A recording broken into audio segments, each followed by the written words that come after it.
and their economic implications. For being consistent in organizing these CEO forums for almost the last 14 years, I think this was a commendation, and I think something that will encourage them to continue. From decoding market trends to dissecting economic shifts, we offer actionable investment ideas and serve as a compass for decision-makers navigating complexity. Beyond headlines, Business Day fosters discussions on critical economic issues through impactful conferences and events. These platforms bring industry leaders together to share narratives that drive innovation and spark meaningful dialogues. Our events galvanize connections, bridging the gap between inspiration and achievement. For businesses seeking visibility, our strong digital presence offers unparalleled opportunities. With millions of followers across social media and a dynamic website attracting visitors from within and outside Nigeria, Business Day is the ideal platform to boost visibility for your products and services.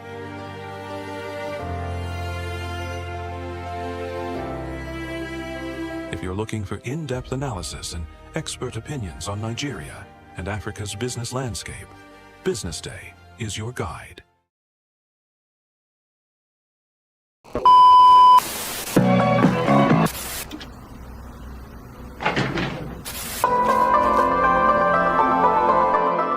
This is the Business Day television broadcast.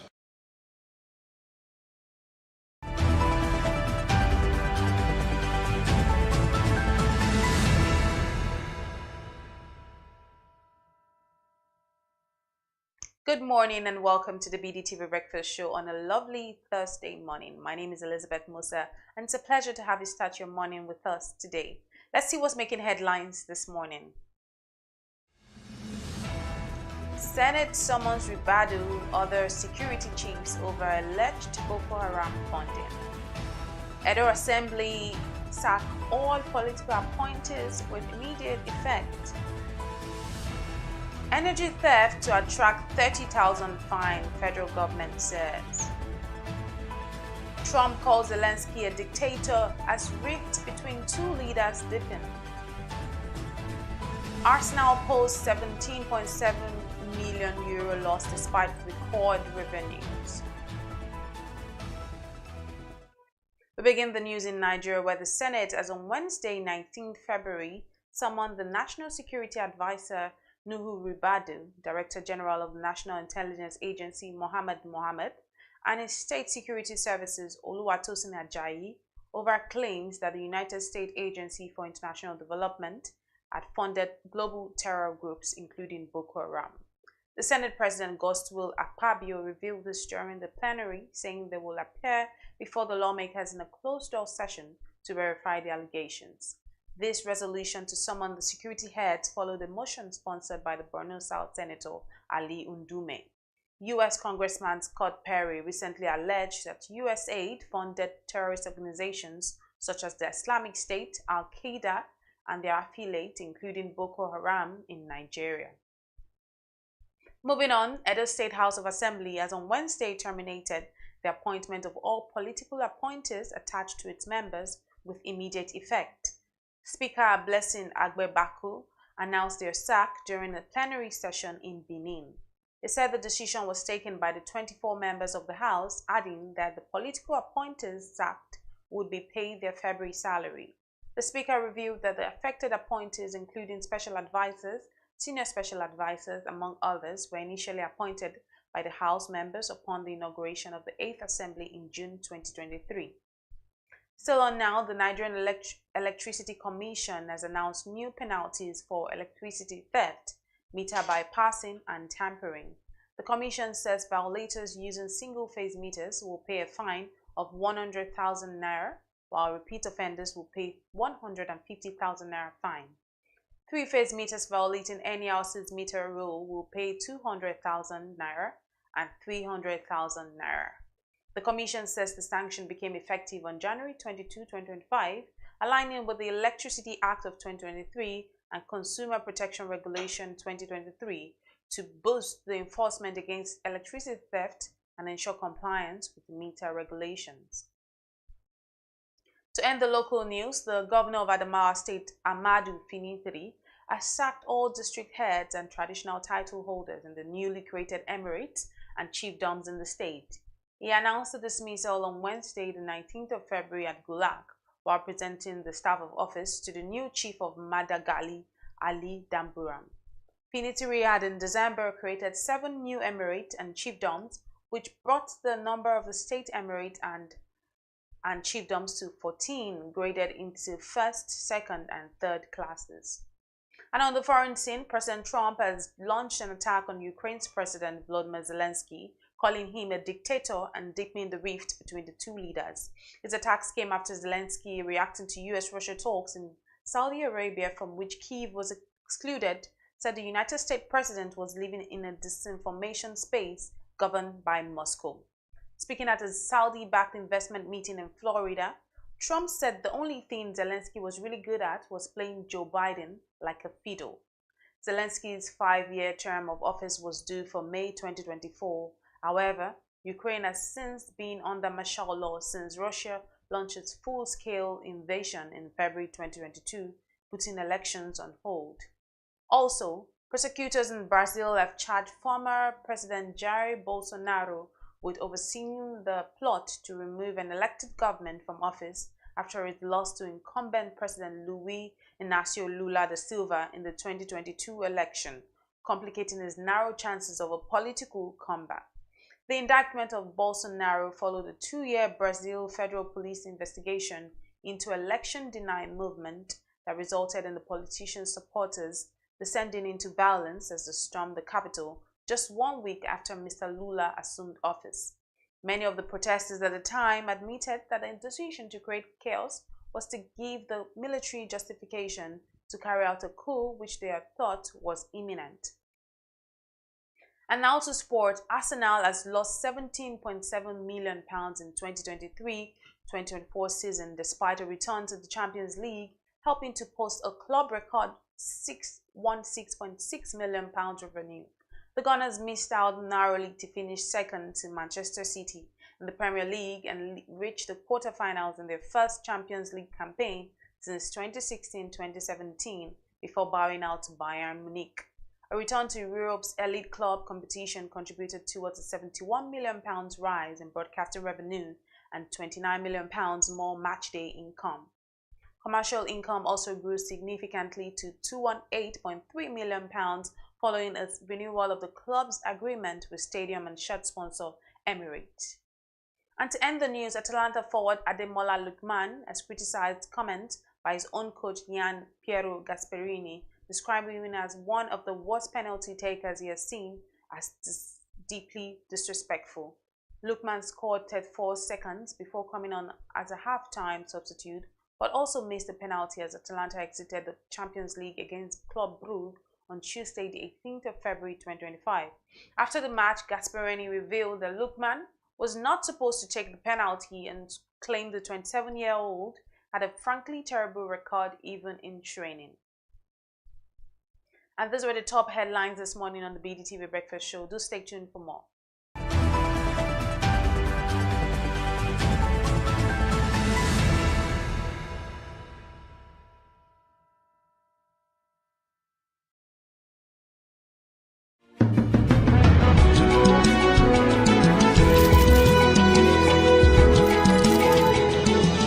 Hello, this is Bode Oshosami on Global Business Insights on BDTV, where we bring ideas and discussions on the business headlines.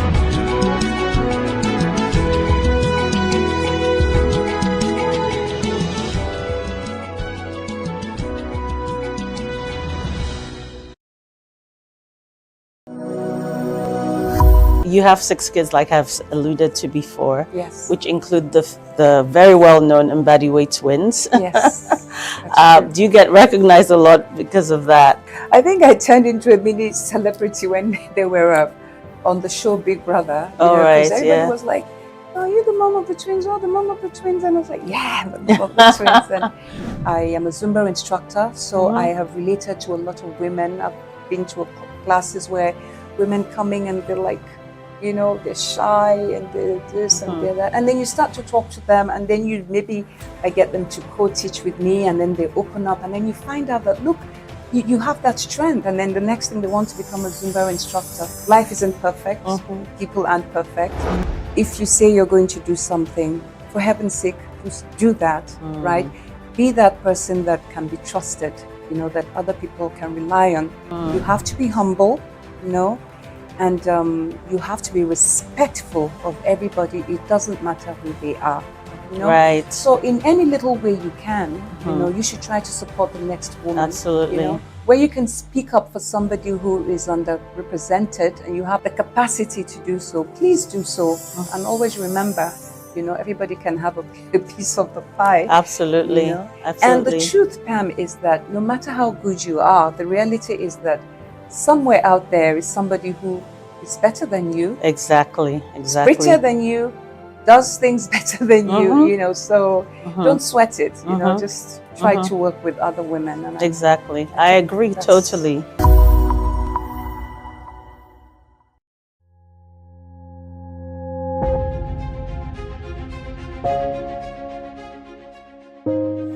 Good morning and welcome to the BDTV Breakfast Show. I am Bethel Ogujobi. My name is Elizabeth Musa. And this is the social listening segment on the BDTV Breakfast Show. We're talking about the Fly Nigeria Act. Can you give us a background into what this is about? We are here today on the streets of Lagos, Nigeria, to gather opinion about a pressing issue. I go look at the cost of petrol. We get very Nigeria with the suffer. The income is not really increasing, but the prices of items are increased. Nothing like service again. No. You only pray for that money to reach you that month. There's a lot of high pressure, a lot of stress. There's a lot of high targets to be met. I was quite strict. In my mind, I said, looking for my hand, my picking go spoil.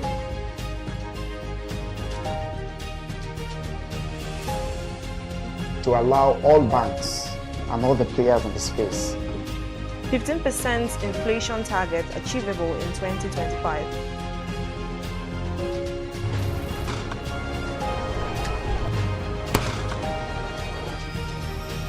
The command and vision philosophy of both the Chief of Defense Staff, the Chief of Army Staff, and indeed all the service chiefs.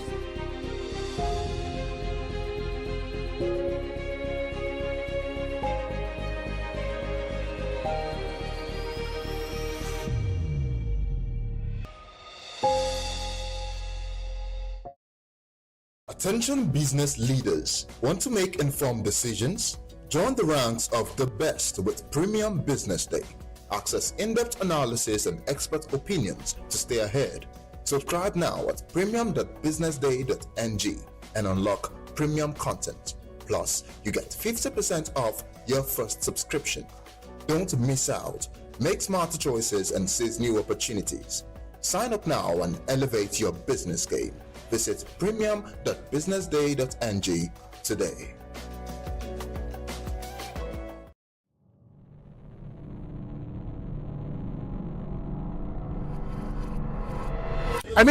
So actually started officially 2021. That's 4 years. But this is the third edition in 4 years.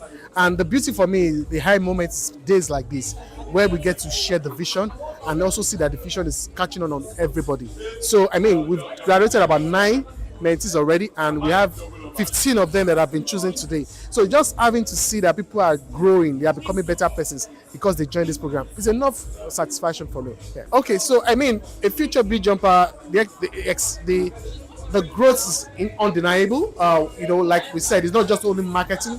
We are teaching people what it means to be mentored, in life, not only marketing. And that's, for me, is something that anyone that desires that, you can actually apply. And in applying, just follow Beat Jumpers on Instagram, on Facebook, on all the social media platforms. You will get to see the details of this. And we are going to be on TV too, so they get to see some of this. Okay, so for everybody that didn't make the list but applied, they are now in the community, and we engage them very well. So in as much as you didn't apply, we can actually still help you. If you are good enough and we know we can vouch for you, we can help you get a job, placement in different marketing firms, because we have that network. Even in different industry, we have that network. So just keep at it. First of all, signify your interest in BJump. then we can take it up from there. Okay, so you've not heard of B-Jump, but B-Jump, I will tell you, is the first reality show kind of mentorship for the corporate world. And for us, you will get to see our products than the name. We are very, very much excited of what we have built in the last 4 years, and we are hoping that when you get to meet any B-Jumper, you can distinguish them from every other person, and that what would be my recommendation at this point in time. I tend to shoot straight. Yes, please. Actually, was asking the question, what actually is your motivation for doing what you're doing? And secondly, who finances this? Because I know that mentoring or training people is an expensive exercise. We have done it. We still do it. Now imagine you take on 18 young people as this, and they go through a 1-year apprenticeship, in which period they're just paying them and teaching them, and they are not really contributing to the core business. So it's a very expensive exercise. So I want to thank you and congratulate you for what you're doing. You really can't tell. I mean, you must have an idea who your mentor is, either in terms of his professionalism, his attitude to life, whether you think he can actually positively impact your life. So you just don't walk in and say, oh, this is going to be my mentor. You must, I think, you must have looked at that individual. You must know a little bit about that individual. You say, look, I want this person to be. That's what I would. The initiative is going to go a long way, because we find out that a lot of young ones are not taking advertising seriously. So with this initiative, having mentors is going to go a long way, because they're going to learn, firsthand. They're going to have hands-on experience, and this will be a dramatic change for them. So it's exciting to be here this evening, and I'm very, very, very grateful to the organizers of this mentorship program for bringing this in a time where we young marketing and advertising people are not really tutored on what it takes to be a successful adma. So I'm expecting great stuff, basically to learn from industry leaders. As we told, and according to the things on social media, there are successful marketing professionals that are going to be taking care of us, by mentoring us, teaching us on the nook and cranny of what it takes to be a successful marketing practitioner. And as you know, the program is all about marketing, entertainment, and technology. All these three sectors works in hand to create magic in the advertising industry. So what I'm expecting is to learn, unlearn, and relearn about the things it takes to be a successful marketing and advertising practitioner. Thank you. Mentees should look out for, I think, not just, okay, because I like this person. If where you're trying to go is where this person has already attained, so I think that's what you should be looking out for. Availability, this person has attained where I'm trying to go, and not just because you like that person, you like the aura, you like everything. I think that's one thing you should look out for. Okay. One thing is commitment. I believe a mentee is not supposed to come like all good or excellent, but commitment. If a mentee shows commitment, no matter how hard the journey gets, that person will be willing to stay, learn, and grow. So that's one thing I look out for, like your willingness to commit. You really mean this thing, and you're yet to do it. So that's one thing. All right. Thank you so much. Thank you. I was one of the B-Jump 2.0 mentee, and the experience for me was very incredible. My career never remained the same since then. I learned so much. I was stretched. B-Jump is the kind of program that you come in and you look back after the program and you see yourself doing things that you could never have imagined that you can do, because Mr. Babaji personally will stretch you. We give you tasks, assessments that will really stretch you. And we had opportunities to visit different agencies. So that means we were exposed to, experiences, we were exposed to experts, and that really made us be so fast. And what I have to say to BJump 3.0 and every other BJump set that will be coming is that, you know, putting your best to this, putting your best to this, because you never can tell who is watching. It's very good to put in your best to whatever you have opportunity. Grab it very well and put in your mind to it, and you definitely no regret. You get the best out of it. Thank you very much. Thank you so much. The importance of mentorship cannot be overemphasized. I'm a beneficiary of mentors, and I have mentors in different areas of my life that I want to excel in. Now, when you have a mentor, the mentor handholds you and ensure that you don't have to keep reinventing the wheel. You get to sort of even have shortcuts in getting faster to where you want to be. And like our guest speaker mentioned, it's not just about learning in one channel, it's about an overall thing. So irrespective of every area of your life, it's better to have someone that has gone ahead of you, that can teach you, mentor you, guide you on these things. So its importance cannot be overemphasized. It's an amazing thing that Golaji is doing. Anybody that's into mentorship is definitely someone that is passionate at heart and interested in giving back to the society. Now, this mentees today has had a wonderful lifelong experience that they are going to cherish for many years to come, and it makes their journey ahead easier. Like I've said, the importance cannot be overemphasized. I wish so many other people, individuals and organizations can embrace the act of mentorship, because it is the way to go. Thank you. My most memorable moment was the first time we met Dr. Mr. Bolaji. Yeah, so it was very, very, how would I put it? His presence was very, very interesting, unique. This has been such a surreal experience. Attention business leaders. Want to make informed decisions? Join the ranks of the best with Premium Business Day. Access in-depth analysis and expert opinions to stay ahead. Subscribe now at premium.businessday.ng and unlock premium content. Plus, you get 50% off your first subscription. Don't miss out. Make smarter choices and seize new opportunities. Sign up now and elevate your business game. Visit premium.businessday.ng today.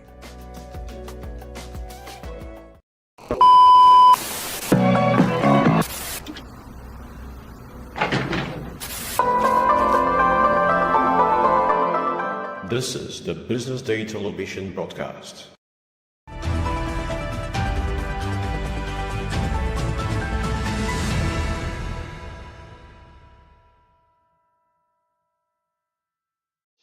Welcome back to the newspaper review here on the BDTV Breakfast Show. We bring to you analysis on the front page stories of our dailies. We'll be starting this morning with the Business Day newspaper. I'd like to welcome our guest in the studio this morning, Mr. Mohammed Akonji. It's always a pleasure having you. Thank you very much, and the pleasure is all mine. Thank you very much for having me. Let me start by asking you, how are you today? I'm good. I'm sure behind the scene we've actually been having some good chit chat. Interesting but conversation. you know, Trump, with what I'm sure it has actually been the usual story every morning.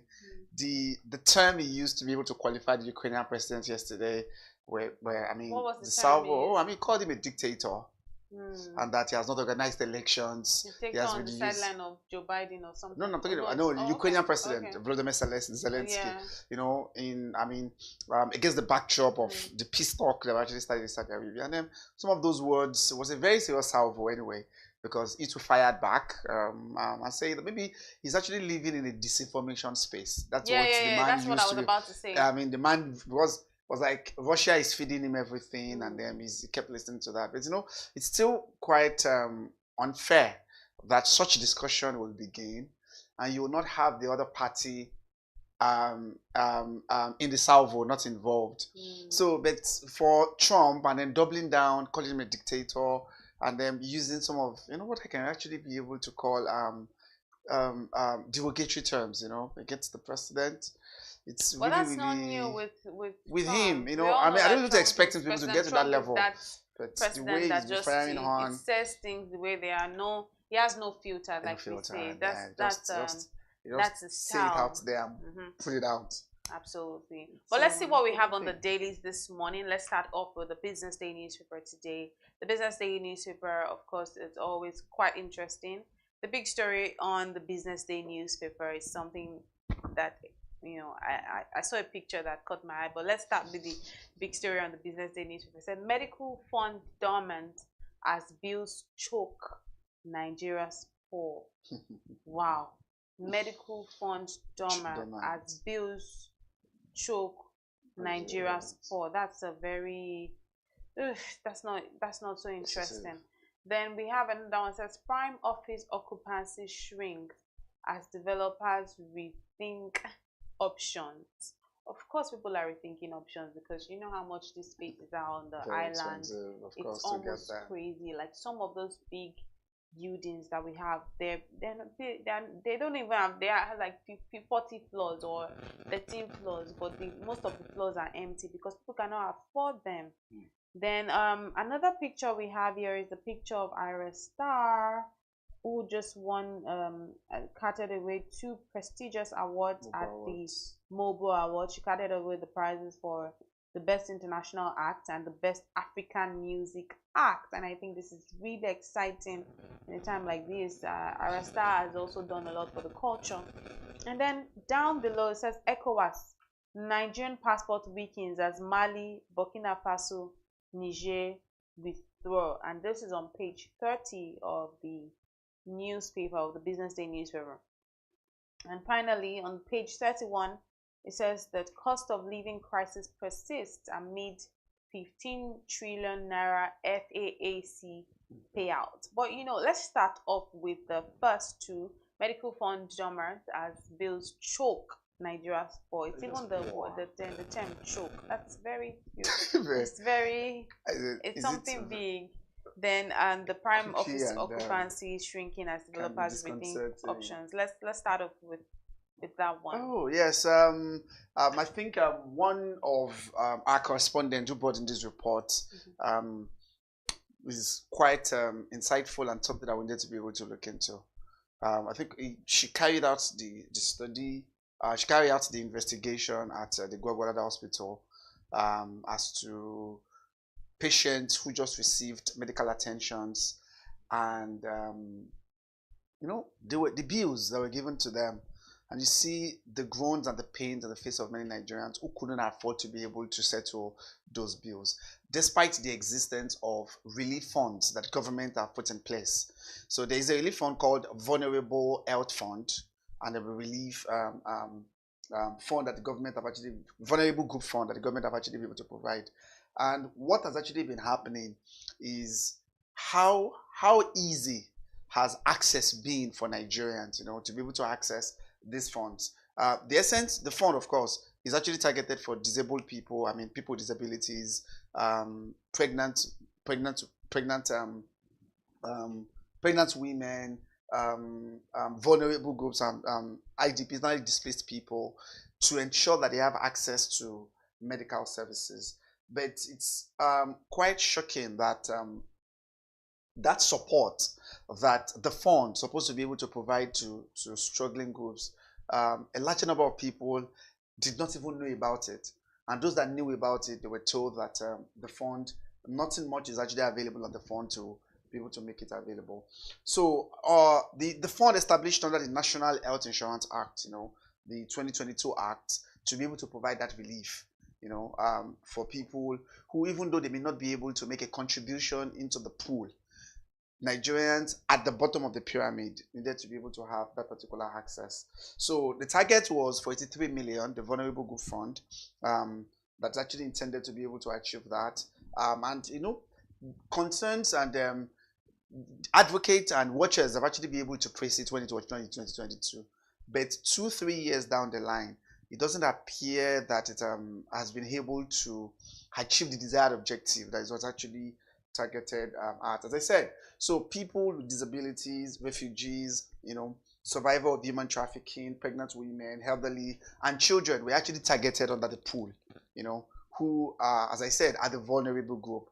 But the way the medical bills is actually going on, I'm sure we will talk about the recent freeze on the USAID that have been able to add additional burden and additional challenge for many Nigerians. So the reports there, showed people that went to Federal Medical Center in Gwagwalada and who are able to receive treatment in one way or the other, or those that are able to bring their patients there and couldn't be able to access because of, the escalated medical bills that they couldn't be able to settle. And the VHF, as I said, the Vulnerable Health Fund, still there to be checked. The target was 83 million Nigerians, right? Will actually be targeted based on the statistics they got from MBS, the multidimensionally poor Nigerians. Of the 133 million, 83 million were targeted to be able to benefit. But it's really, really shocking. Was it shocking? Or it's really, really saddening that 3 years down the line, that fund has remained dormant. And as a result of the dormancy, it hasn't been able to achieve the objective that it was created for. And maybe that's informed. That has informed that maybe that report. That report because she went on to just she highlighted a little bit of personal stories of someone outside of a public clinic in Galadimawa district in Abuja. She said Joseph approached this reporter in desperation. Okay. That's the person that she interviewed that came to them. That's God's Gift. God's Gift is our writer who wrote this report. So Joseph approached God's Gift in desperation, seeking financial assistance to cover a medical bill exceeding 30,000 naira for a 2-year-old child's treatment, which included essential medications and intravenous fluids. Overcome with distress, she pleaded, "I need to pay for this treatment." I think Josephine. Okay. Joseph. Okay, that's she. Okay. Joseph approached. Josephine. The Okay. reporter. Okay. So overcome with distress, she pleaded, "I need to pay for this services treatment." So the hospital, but let's forget about scenario. This scenarios happen every day, and I think that we should actually be pumping more into our medical funds. So the fund itself is the VHF to target people like this, at this bottom of the pyramid, called the Vulnerable Health Fund. As I said, was established under the National Health Insurance Act in 2022. 3 years down the line, I'm sure that could actually be, the name could not to be able to put the person out there. Yes. But the question is, 83 million supposed to be targeted in the fund, in the pool. So because the target is people, there's a national health insurance scheme for civil servant, workers, public servants to ensure that you make a contribution into the pool. But you have some people who are the vulnerable. As I said, the target there was people with disabilities, children, survivors of kidnapping and human trafficking, pregnant women as well, who could be able to benefit from that fund. But 3 years down the line, it appears that that account is dormant. In fact, she, Cynthia, God Gift, who did the investigation, said she in fact went on that website because there's a way there's a link where you're supposed to register. But after several attempts, the network kept returning error every now and then. So what will be the fate of those group of people that is to be targeted by this? That's exactly how it is striking. And I'm sure the evidence is abound of how the medical bills have been on the rise, And then, so if this group of people, the vulnerable group people that could not be able to access these essential services, we can't be able to imagine how that will be able to affect them. Even for basic medications. It will affect a lot of people. It's affecting a lot of people. But such safety net, because the question is, such safety net is definitely needed. Yeah. Safety net like that, such a pool of fund to ensure that not everybody, just like you said, the fingers are not equal. Not everybody will be able to make equal contribution to the pool of the insurance pool. I'm talking about the health insurance. So the government, in fact, in every senior claims and advanced claims, you provide such safety net for those group of people who may not be able to have money to be able to contribute to the health insurance scheme, and the government take care of them. But well, in our enough case, of that. We've said a lot of that. We just have to keep hoping for the best. When you think about the masses and so many of the things that are lacking. So when we talk about dormancy like this, it can be very frustrating. But we have to just move forward and just talk about something else this morning. Let's talk about the prime office occupancy. Investors or developers rethinking options as occupancy shrinks. Like I said, you have many of those buildings now that are empty. Shared I spaces, used to of work course. in such a building. Oh, It had wow. like Okay. some of the biggest companies, but Okay. they had so many spaces. Because how many of these Unoccupied international, spaces, yeah, vacant because spaces. it was international companies there, but how many people can Afford. Afford. In fact, we had to move out of there eventually Because of cost. Obviously, because it was a Oh. lot. It was literally the most expensive building on that street. seriously. But the truth is, people, how many Companies, of companies course, can startups that are talking afford, about, especially when businesses. you think about even running a business in Yes, yeah. Nigeria, where you have your paying so multiplicity of much challenges. cost. Yes, those buildings boast of 24/7 electricity. And the Of basic course, there's infrastructure, going to be the downtime amenities. sometimes. Okay. Yeah, but generally, You can at least 24/7 boast of electricity, security. is guaranteed. It's a prime location. It's gorgeous to the eye. And then- Your clients come to your building and they then know can that be they're in an like international external structure. Okay. It's beautiful. It has all of those things to boast of. But it's the people that are renting that are bearing the brunt, brunt of because you know those. how much you're paying. And that's why course. how many companies can you so Can a actually afford the prime there are office consulates spaces. there are all of these things there. Those Okay. people can afford that. But even then they We're know that lamenting. they're paying a lot. So in the other buildings, you find out the other spaces, the other floors, you find so many empty floors. And that's why I'm sure that developers, informed like these, this story of says, course. developers are rethinking options. They are probably thinking of We're moving to residential they're probably buildings. thinking of, what else can we do? Maybe we should change Value propositions. Value to proposition. stimulate demand, What else are we, right? but what else do they want? I'm trying to think. It would be interesting to see that story, because what else would they be thinking of adding? Because like I said, all the major, so prime location, check. 24/7 electricity, check. Of course, okay. Basic amenities. Basic amenities like aesthetics, check, okay. because that's very important now in office space. Like it has to that's appealing to the eye. Very strong appeal. Aesthetic, very check. important. Smart buildings, whatnot, check. Smart Okay, building. security, check. Check What as else well. do you want to add? I'm just thinking, because when they say they are rethinking options, they want to Yeah, the developers and all of are that. Because there's a building of such. I happen to have worked in two of those. There's another building that one is residential. That one, when I tell you the price that's at last year, you'll be shocked. residential. Yes, the price that's at what's it called? As at not last year, as at 2020. 2020. 2020. Yes. Okay. During If I COVID tell time, you the okay. price, you'll be shocked. Oh my God. So I can't imagine, but the price What's it for going to an be now? annual was about 42. My God. To rent, for rentals. 42, yes.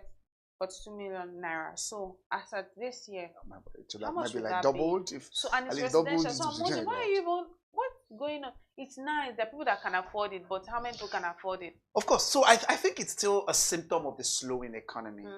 And the vestige effect of COVID, office businesses are still be able to reap of that effect. But I think most importantly is the slowing economy that's actually be able to take a toll on that particular segment, the property market, that segment of the property market.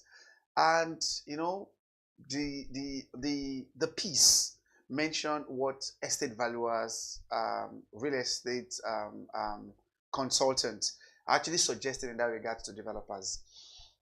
One of the things that is suggested is maybe look at some other value propositions to be able to attract. So what are some of in terms those of maybe the rent they are charging? I think that is the major challenge all of them are talking about. Yes, they needed to be able to maintain this.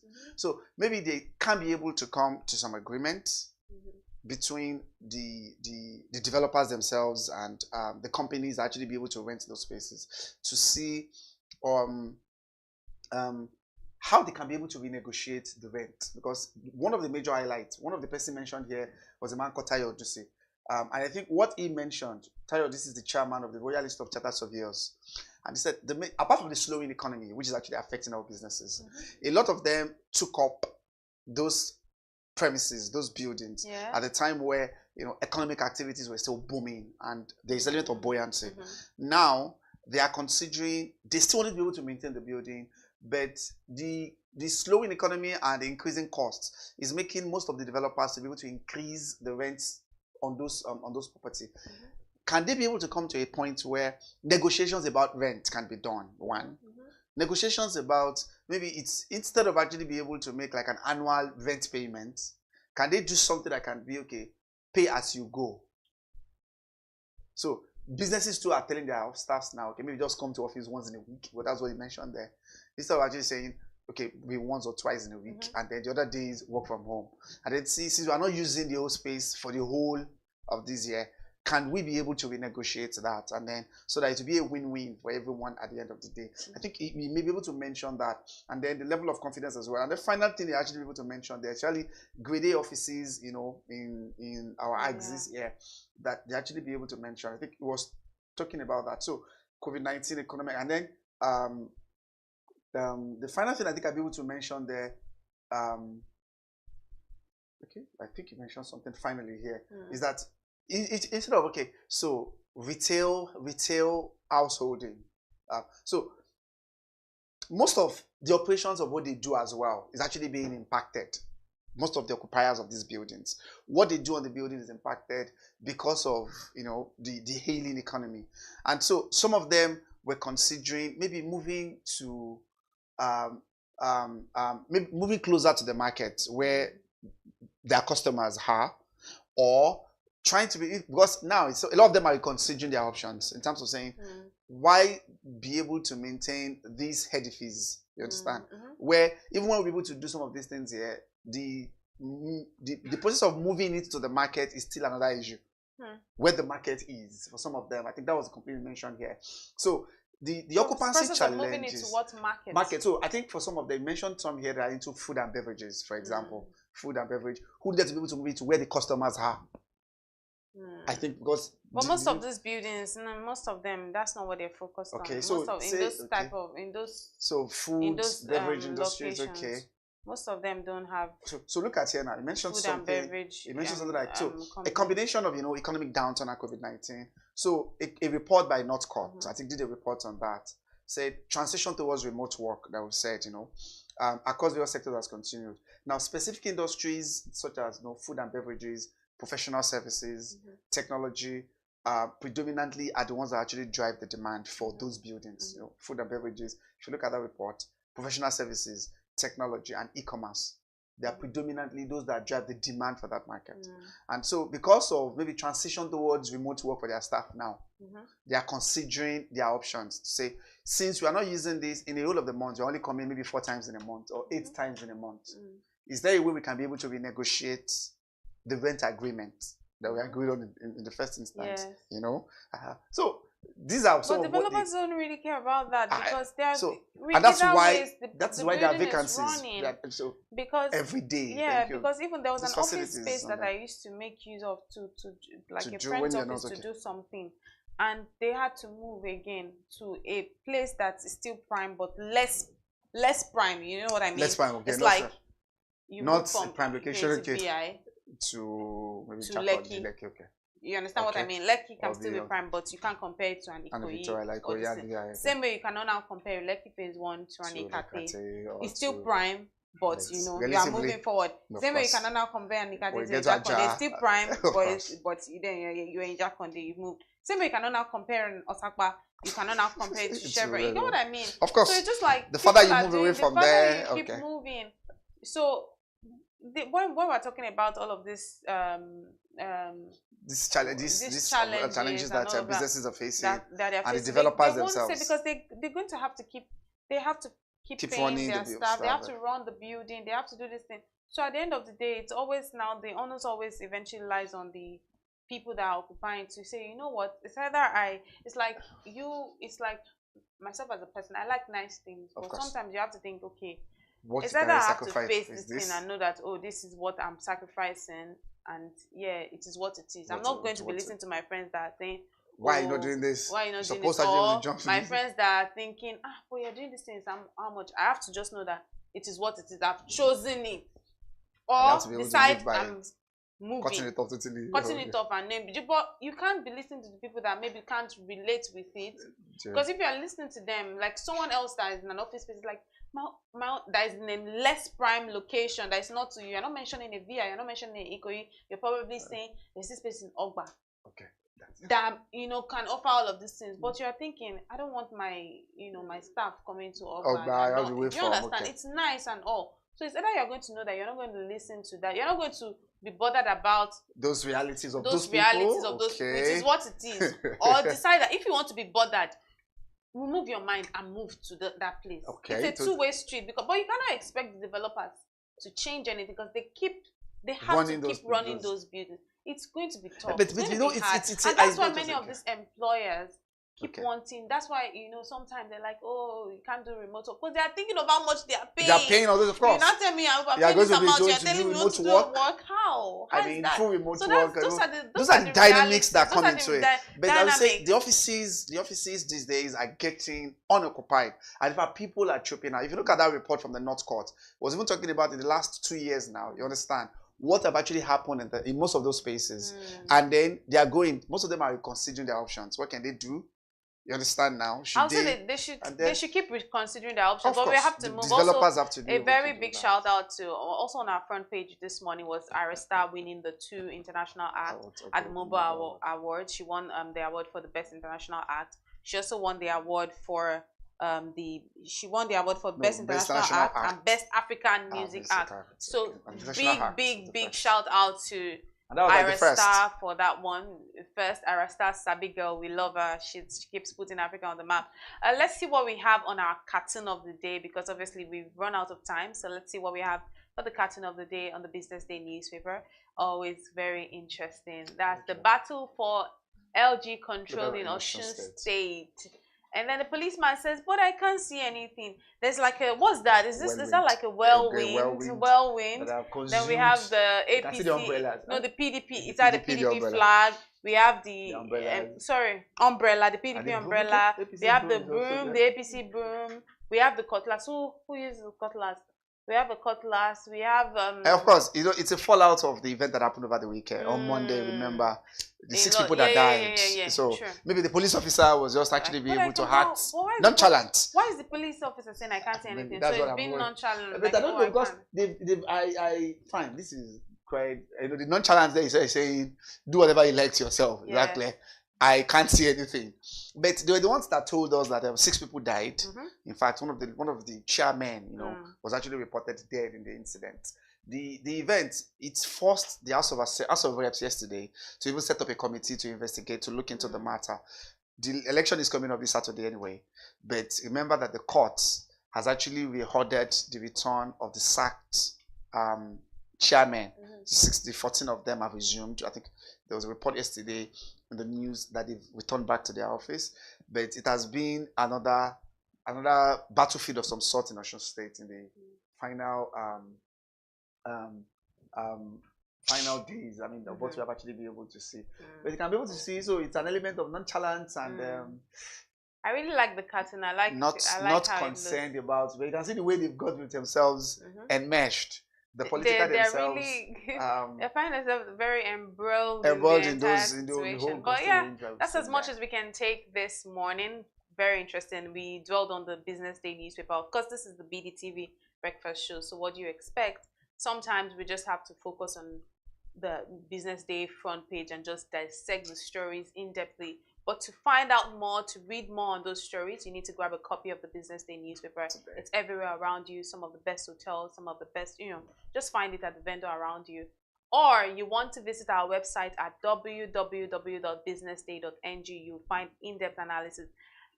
Dr. Akim Adesina had given us a shout out the other day. Says if you really mean business, start your day with Business Day. And that's what I'm saying to you this morning. If you really mean business, start your day with Business Day. Grab a copy of the Business Day newspaper and get informed, more information.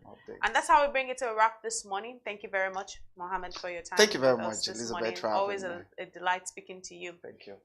Well, that's how we wrap up this morning on the front page segment. Just stay with us. We'll bring you more shortly.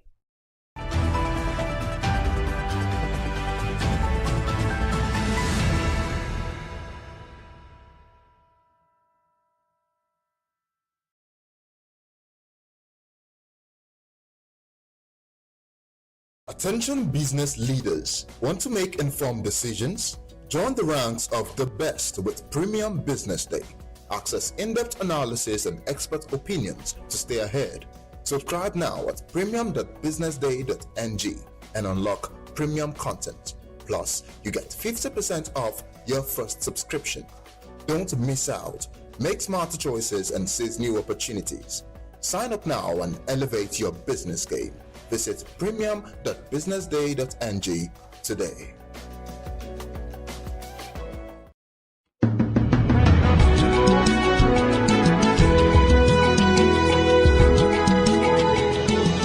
Hello, this is Bode Oshosami on Global Business Insights on BDTV, where we bring ideas and discussions on the business headlines.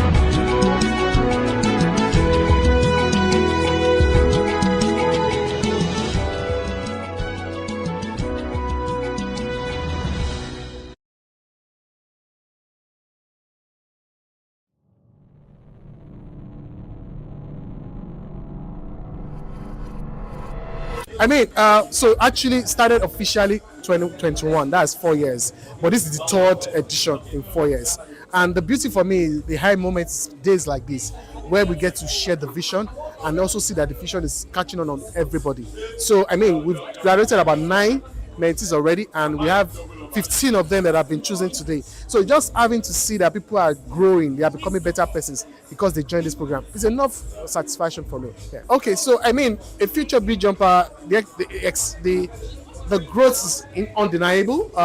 Like we said, it's not just only marketing.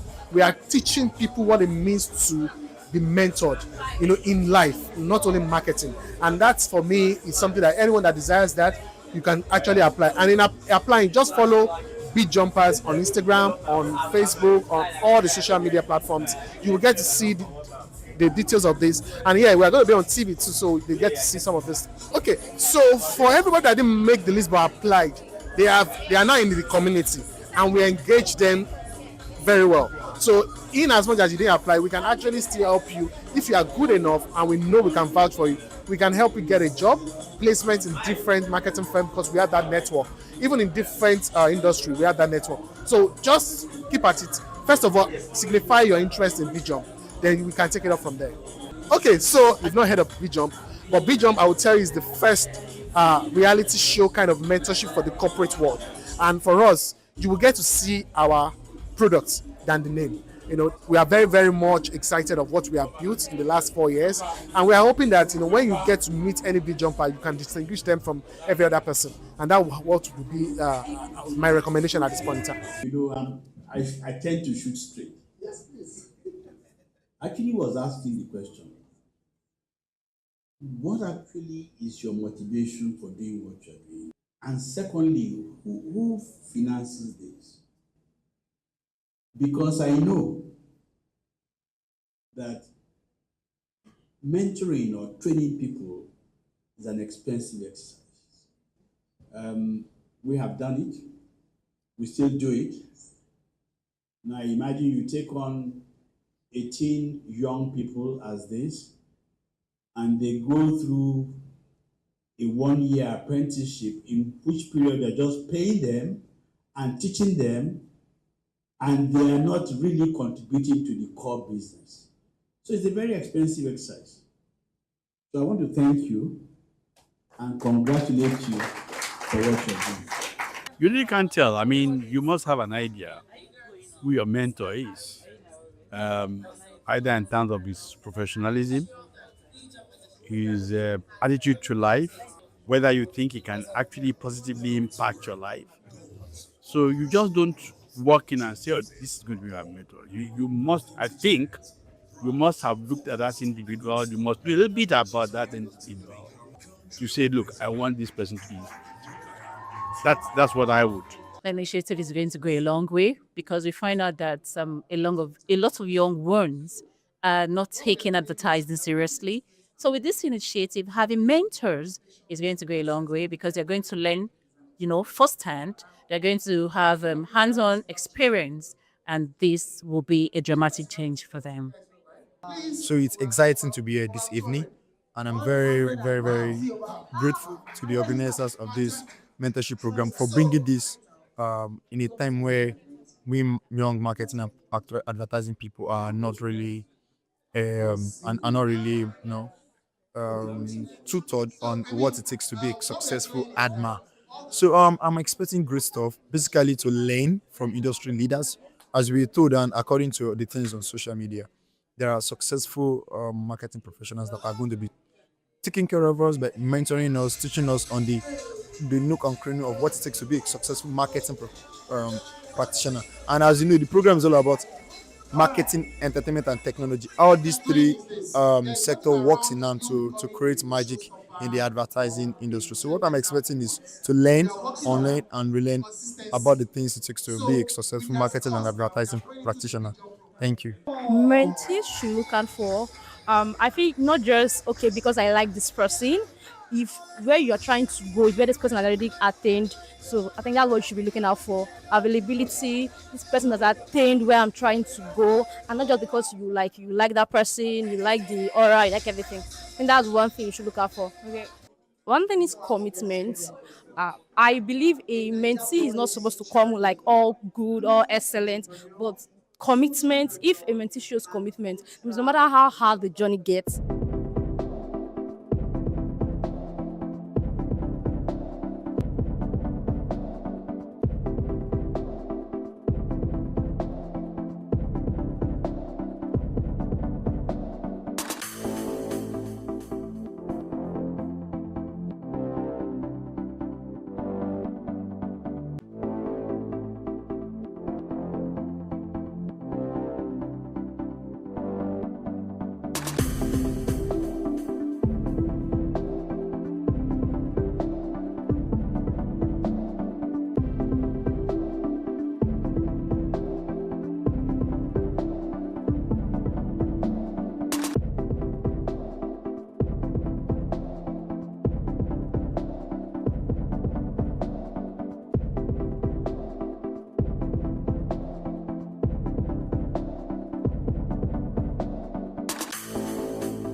Welcome to Inside Politics. I am Inyobong Iwok. 25 years after returning to democracy in 1999, there are debates if the country is on the right path. Many Nigerians believe that their expectations have not been met. Experts say Nigeria is not currently practicing true democracy due to entrenched corrupt political class, its dwindling electoral participation, shrinking civil liberty, and weak democratic institutions. Over the last decade, a weakening economy and rising insecurity threaten the nation's democratic journey, and has plugged more Nigerians into poverty. The country is now the second poverty capital of the world, after India. But is there any hope ahead? And what can be done? Today on Inside Politics, we'll be discussing the state of Nigerian democracy. I'm being joined by Gbadebo Rose Vevo. He was the 2023 governorship candidate of the Labour Party. Good afternoon and welcome to. Good afternoon. Thank you for having me to the program. 25 years of democracy in Nigeria. Where are we? Do you believe you're on the right path? No, I don't believe that Nigeria is on the right path, especially when you think about what happened, I think about 2 days ago when the DSS and armed forces stormed the State Assembly in Lagos State. And that is extremely symbolic because if you understand Nigerian history, you realize how important the assembly and the democratic foundation of Lagos actually set the grounds for the formation of Nigeria, right? And even to the point of getting an independent Nigeria. All those debates, all those battles were fought in Lagos State. So Lagos State has always practiced a rather sophisticated level of politics. And politics is being able to agree and disagree with your colleagues and your constituent representatives or for your representatives without having to resort to violence and intimidation. And you see from 2023 elections down to what happened 2 days ago, we're starting to lay a foundation to return to an uncivilized state of being where lawlessness is the order of the day. And that must be groundly resisted. Aside that, if you look at the economics of what Nigeria has become, I tell people all the time that my grandfather's time, the husband and wife did not need to work. Yes. It was okay for one person to work, and you could have a very good life with just one person working and not going to work and stealing, actually having an honest job and doing things you could afford to live a very good life. That's not the case in Nigeria today. Somebody that's I mean, think about what the minimum wage is. They're talking about 85,000 or 80,000 in Nigeria, in Lagos, sorry, and it's something that we are clapping for. But that person is not going to say ₦1,000,000 in an entire year. Now think about their transport costs. Think about their feeding costs. Think about having to pay for school fees, for health costs. And that is the lot of majority of Nigerians. And then you look at people that might not have cash money, but typically would have farmland where they could farm and at least eat properly. That has also been taken away by bandits and the lack of security across the country. So even people that have lands that typically would farm and eat from their land, even though they now have a lot of cash, they cannot do that anymore. Let's go back to before we come back to the poverty rate in the country. Let's go back to what happened at the Lagos House of Assembly on Monday. Are you surprised that despite the fact that the APC have not been able to, this crisis have been boiling over the last 1 month, more than a month now, that the APC have not been able to call the actors together and find a way to settle the issue amicably between Obasa and... I think the way the APC has ruled Lagos State has been one of intimidation and suppression, even among themselves, right? There is a godfather that calls all the shots and sets what is supposed to be and what will happen, and anybody that falls out of line is pushed aside or intimidated or suppressed, right? And there's only so long you can do that for. It's like when you have your boot on somebody's neck. A point will come where they will start to push it off. They will tell you that we are not children. You are president. Focus on Nigeria. We can handle things. We are supposed to be representing a constituency. We are supposed to be representing a group of people, not just the whims and caprices of one man, right? And that's what you are seeing pushback. You're also seeing the pushback of indigenous Lagosians saying that they want more say in the control and to be at the helm of their affairs for too long. And it's very unfair because we have our Yoruba brothers and sisters all can aspire to leadership positions in their states, but that's not the same thing for Lagosians. And Lagos has been cosmopolitan for a very long time, and that's why things like this would happen. But when it gets to a point where indigenous Lagosians cannot really have control, be at the helm of affairs, then they have to start pushing back.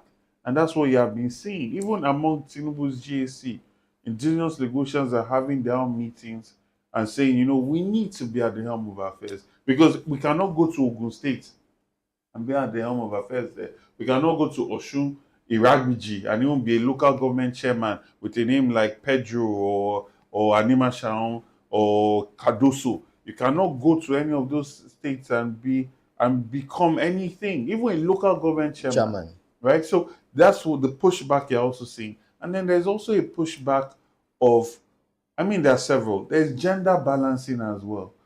For the first time, we have a female speaker in not just in a major position. That is Lagosian. But even just the gender aspect of it, we had men just back to back as speakers. We have a woman now, and that's okay. And I also acknowledge the fact that you have a state assembly that is being able to stand behind somebody despite all the force and intimidation, and that means that person, there must be truly something special about that person as well. So I feel that it's in the interest of the people of Lagos to have representation that are not rubber stamps, that are not just the toys of one godfather or one puppet master that's pulling strings. It's more important that they are there to represent their constituents and are as independent as they can possibly be. So this indicates that there's a crack probably in the dynasty of Tinubu, because we have seen a pushback from the lawmakers. We say that this is the person we want as the speaker. We've seen intrigue that happened over the last few weeks. Some groups or some individuals wanting to bring back the former speaker. So maybe they give him a soft land. Some said they want to give him a soft landing. But the lawmakers themselves have said this is the person we want. I want to see a situation. Of course, despite this, the so-called JC have not been able to settle the issue. I want to see a situation where the 17 billion allegation to build a gate is answered. All these things have come up. Different allegations of huge amounts of money being looted. And nobody's talking about it. The FCC is not investigating it. Right? We're seeing a situation where the Supreme Court said that Obasa is not a lawyer. But he has been parading himself as a lawyer. That is fraud. Nobody's being held to account for that. And we're talking about a Tinubu dynasty. Listen, Lagos, indigenous of Lagos, Lagosians, people that live in Lagos, people that reside in Lagos, have been standing their ground to vote for parties that are not legal, that are not the APC. But every election, there's some kind of magic, violence, intimidation, suppression, and all sorts. We barely have free and fair elections in Lagos State. So when we talk about a Tinubu dynasty, Lagos is bigger than Tinubu, right? So when we talk, by what basis are we even talking about a Tinubu dynasty? If not for a situation where our morals and values have been so reduced and corrupted, where so many people can just be bought over and do things that are not in the interest of the people. I mean, where is Tinubu's grandfather buried in Lagos that we're talking about the Tinubu dynasty? Do you understand? It's just, again, it goes back to what you talked about the first time, where you talk about Nigeria, the formation of it. When you think about leaders like Macaulay, Chief Obafemi Awolowo, Sardana, Zeke, there was so much more substance to their leadership. It was not just personal interest and accumulating money. Not just accumulation, primitive accumulation of money. It was not just that. There was ideology, there was thinking, there was something that's bigger than just themselves. So and that's what you are saying in essence is that there was no reason, because some of these allegations have been leveled against the former speaker were there even before the 2020 elections. What you are saying in essence is that there was no justification for the party to have given him, allow him to become the speaker again. It's the same party the same party that's alleging, right? This is not opposition. It's not even opposition work. The same party is alleging, because those members of the assembly have experienced this man for over 15 years, I believe. Right? He's been in state assembly for over 15 years. I believe he's been speaker for almost 10 years now. Yes, it's since 2003. Exactly. So they are in the best position to pass a judgment on him, you know, because normally if there's opposition in the state assembly, maybe we have one person, usually from Ahmad of him. Even the second one that we got with Labour Party, that one was removed to the courts. So they have been dominating state assembly. And they are in the best position to pass judgment on the speaker. And they have. And even all this fight and everything, you see, the assembly is a different kind of organization. If Obasa sits down, he will not be able to sit down for up to 10 minutes. They can again vote him out, even if he goes to court. If he sits down, because the resistance and the resilience that they've shown with the DSS invading the state assembly. We saw your statement. We saw your statement on Monday. Yes, if they stand again like that together, and he comes in there, they'll vote him out again. So what will he do that then? Is it the army they will send to the state assembly?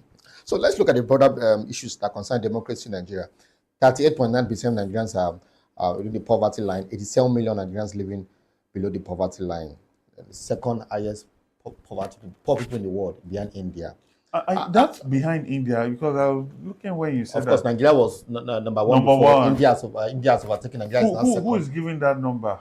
Directly from the World Bank. From the World Bank? It's everywhere. Yeah, okay, it's everywhere. okay, that's very Nigeria interesting. is now second. Okay. So, what does this say about the state of democracy and governance in Nigeria from 1999 to where we are? We've seen successive government from the Obasanjo administration, the Yar'Adua, the Jonathan, the Buhari, and now we have the Nigerians. Despite reforms of the present administration, despite the economic policy of the last administration, more Nigerians seem to be falling to the poverty line. What does this tell about governance in Nigeria? It says a lot about the quality of leaders that we have. And I'm not just talking about president and governor. I'm talking about the quality of people that you're electing to your local government, as your councillors, as your assembly members. Because if the system works, it should be delivering development and progress. Because there are systems that are put in place to check the executive. You have a system in place also to check the assembly. If good people are in these positions and the system works, Nigerians will benefit from positive dividends of democracy. Unfortunately, we have not taken our politics serious enough. And I mean this as citizens. The 2023 election was a watershed moment. More people participated, more people got involved. But this Rome is not built in a day. Every country that people are running to, crossing deserts, water, going to stand in queues for visa to go to, they all had their moments where the people persistently strived to ensure that they have quality leadership. And then when they build these new democratic norms, because what are the norms of our politics in Nigeria? The norm is, he's a big man. You don't care how he became a big man. You don't care how many people he suppressed, stole from, lives that were damaged or not damaged. You don't care. He's just a big man. Okay, he's a good politician. What does that mean? He's cunning. He has admirals. He has thugs. He can deploy violence. That's what it means to be a politician today in Nigeria. So why are you surprised about the outcome of that? Is that how you'd have defined a Herbert Macaulay or a Henry Carr or an Awolowo? So what you're saying in essence is that there's something basically fundamentally something wrong with the way we play politics in Nigeria. No, it's not about the way we play politics. The characters that have come to dominate politics after the military administration are not people that have a grand vision for the people. When you look at Chief Obafemi Awolowo, he had a grand vision for the Western region and for even Nigeria as a whole. I call those set of people philosopher kings. It was not just about themselves. Now we have now transitioned to a situation where we just have kings that want to rule, not lead. Where the ruler sits down in his palace and is enjoying the benefits, the largesse of the country, while his people are suffering. The leader is out in front with his people. I was reading on my way here where when they wanted to supply electricity in Lagos, the Oba, I think it was Oba Oyekon, they said they will supply light to his house first, while other places will be in darkness. I'm not 100% sure about the names, but this actually happened. He said, no, until you supply to the city, I'll be in darkness with them. That is leadership. You are in front. When you know that the country is bankrupt, you are not buying jets. You are not buying new luxury cars, of which you already have most of those cars. You are leading from the front. And that's where we need to get to. So the crop of, for you, the crop of politicians we have now, they are not getting their politics right, or they're the wrong. They don't have the right people in the right place. We need leaders that have a value system that puts Nigerians first. We need leaders that are not going there, because you see, this is the catch-22 situation. A leader wants to have power for the sake of having power. So he must accumulate a certain amount of money, because he's not going to sell ideas or a vision to you. He's just going to buy you, right? Because if you want to go into work, you're selling a vision, you're selling ideas. If you want to go into steal, you're buying the person, because it's also a reflection of your level of desperation. Now, when you've gotten there by buying your way in, your first thing is to accumulate as much money as you can so you can buy them again in the next 4 years. Because it's not your work that will speak for you. That's why you see, like for instance, in Lagos State, how is it that you have a governor that has been governor for 4 years, does not attend any debate? If you have done work, you attend debate because you'll be excited to show off and talk about what you've done. Talk about how you've made the lives of people better. Because all the other people on that stand have not had that opportunity. So you're in a better position. It's like if I made this table and I'm competing for making tables to an audience. You should be happy to show it to you. I should be happy to show my table, because all the other people cannot show that they made the table. Let me ask this: where did we get it wrong? Because what we saw, the kind of leader we saw, We got it wrong. And the Third Republic, before the question of the military. So the military did not help matters, because there were so many elections that were annulled. In 1999, a lot of when the military left power, some of these people that formerly were in the military, they decided to go into politics. Was it that the wrong people? The wrong people went into politics. There were several attempts at having an election. Yes. There were several people that you would describe as good people that showed interest the first time. When it was annulled, they showed interest again. When it came back in, it to be annulled again, so they did not bother. So that crop of people that took that chance set the foundation of what we are experiencing today. Now, in setting that foundation, and they seem to still hold the system. They hold the system, but we also have to point out the fact that Nigerians, we are a very resilient people. Like Fela used to say, we were suffering and smiling, right? This level of incompetence and suffering and hardship, if a leader or set of leaders try this in a country like France, the country will be burning down, right?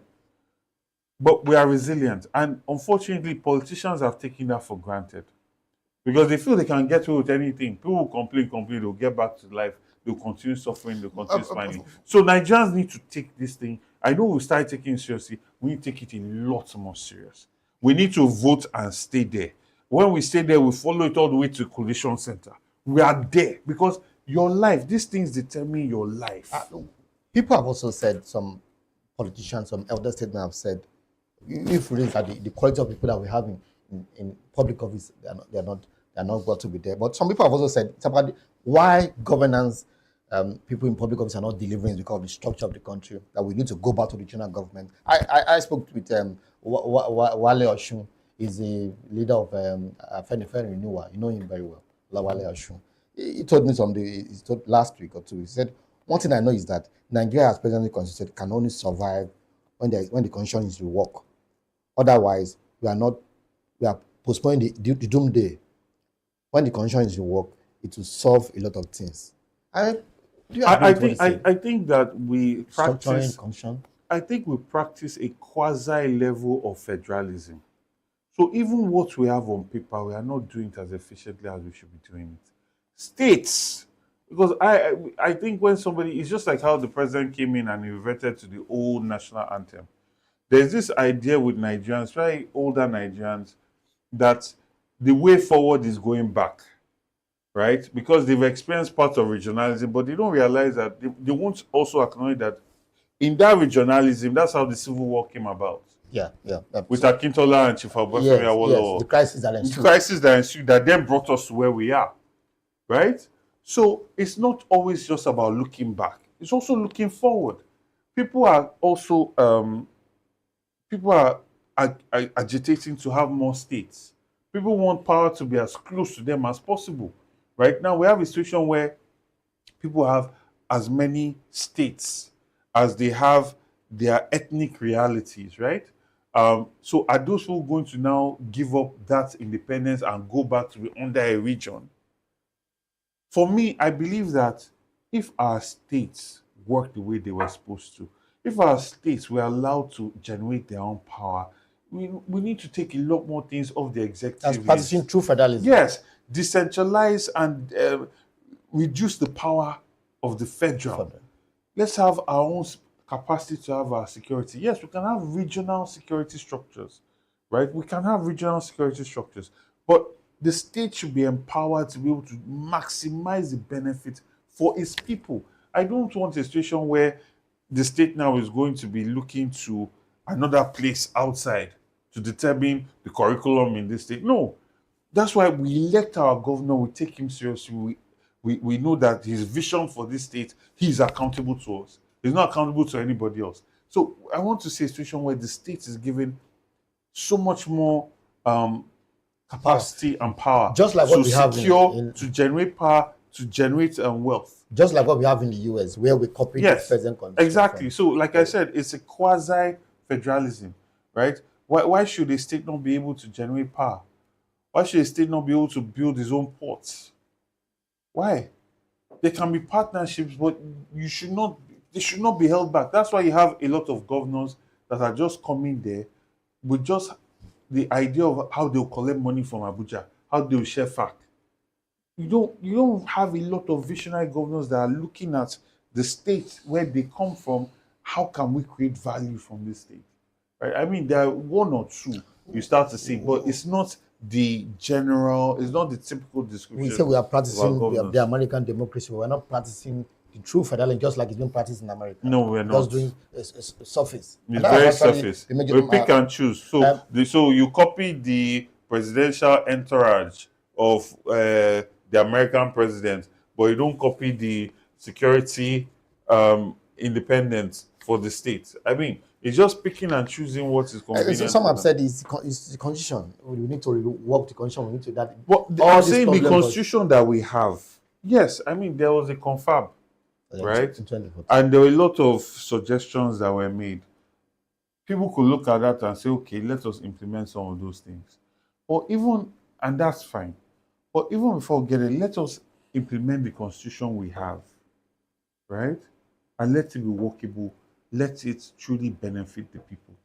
Let us be able to hold people to account. Let there be justice in a timely fashion. If we have leaders that are looting us dry, let us set examples with them. By the time you set examples with 5, 10 governors that have stolen money, start taking former presidents to court. Look at China. How did China get to where it is? If you are guilty of corruption, you're sentenced to death. By the time you've done that a couple of times, people will know that, you know what, let's manage our affairs better. All right. I see watching Inside Politics. I've still been speaking with Gbadebo Rose. It was a Labour Party governorship candidate in Lagos State in 2020 general election. We'll take a short break. When we come back, we'll get his view about electoral reforms. 2027 is around the corner.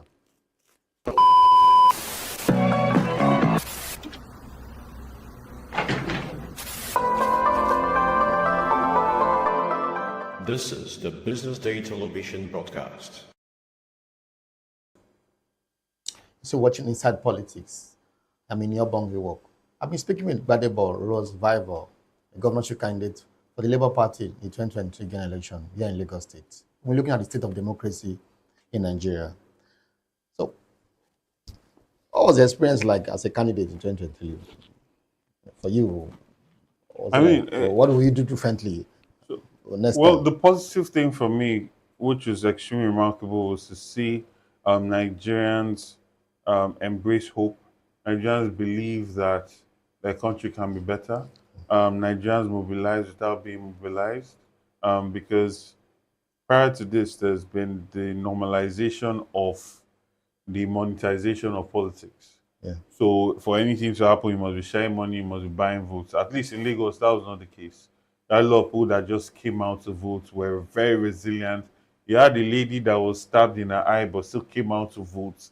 You know, the downside of it was the disgraceful behavior of the APC in relation to how they use violence to intimidate people.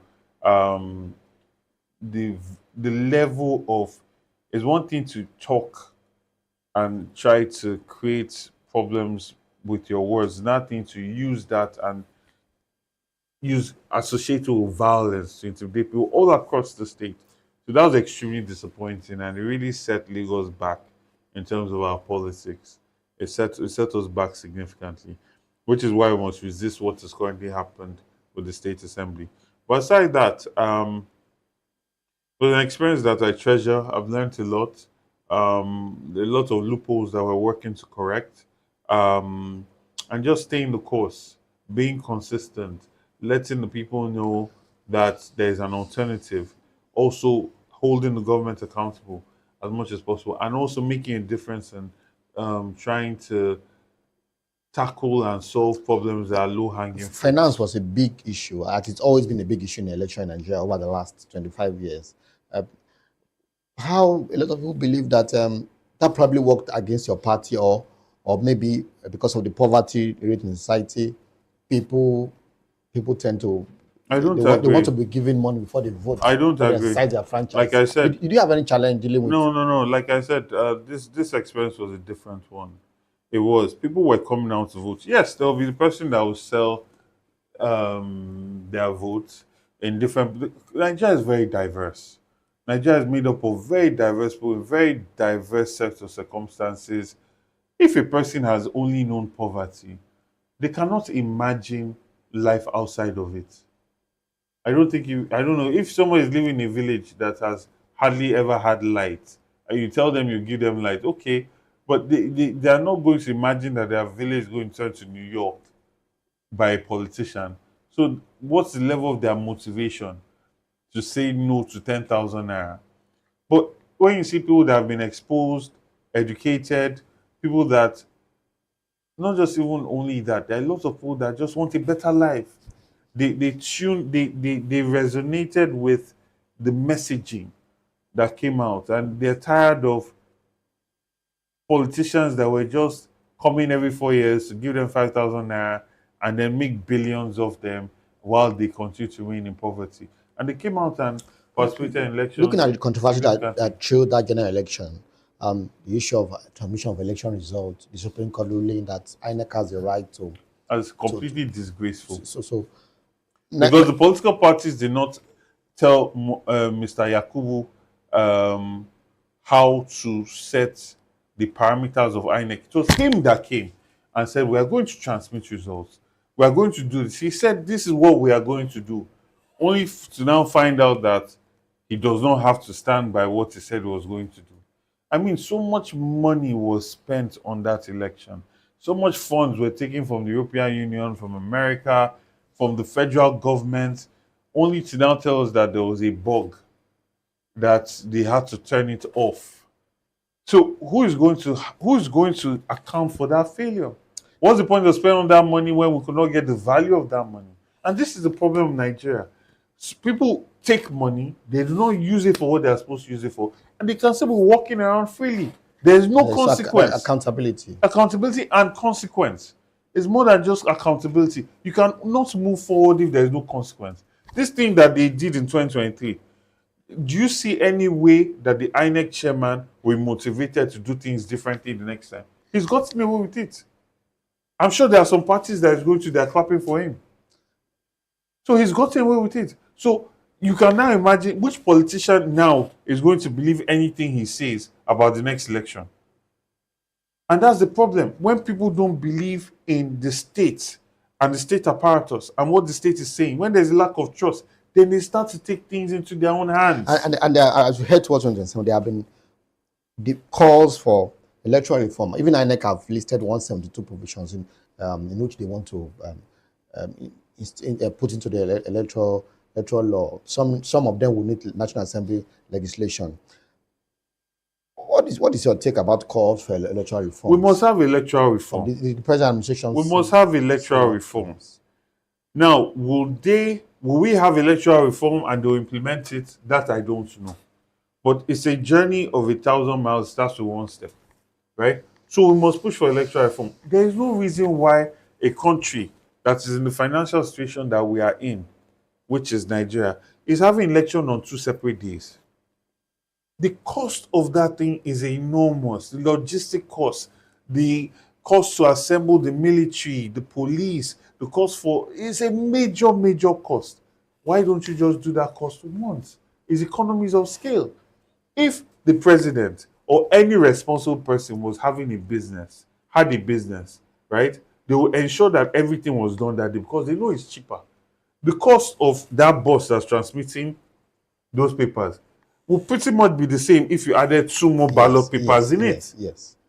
And they're also talking about cargo with planes, moving things around. Why not just take that cost once, considering the suffering financial situation that we are in as a country? Why not be more efficient? So that's one. Having elections all done on one day. The second thing is they must make the transmission of votes mandatory. And then they must become, we must start to have a separate legal process, a separate court, a special court for electoral offenses tribunal. Right? And we must do it in such a way that the people can hold people accountable and take them to court. It should not only have to go to a party. If I was at a polling unit and this particular person committed a crime, I should be able to take that person to court. And there also been calls that... And lastly, INEC should be the one that is defending the person they declare as the winner. I should not have to be with the burden of proof, go to INEC, begging INEC to collect information on the electoral result. No, you declare them. So you should come and defend. You should bring those results. Right? Because the burden of proof on the person that's appealing is very, very tough. Look at the amount of days that you are required to make your case. Yes. Yes, I understand that there's a need to establish a new government and wrap up this whole process. But INEC already has all this information. So it should be more efficient for them to bring this information forward. And there have been calls also that INEC, rather than candidates who go to court to challenge election, which that we need to expedite cases in court before candidates are sworn in. Yes, that would be ideal. What we have now is that we have 5 months for campaign. Yeah. What we see in this, and most of these positions they wait till like 1 month, maybe some 2 weeks before they. Why don't we reduce it to like maybe 2 months, hold the presidential election much earlier, then we can have longer period for candidates to go to court and challenge election results. Then before this final swearing takes place. To be honest, because we have 5 months now, most of the candidates don't campaign for 5 months. Look at what happened in the election, recent obstacle election. Lots of them they only campaign 2-3 weeks. So why having 5 months for campaign? Well, to be fair, you see, what we call campaign might be relative. Because you don't see someone doing a jamboree with buses doesn't mean campaign is not on. The moment someone starts posting a sticker on a wall, campaign has started. Because outside of campaign season, that is illegal to do. The moment someone starts to go on TV and radio and have interviews and say, vote for me, campaign has started. It's not just about moving around with these big buses and all of that. That will come towards the end because it's also about maximizing your funds. You cannot be going around and doing jamboree every day for 5-6 months. No, there'll be visitations that you are doing quietly, door to door, doing all of that. But campaign, I'm in favor of having long campaigns. Well, what's your take in part of the reforms stakeholders have suggested is that we should remove the power to appoint the INEC chairman from the president. 100%. I remember writing analysis some months back, and people were asking me, who is going to screen them? Who is going to the Senate can screen them. And the Haga Africa also subscribed to this. They said they are proposing that the National Assembly, the NJC can even be the one that would exactly the NJC can do that because there is no. It's just like local government elections in Nigeria. I can't even say in Lagos, in Nigeria, right? The people that work for the governor is the one that is going to run a local government election. So what kind of result do you think you are going to get out of that? All across Labour Party states, PDP states, APC states, the governor pretty much determines who the local government chairmen are, right? So we are just fooling ourselves if we think that we are going to have a proper democratic government at that level. And it goes back to this, the president appointing the umpire that's going to be in charge of his election. It's absurd. So do you expect without the necessary electoral reform, do you expect a fair and fair election in 2027? Or as the INEC without electoral reform, APC took power from PDP. Without any electoral reform. I mean, we saw the way the election went. We saw the way the election went. Even up to today, a lot of people see dispute the result of that election. Results. See, until Nigerians until we start to take politics seriously, there will always be disputes. The question now is the actors understanding what the situation is, getting prepared for that situation, not wishing that it should. We've seen what they are. We've seen what they do. Is Mahmoud going to come out now and say he's going to transmit results electronically and none of us will believe him? We cannot believe him again, right? So the time of looking at like South Africa, I mean, look at how beautiful South African elections were. Look at how beautiful the Ghanaian elections were, where the other person did not even wait for the election results to be called. He called and congratulated. Think about how much less tied down our courts would be if we're not having all these controversial elections that were tying judges' time up. Time is almost up. Quickly, in a minute, what's your take on what's going on in your party? A lot of our viewers will not be happy if I don't ask you that question. We've been seeing controversy, Abure claiming to be the chairman. We saw what happened in Abia State, OT setting up a committee headed by the former Senator Namadi Usman. And OT, the case is the Supreme Court now. What's your take on I mean, see, as far as people are handling things in a civilized fashion, there is hope. Where there is no hope is when people start fighting themselves, using chairs to beat themselves, or sending the army to go and invade the assembly and things like that. As far as people are going to court and they are handling things in a civilized manner, there is hope. It's in court now. Let's wait for the judgment. People will sit around the table and come to terms. You also must have seen the papers where Abure and the party are coming out to say that Peter Obi is their candidate for 2027, that they are endorsing him as their candidate for 2027. So you also see an attempt to send out an olive branch. At the end of the day, politics is about interest, especially internal politics like that. So everybody must be made to feel that their interests count and their interests matter. I'm certain that all of these issues you're talking about, we will sit around the table and come to an agreement and everything. The three major parties are engulfed in crisis. The PDP is in politics crisis. is a contact sport. It's a contact sport. The issue is the level of contact, and if it's done civilized manner. We saw Atiku Erufai said 2 weeks ago that there's a plan by the ruling party to destabilize all the opposition parties. Yeah. What is your take on that? Well, if they said it, these are very experienced politicians. I mean, you look at what Nyesom Wike is doing with PDP. You see all the controversy that they are engaged in. All of that also further takes away faith for people, for political gladiators to have in the party. So yes, there's definitely some truth to that. But we also must see the game at play and also put on our thinking caps and be ready to outmaneuver whatever plans that they have. And we also have to take it very seriously. Just the way they are taking it very seriously. We've been seeing guilt of defection over the last few months. A lot of your supporters maybe wanted to ask you, are you planning to defect from the Labour Party? You are formerly in PDP, now in the Labour Party. I'm in the Labour Party. My focus now is to build our structure, make a robust structure, get into as many alliances as possible, plug all the loopholes that we experienced in the last election, and come out a better, stronger candidate that will deliver Lagos to where she needs to be. Are we likely to see you contest in 2027? By God's grace. By God's grace. All right. Thank you very much. Thank you so much for being on the program Inside Politics today.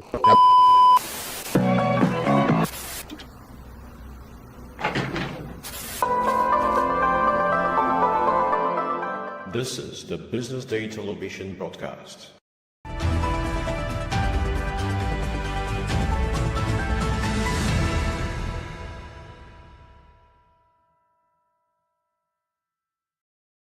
Hello there, welcome to the Business Day exclusive. My name is Elizabeth Musa, and today I'm in conversations with Ms. Adaora Ayoade. She is the MD, CEO, and lead coach of EZ37 Solutions Limited, and she has over 30 years of diverse industry experience in HR and management consulting.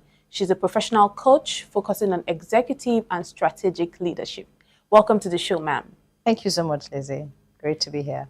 Awesome. Very lovely to be speaking to you today. And you look awesome. Thank you. Thank you.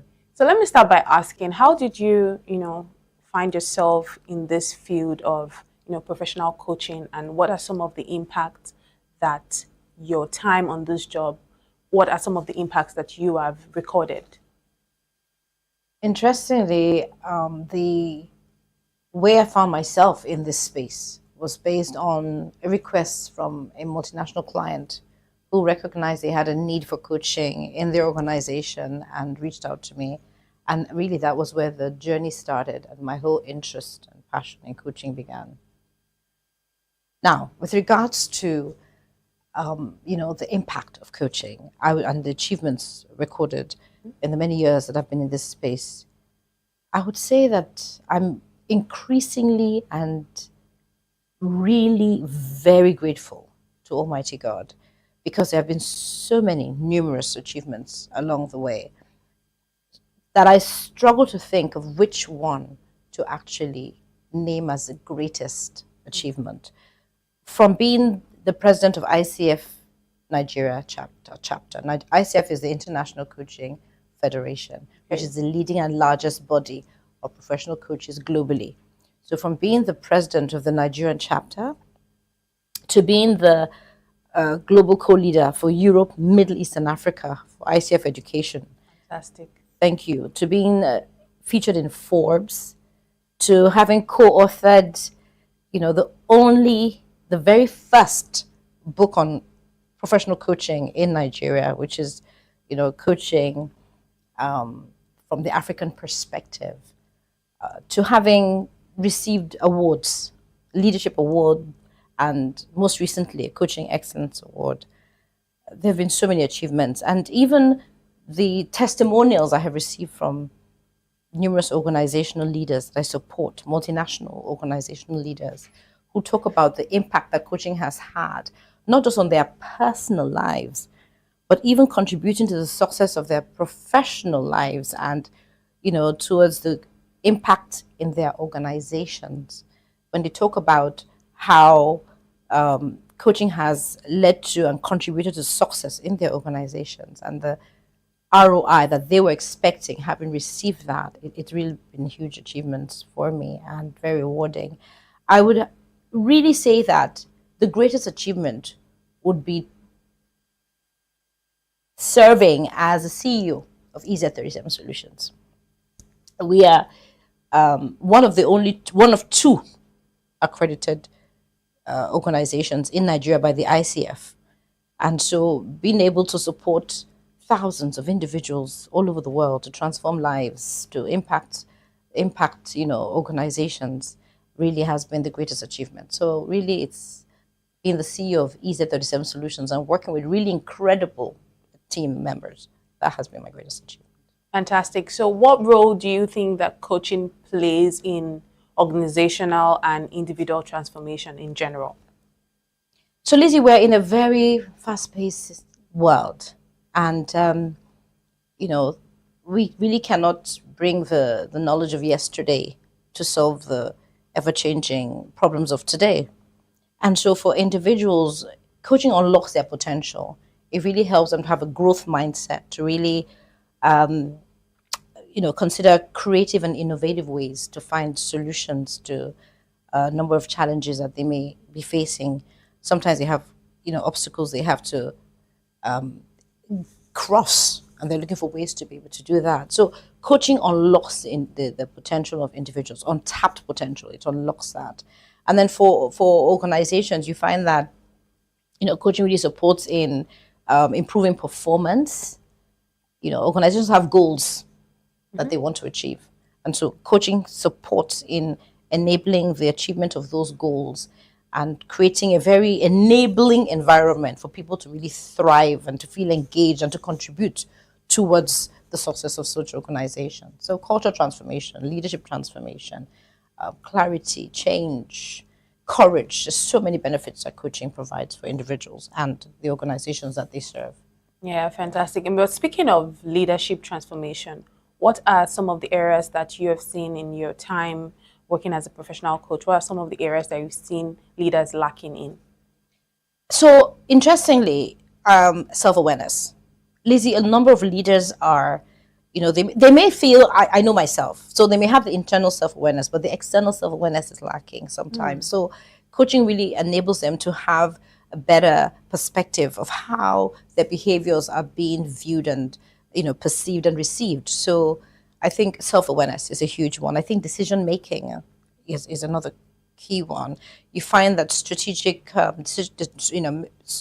leadership, being able to have that strategic mindset, is another area of need. And then, of course, emotional intelligence, Lizzie. Emotional intelligence. Sometimes you find that people are dealing with things from different angles, and how do they navigate but still maintain the front that enables people not to sort of run away from them because they feel this person is going to explode. So emotional intelligence and resilience. Yeah. Awesome. So what areas do you say that individuals must pay more consideration to as they grow?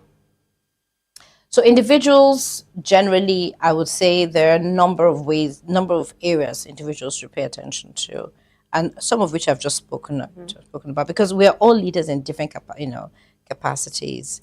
We're all influencing individuals or organizations in one way or the other. So we need resilience. We need resilience. We need to have that change management mindset. We need to pay attention to having a growth mindset. We need to work on our emotional intelligence. We need to work on our critical thinking skills. And sometimes people have these blockers. Some people call it obstacles, things that get in the way. And coaching helps them to, in that safe, non-judgmental space, it enables them to look beyond those obstacles to identify solutions that they may not even have realized was within them. So, these are some of the areas that people, individuals, leaders should pay attention to. Fantastic. So knowing full well about the importance of coaching and all of these things you've said, are there sectors in Nigeria that need urgent coaching attention? That's an interesting one, Lizzie. I think I would say almost every sector in Nigeria could really benefit from, coaching and coaching interventions. In particular, sectors that there's a lot of high pressure, a lot of stress, there's a lot of, high targets to be met. Such sectors could actually really benefit from coaching because they're looking at ways to think creatively, to come up with novel and new ways to stay competitive. So you find sectors like finance sector, very fast paced. You have people having some targets and you're like, this is interesting. So financial sector, oil and gas, you have, telecommunications, FMCG, sectors where they really need leadership development. They need improved governance. They need effective policies and programs. So across various sectors, coaching is needed. Good. So would you say Nigerians are engaging enough in the areas of coaching, and what would you say are some of the best practices that will make Nigerians thrive when they adopt coaching? I don't know that generally people employ professional coaches. It seems to be like something that is very elitist, like, oh, have I finished eating and I want to employ a professional coach? So what would you say are some of the best practices that Nigerians can actually adopt in terms of engaging with professional coaching? So I would say that, the awareness of coaching is growing in Nigeria, and I really want to applaud BusinessDay and, the efforts being made to create the awareness around coaching, because there's still a lot of room for people to recognize the transformational impact, the benefits of coaching. And when you say it's seemed as elitist, there's a lot more democratization of coaching. People are embracing coaching at different levels of organizations, or even entrepreneurs, even individuals, not just businesses. I would say that I spoke about the International Coaching Federation earlier. Yes, you did. And They are the gold standard. Now, I am an ICF professionally credentialed coach, right? I'm certified by this gold standard.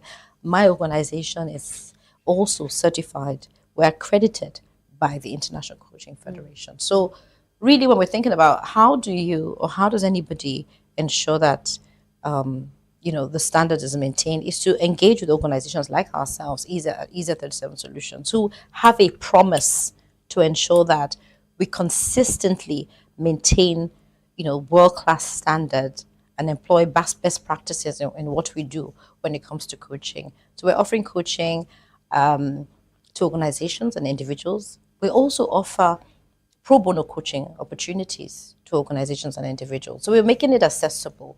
So when I talk about the democratization of coaching, it's real. So finally, you've spoken about the work that EZ37 Solutions is doing, which is amazing. So for someone who probably wants to venture into professional coaching, not just the people who want to use your services, what would you say are some of the traits they should see in themselves before they say, you know what, I think I should venture, I think I could reach out to EZ37 to coach me? What are some of the traits they should look out for? Somebody who wants to be an agent of change. Okay. If you want to be an agent of change, if you want to make an impact in your world, if you truly want to show up as an authentic contributor to making the world a better place, that's what you need. We will then, being a coaching institution, we will then support with the skills, with the competences, with the mindsets, with the tools, everything that's needed. Having that passion, having that desire to be a change agent, to bring about sustainable change. And our world needs more change agents. So I think with that, you've got all you need to get started. I think you've said it all. I mean, you literally just said just being the person who wants to be a change agent. And I think everyone should want to be a change agent. I want to be a change agent. Beautiful. I'm a change agent, so I think it's fantastic. I want to really commend you for the work you're doing. Thank you. And I hope that we keep seeing, this impact that you're making every day. We keep seeing it around our world, in Nigeria and even beyond. So well done, ma'am. And it's lovely talking to you. Thank you, Lizzie. It's been a pleasure speaking to you too. Thank you. And I truly appreciate Business Day for creating this vibration around coaching. Absolutely. So there you have it. I've just had a very enlightening conversation with Mrs. Adaora Ayoade on professional coaching. It was indeed very remarkable. We hope you keep watching Business Day. We are on all social media platforms at Business Day NG. Thank you for watching. My name is Elizabeth Musa.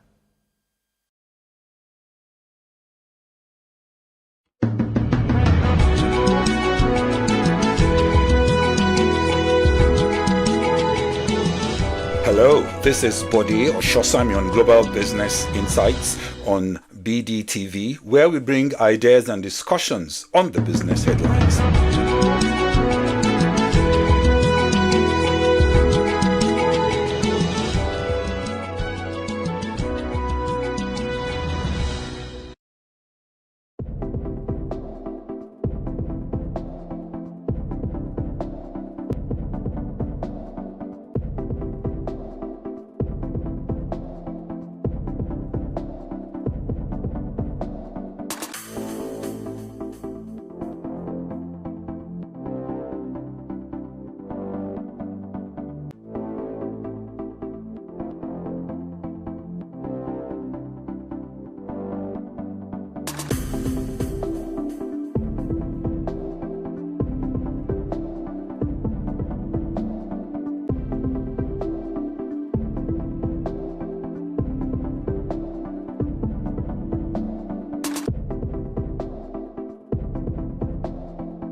You are watching Business Day Television. Attention business leaders. Want to make informed decisions? Join the ranks of the best with Premium Business Day. Access in-depth analysis and expert opinions to stay ahead. Subscribe now at premium.businessday.ng and unlock premium content. Plus, you get 50% off your first subscription. Don't miss out. Make smarter choices and seize new opportunities. Sign up now and elevate your business game. Visit premium.businessday.ng today.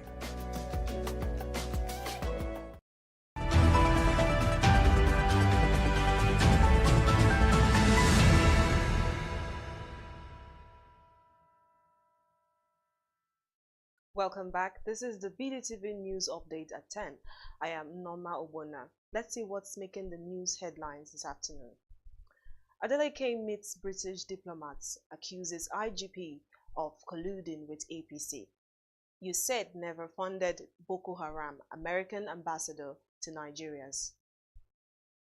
Trump calls Zelensky a dictator as rift between the two leaders deepens. Arsenal posts 17.7 million euros loss despite record revenues. We begin the news in Nigeria, where Osun State Governor Ademola Adeleke has accused the Inspector General of Police (IGP) Kayode Egbetokun of allegedly colluding with the All Progressives Congress to enforce non-existent court order reinstating local government chairpersons and councillors sacked by a federal high court judgment in November 2022. He made the allegation while receiving top diplomats led by the British Deputy High Commissioner Johnny Baxter in his office on Wednesday, 19th February 2025. The governor added that Osun was facing a combined assault of security forces who were busy aiding and abetting violations of democratic process rather than protecting the rule of law. Moving on, the U.S. ambassador to Nigeria, Richard Mills Jr., has revealed that there are no evidence to back allegations that the United States Agency for International Development, USAID, funded the Boko Haram terrorist group in the country. According to reports, U.S. Congressman Scott Perry recently claimed that the USAID funded global terrorist groups like the Boko Haram. The U.S. ambassador on Wednesday, 19th February 2025, revealed that his government monitors all its spending in Nigeria and none of that went to the Boko Haram. Mills made the clarification after his presentation at the Nigerian Governors Forum meeting in Abuja on Wednesday. Still on, the Nigerian Electricity Commission has announced new penalties for security and electricity theft, meter bypassing, and tampering. The Commission says violators using single-phase meters will pass a fine of 100,000 naira, while repeat offenders will pay 150,000 naira fine. Three-phase meters violating the NERC's meter rule will pay 200,000 and 300,000 naira. The Commission says the sanction became effective on January 22 of 2025, aligning with the Electricity Act of 2023 and Consumer Protection Regulation of 2023. To boost the enforcement against electricity theft and ensure compliance with meter regulations. To end the local news, the governor of Adamawa State, Ahmadu Finitri, has sacked all district heads and traditional title holders in the newly created emirates and chiefdoms in the state. He announced the dismissal on Wednesday, 19th February 2025 at Gulak while presenting the staff of office to the new chief of Madagali, Ali Damburman. Fintri had in December created 7 new emirates and chiefdoms, which brought the number of the state's emirates and chiefdoms to 14, graded into first, second, and third classes. On the foreign scene, President Trump has launched an attack on Ukraine's President Volodymyr Zelensky, calling him a dictator and deepening the rift between the two leaders. His attacks came after Zelensky, reacting to U.S.-Russia talks in Saudi Arabia from which Kyiv was excluded, said the U.S. president was living in a disinformation space governed by Moscow. Speaking at Saudi-backed investment meeting in Florida, Trump said the only thing Zelensky was really good at was playing Joe Biden like a fiddle. Zelensky's 5-year term of office was due for May 2024. However, Ukraine has been under martial law since Russia launched its full-scale invasion in February 2022, putting elections to hold. Also, prosecutors in Brazil have charged former President Jair Bolsonaro with overseeing the plot to remove an elected government from office after his loss to incumbent President Luiz Inácio Lula da Silva in 2022 election, complicating his narrow chances of a political comeback. The indictment of Bolsonaro followed a 2-year Brazil's federal police investigation into election denying movement that resulted in the politician's supporters descending into violence as they stormed the capital just 1 week after Mr. Lula assumed office. Many of the protesters at the time admitted that the decision to create chaos was to give the military justification to carry out its coup, which they had thought was imminent. Now to sports. Arsenal has lost 17.7 million euros in the 2023-2024 season, despite a return to the Champions League, helping to post a club record of 616.6 million revenue. The Gunners missed out narrowly to finish second to Manchester City in the Premier League and reached the quarterfinals in their first Champions League campaign since 2016 and 2017 before bowing out to Bayern Munich. A return to Europe's elite club competition contributed towards a 71 million euro rise in broadcasting revenue and 29 million euros more matchday income. Commercial income also grew significantly to 218.3 million euros following a renewal of the club's agreement with stadium and shirt sponsor Emirates. To end the news, Atalanta forward Ademola Lookman has criticized comments by his own coach Gianpiero Gasperini, describing him as one of the worst penalty takers he has seen as deeply disrespectful. Lookman scored 34 seconds after coming on as a half-time substitute, but also missed a penalty as Atalanta exited the Champions League against the Club Brugge on Tuesday, 18th February 2025. After the match, Gasperini revealed that Lookman was not supposed to take the penalty and claimed the 27-year-old had a frankly terrible record even in training. Those were the top stories of headlines this morning on the BDTV News at 10. Stay tuned for more.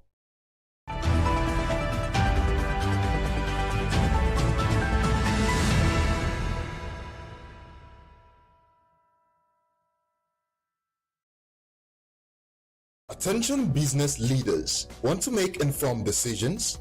Join the ranks of the best with Premium Business Day. Access in-depth analysis and expert opinions to stay ahead. Subscribe now at premium.businessday.ng and unlock premium content. Plus, you get 50% off your first subscription. Don't miss out. Make smarter choices and seize new opportunities. Sign up now and elevate your business game. Visit premium.businessday.ng today.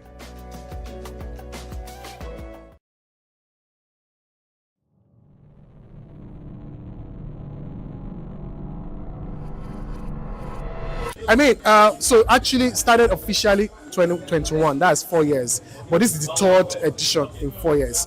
And the beauty for me is the high moments, days like this, where we get to share the vision and also see that the vision is catching on everybody.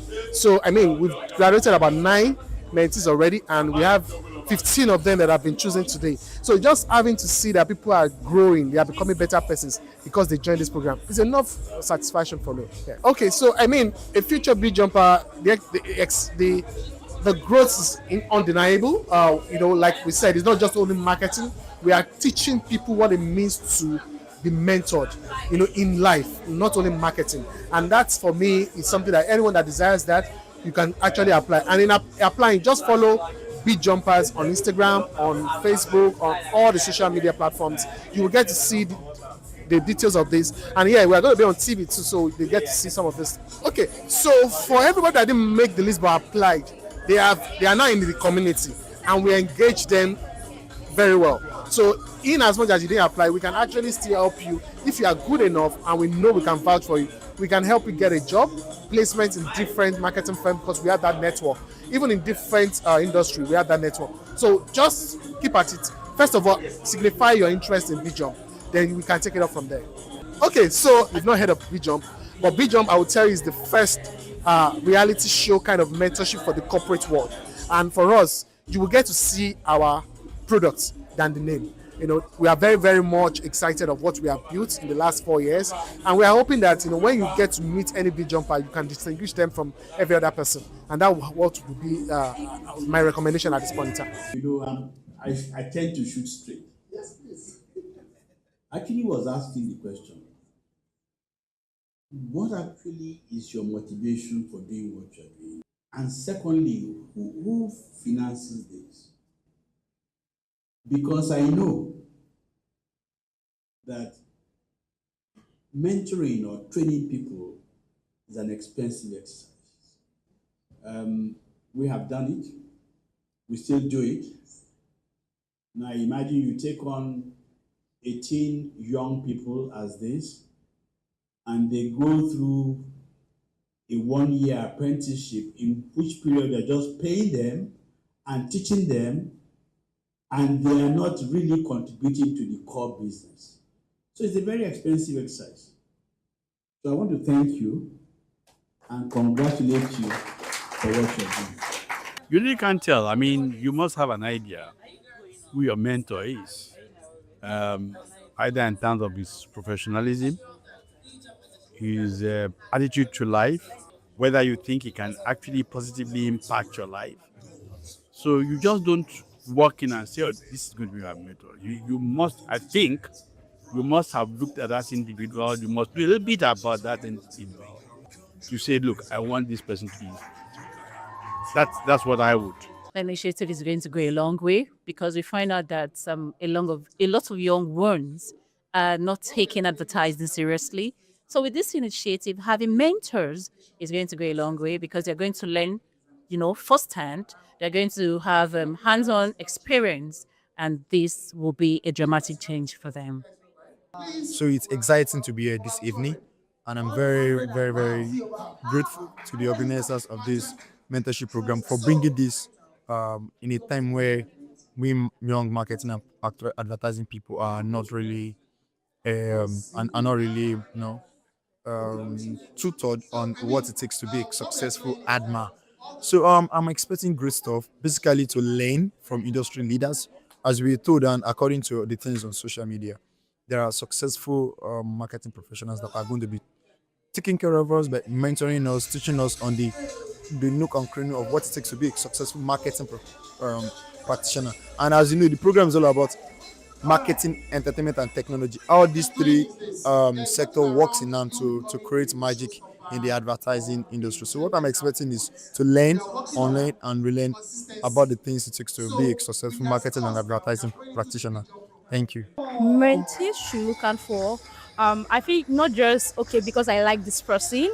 If where you're trying to go is where this person has already attained, so I think that's what you should be looking out for. Availability. This person has attained where I'm trying to go, and not just because you like that person, you like the aura, you like everything. I think that's one thing you should look out for. Okay. One thing is commitment. I believe a mentee is not supposed to come like all good or excellent, but commitment. If a mentee shows commitment, means no matter how hard the journey gets, that person will be willing to stay, learn, and grow. So that's one thing I look out for, like your willingness to commit. You really mean this thing, and you're yet to do it. So that's one thing. All right. Thank you so much. Thank you. I was one of the BJump 2.0 mentee, and the experience for me was very incredible. My career never remained the same since then. I learned so much. I was stretched. BJump is the kind of program that you come in and you look back after the program and you see yourself doing things that you could never have imagined that you can do. Because Mr. Babaji personally will stretch you. We give you tasks, assessments that will really stretch you. and we had opportunities to visit different agencies. So that means we were exposed to experiences, we were exposed to experts, and that really made us be so fast. And what I have to say to BJump 3.0 and every other BJump set that will be coming is that put in your best to this, because you never can tell who is watching. It's very good to put in your best to whatever you have opportunity. Grab it very well and put in your mind to it, and you definitely no regret. You get the best out of it. Thank you very much. Thank you so much. The importance of mentorship cannot be overemphasized. I'm a beneficiary of mentors, and I have mentors in different areas of my life that I want to excel in. Now, when you have a mentor, the mentor handholds you and ensure that you don't have to keep reinventing the wheel. You get to sort of even have shortcuts in getting faster to where you want to be. And like our guest speaker mentioned, it's not just about learning in one channel, it's about an overall thing. So irrespective of every area of your life, it's better to have someone that has gone ahead of you, that can teach you, mentor you, guide you on these things. So its importance cannot be overemphasized. It's an amazing thing that Golaji is doing. Anybody that's into mentorship is definitely someone that is passionate at heart and interested in giving back to the society. Now, these mentees today has had a wonderful lifelong experience that they're going to cherish for many years to come, and it makes their journey ahead easier. Like I've said, the importance cannot be overemphasized. I wish so many other people, individuals and organizations can embrace the act of mentorship, because it is the way to go. Thank you. My most memorable moment was the first time we met Dr. Mr. Bolaji.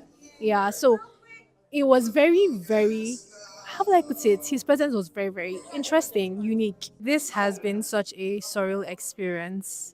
I really was not expecting it, and I am so, so, so grateful to have been chosen, because this is such a once in a lifetime opportunity. Because where else can you find the opportunity to have access to people like this? I mean, just the experience of Dr. Biodun Shobanjo being here, and then the list of the mentors, very, very impressive people. So I'm just pretty excited, and I hope and pray that I'm able to make the best of this opportunity. Okay, my expectations, to be honest, I'm going into this with an empty mind. I'm emptying my mind of what I knew before, and then I'm just going into it ready to take in everything I can and also apply myself the best I can. So I want to come out of this a way better version and prepared for like the big dreams I have. Prepared to be able to apply myself in the industry and fly so high. So yeah. I think it's a very, very welcome initiative. I think it's high time someone stepped up to this challenge. We are at a particular time in the industry where we need to deepen our talent bank, and having professionals come through this big jump program, learn the trades, tricks of the trade, become better at it, and get to learn from lots of mentors. The lineup is really mad, very cool. I think it's just very welcome and brilliant. I think for the guys who have been chosen for this program, it's an opportunity of a lifetime. Dive in head first. Worry about nothing. Give it your best. If you give your 100% to anything, particularly to opportunities like this, trust me, you will get many folds return. Okay. Like the popular saying, if you don't share them, they will leave anyways, right? I think a lot of people are speaking from a place of disappointment. But it's something we have to keep doing. We have to keep, putting back, into the industry, training and bringing up the next generation. It's very critical. Our future depends on it as a business and as a category.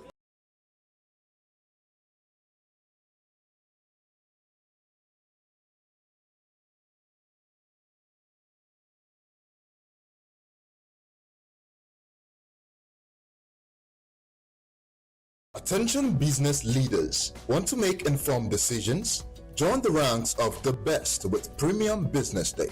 Access in-depth analysis and expert opinions to stay ahead.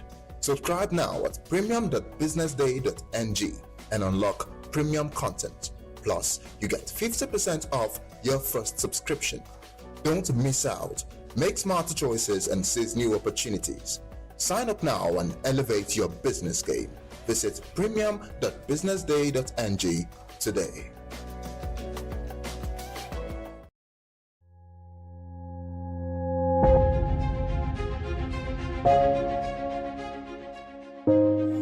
Good morning and welcome to the BDTV Breakfast Show. I am Bethel Olajabi.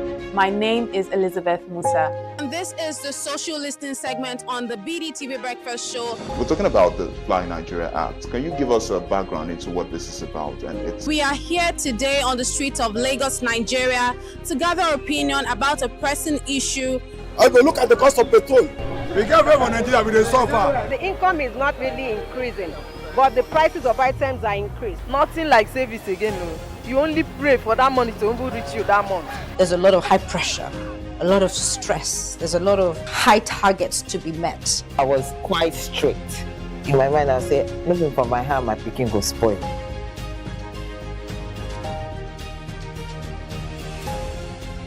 To allow all banks and all the players in the space 15% inflation target achievable in 2025.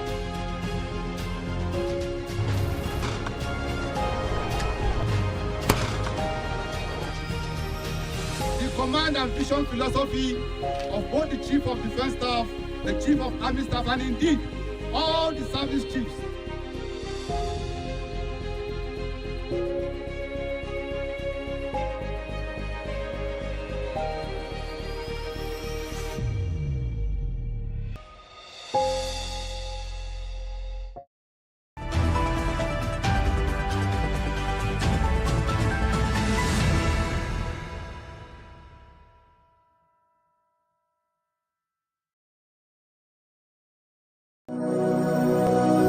You have 6 kids, like I've alluded to before, Yes. which include the very well-known Mbadiwe twins. Yes. Do you get recognized a lot because of that? I think I turned into a mini celebrity when they were on the show Big Brother. All right, everybody yeah. was like, "Oh, you're the mom of the twins. Oh, the mom of the twins." And I was like, "Yeah, I'm the mom of the twins." And I am a Zumba instructor, so I have related to a lot of women. I've been to classes where women coming and they're like, you know, they're shy and they're this and they're that. And then you start to talk to them, and then I get them to co-teach with me, and then they open up, and then you find out that, look, you have that strength. And then the next thing, they want to become a Zumba instructor. Life isn't perfect. People aren't perfect. If you say you're going to do something, for heaven's sake, just do that, right? Be that person that can be trusted, you know, that other people can rely on. You have to be humble, you know, and you have to be respectful of everybody. It doesn't matter who they are, you know. Right. So in any little way you can, you know, you should try to support the next woman. Absolutely. You know? Where you can speak up for somebody who is underrepresented and you have the capacity to do so, please do so. And always remember, you know, everybody can have a piece of the pie. Absolutely. You know? Absolutely. And the truth, Pam, is that no matter how good you are, the reality is that somewhere out there is somebody who is better than you. Exactly. Prettier than you, does things better than you, you know, so don't sweat it, you know, just try to work with other women. And Exactly. I agree totally.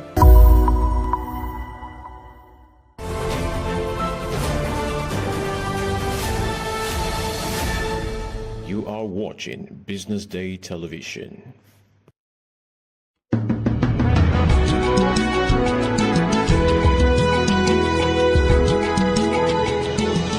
Hello, this is Bode Oshosami on Global Business Insights on BDTV, where we bring ideas and discussions on the business headlines.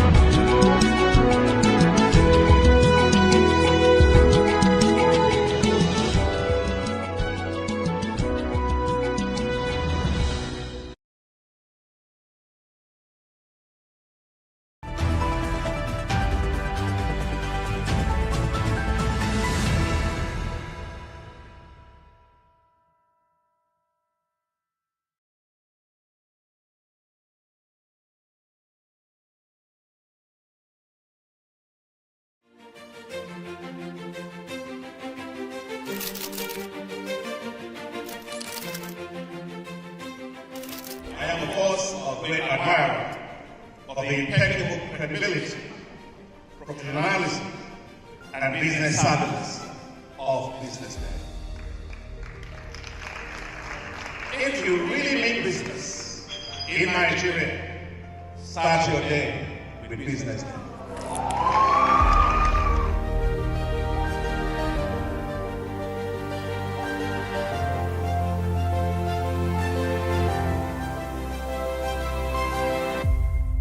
BusinessDay is West Africa's leading provider of business intelligence and information, delivering premium content across diversified media platforms, including online, mobile, and print.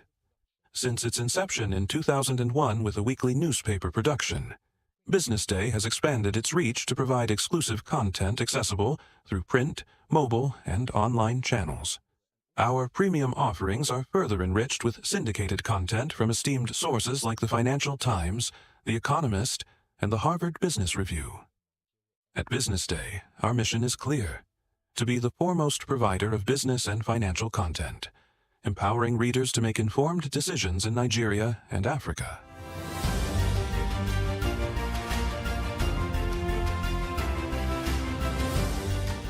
Since our establishment, we have been committed to delivering insightful, relevant, and accurate information about Nigeria's business and finance environment, while contextualizing the impact of global events. We monitor the stock market, analyze the companies driving it, and report on government policies and their economic implications. For being consistent in organizing these CEO forums for almost the last 14 years, I think this was a commendation, and I think something that will encourage them to continue. From decoding market trends to dissecting economic shifts, we offer actionable investment ideas and serve as a compass for decision makers navigating complexity. Beyond headlines, BusinessDay fosters discussions on critical economic issues through impactful conferences and events. These platforms bring industry leaders together to share narratives that drive innovation and spark meaningful dialogues. Our events galvanize connections, bridging the gap between inspiration and achievement. For businesses seeking visibility, our strong digital presence offers unparalleled opportunities, with millions of followers across social media and a dynamic website attracting visitors from within and outside Nigeria. BusinessDay is the ideal platform to boost visibility for your products and services.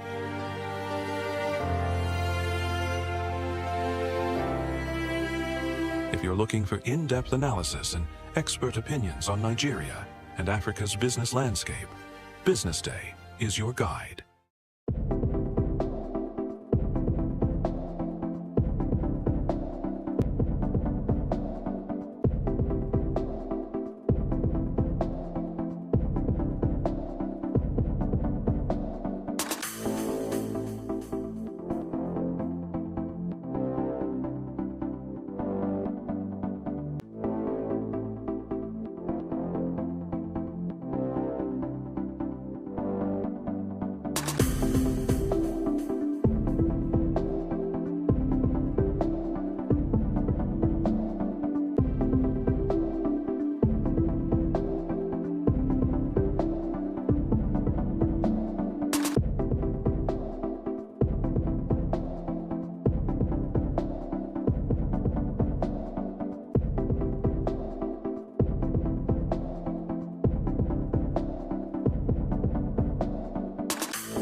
Welcome back, and thanks for joining the social listening segment here on the BDTV Breakfast Show. My name is Elizabeth Musa, and joining me on the show this morning is Stephen Onyekwelu, our in-house analyst. And as usual, I'm always glad when you're joining us in the studio. Thank you very much. How are you feeling today? Well, I'm feeling good, and yeah, Hope it continues. Your reactions are always straight to the point. I'm feeling good. I'm fine. Yes. No detail. No, life is not that complicated. It's as simple as that. You're feeling good and you hope it continues.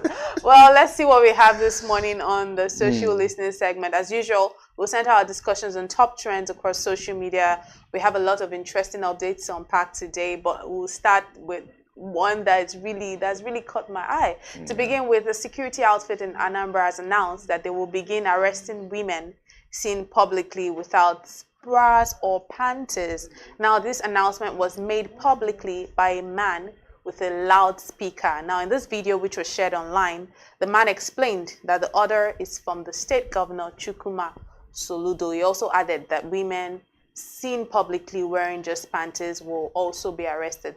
This video has sparked mixed reactions across social media, obviously, as you would expect. But let's take a look at this video very quickly, and then I'll come to you. So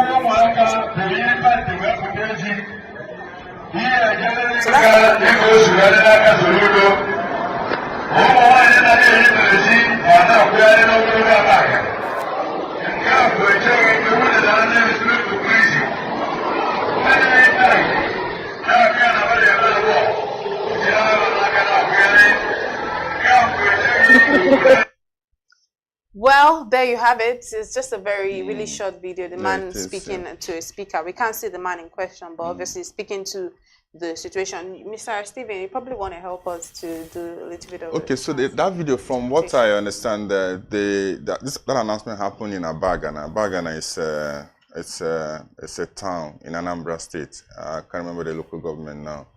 And so the man was saying, so the ladies or women who dress indecently, say some wear their underwears and they loiter on the streets, that this announcement is from the governor, that such, if you're a victim, you'll be arrested and you go to jail for it.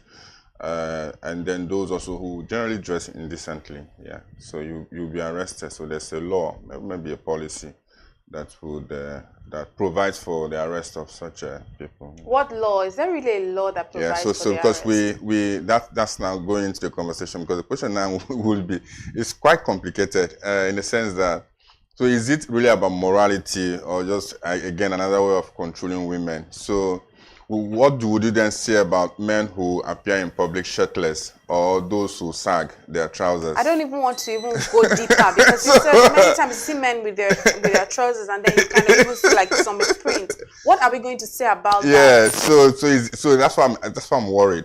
So it's not just one way again of this patriarchy thing of you have to contain women, you have to do no. So, but if then there's a policy, and again it borders also on human rights, right? So the right of self-expression, which involves how you choose to dress. There's actually the freedom of self-expression. Yeah, so that, and at this isn't that this just a distraction? There are bigger issues. Infrastructure. Anambra has bad roads that need attention. There's unemployment. There's even threats of security threats. So, but if you weigh this now on a scale, what should you be paying attention to? Anyway, I'll leave it to... No, don't. Who are you leaving it to? Leaving it to me? Yeah, or leaving it to who? Am I a lawmaker? Or what? Who am I?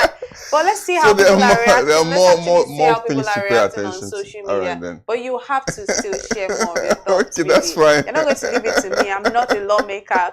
So Salahu says, this is a way forward. You have our backing. We can't be dealing with insecurity, poverty, unemployment, unrest, and also temptation as well. Gradually, we are coming back to our senses. Thank God this is not coming from the northern government. Of course, this is happening in the east. Celestine Nelson says, okay, we're getting there. Sanity will soon be restored. And then he puts a prayer hand. He says, thank you, dear governor. Watch how rape cases will reduce. Say no to sexual provocative. I don't know. That comment is getting on my nerves. Let's see if we have more reactions. Israel Usolo says, bra is understandable, but how do you know a lady is not wearing pants? Now, those are the key questions for me, really. Daniel Rega, I love him so much. Daniel says, so, of all problems in Anambra State, who wears braziers and panties? And then he put it in quotes, is a top concern from the state government. I understand the need to promote decency, which is true, but this is outright ridiculous. The state government has far more pressing issues that need urgent attention, misplaced priorities. That's how Daniel ended it. One thing with Daniel, he must stop. That's good. If there's one thing with Daniel, he must chime into every conversation. I don't know how he tends to always have his hot takes on everything, but one thing with Dan, he must talk. And I just love his confidence, really. But let's not make the conversation about Daniel. Let's make the conversation, let's bring it back to the conversation, the issue of the day. Really, when Daniel said misplaced priorities, I do agree. I'm all for pushing us towards decency. You know, we need to be more decent. But again, you see that if you're having conversations, if you want to really be critical with our thinking, you will see that what is decent to me might not be what is decent for you. So when it comes to issues of morality, except we're talking about what is permissible according to the law. The law, When we're talking about issues of morality, it's objective, it's subjective to each individual. So what could even be seen as decent here in Nigeria, in America, it's like, what's going on here? Do you get my point? It's like, what's really happening? Because we don't do this. But many times people come from out of the country and then they come here, they're like, nah, some of the things that we are doing, it's a little bit extreme. Right? And here it's seen as, you are being decent. So again, it's subjective. Even when you go to the north sometimes, I could be dressed like this and I'm seen as indecent. The other time I was in a northern state and I'm telling you, they were looking at me. You knowing me in the yardstick of what is decent, you know that in the yardstick of what might be seen as in your own diary or in your own dictionary, or in your own book per se, or what is this? You know me to dress in no. Exactly. So imagine I was there and they were looking, because again, what I say about it, because you could be showing your shoulders, they are wondering, this is indecent. Which is what because I had like the when you now try to force down a law amidst all of the interesting and more serious issues for me, more serious issues going on. That first commenter said something I found really interesting. He said that we are dealing with different things. You can't be dealing with temptation. I find it ridiculous. Well, I guess he just wanted to say something because and this is not new. This indecency thing. I mean, the colonial days, but it's always targeted at women. That's the thing. That's always the thing. You know, there are men every day. So are men always dressed decently? If you come here with your shirt and your this thing open, is it decent? No, but it's not. But we want to control women. We want to control women and talking about decency. You know, there was these things they used to sell in selling. What was it called? They used in selling clothes. Is it mannequins or how? Mannequins. Yeah. No, they were banned in some northern states. Really? Because that's indecency. You see what I'm saying about how decency is kind of relative. It from is. Place to place. It is relative. From person to person. From you know, it's just really from group to group. It's how in some churches you putting on earrings is considered, you know. No, it's not acceptable. It's not acceptable. But in some churches it's acceptable. So it's just these things are just. I think we should focus on what is lawful, you know. Yeah, what is lawful, for what's instance. lawful? Because when we're now just coming out of nowhere, a security agency coming out of nowhere. I'm even wondering, Chukwuma, I need to get a statement. I don't know if I've not seen any statement yet. We'll probably have to look up. I need to get a statement from Chukwuma Soludo saying that, they are a party to this. They said this, they put this out. Because a security outfit just saying, because this is how news, we are journalists, this is how news goes. And then you've not even confirmed it, you know. People will start saying, they said in Anambra State, you know this thing they said. That's part of the things that we're taught not to. They said, who said? They said, yes, we need to know who. We can't even see the man behind. No, we didn't see the person. We were able and then to it says identify. From I could go out there today now and take maybe upstairs from my house and start saying, this thing from President Bola Ahmed Tinubu. This is a directive. Because of the way I feel, maybe I'm just seeing lots of people dressing indecently on the road. I'm like, what is this? I could just start today and say, you know what? I'll take my megaphone and just start shouting this. And my name is Madam Sholake. I'll just create a name.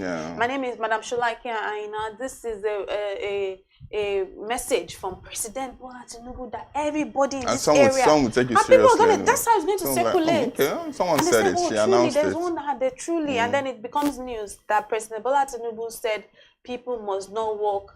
That's how news flies without verification. Because I need Mr. Chukwuma Soludo to actually, put out a statement. Maybe it's office saying that, oh, you were really a party today. If that did not happen, then to me, this information is just one of those trends that just give us something to talk about and then. But it's interesting that and this is coming at an interesting time when Soludo is there's also this whole thing around native doctors. So if you have to practice, if you're not from the state, you can't practice this native doctor thing, and if you're from the state, then you have to obtain a license to practice. So there's this, there are some of these social reforms is undertaking, and maybe this is coming. Maybe this is just part of it, but like you said, we need some official. I need an official statement from the state government, and it's really misplaced priority. And we truly even need to even say no to the patriarchy, because every time we know that Nigeria as a country is a very patriarchal. We have a very patriarchal society. We live in that type of society where it's almost like the men make the rules, women have to now follow, women have to. It's just really crazy. It's a lot. You get your voice is like, okay, yeah, me and myself and Mr. Steve, but my voice has to be lower because Mr. Steve is you guys make the rules. It's not really funny. Okay, really. That's why you're raising your voice at him, because we are not. And next month is International Women's Day. Is it March 8th or March 18th? I don't know which one. It's always those days. It's March 8th or March 18th. Yeah. Yeah. So I think that's something that needs to. It's a worry for me. There are bigger social issues, right? And then is this how you dress, whether you wear this or you don't wear that? So it's just madness. And if you speak now as a woman, they say probably you want to be dressing because no, what are you not necessarily. I think it's a little bit bizarre. I think it's not aside from the patriarchal side of it, aside from the misplaced priorities side of it. I think it's a little bit bizarre. It's even creepy because what do you want to do? You're going to walk in now and say, what's she wearing? What's she not wearing? Or is there going to be a sensor that will now be like, okay, once they walk in, we're going to put it on their body and say, pant detector? Because I really need to know. Oh man, this is interesting. There are different layers to the conversations, really. But we'll have to just. Where's a place for privacy? So you start to look at people in a certain way. It's creepy, and because you know what's annoying? Because it's going to be a man that will be. Yeah. So it's such a creepy law because that means it's not even a law. Let me take that back. It's not a law. It's such a creepy thing for them to be saying they want to come up with. Live and let live. If you see, even the good book, the Bible says, if your eyes cause you to sin, cut it off, or pluck it out, or something like that. It's really hard, but if you're looking to them, that person said, "Oh, the rape cases will reduce." I need to find that man, wherever that guy is. Those are the people that people should look out for and just take note. Just put them blue, just highlight their names for tomorrow. Because if you're one of the people that are saying that.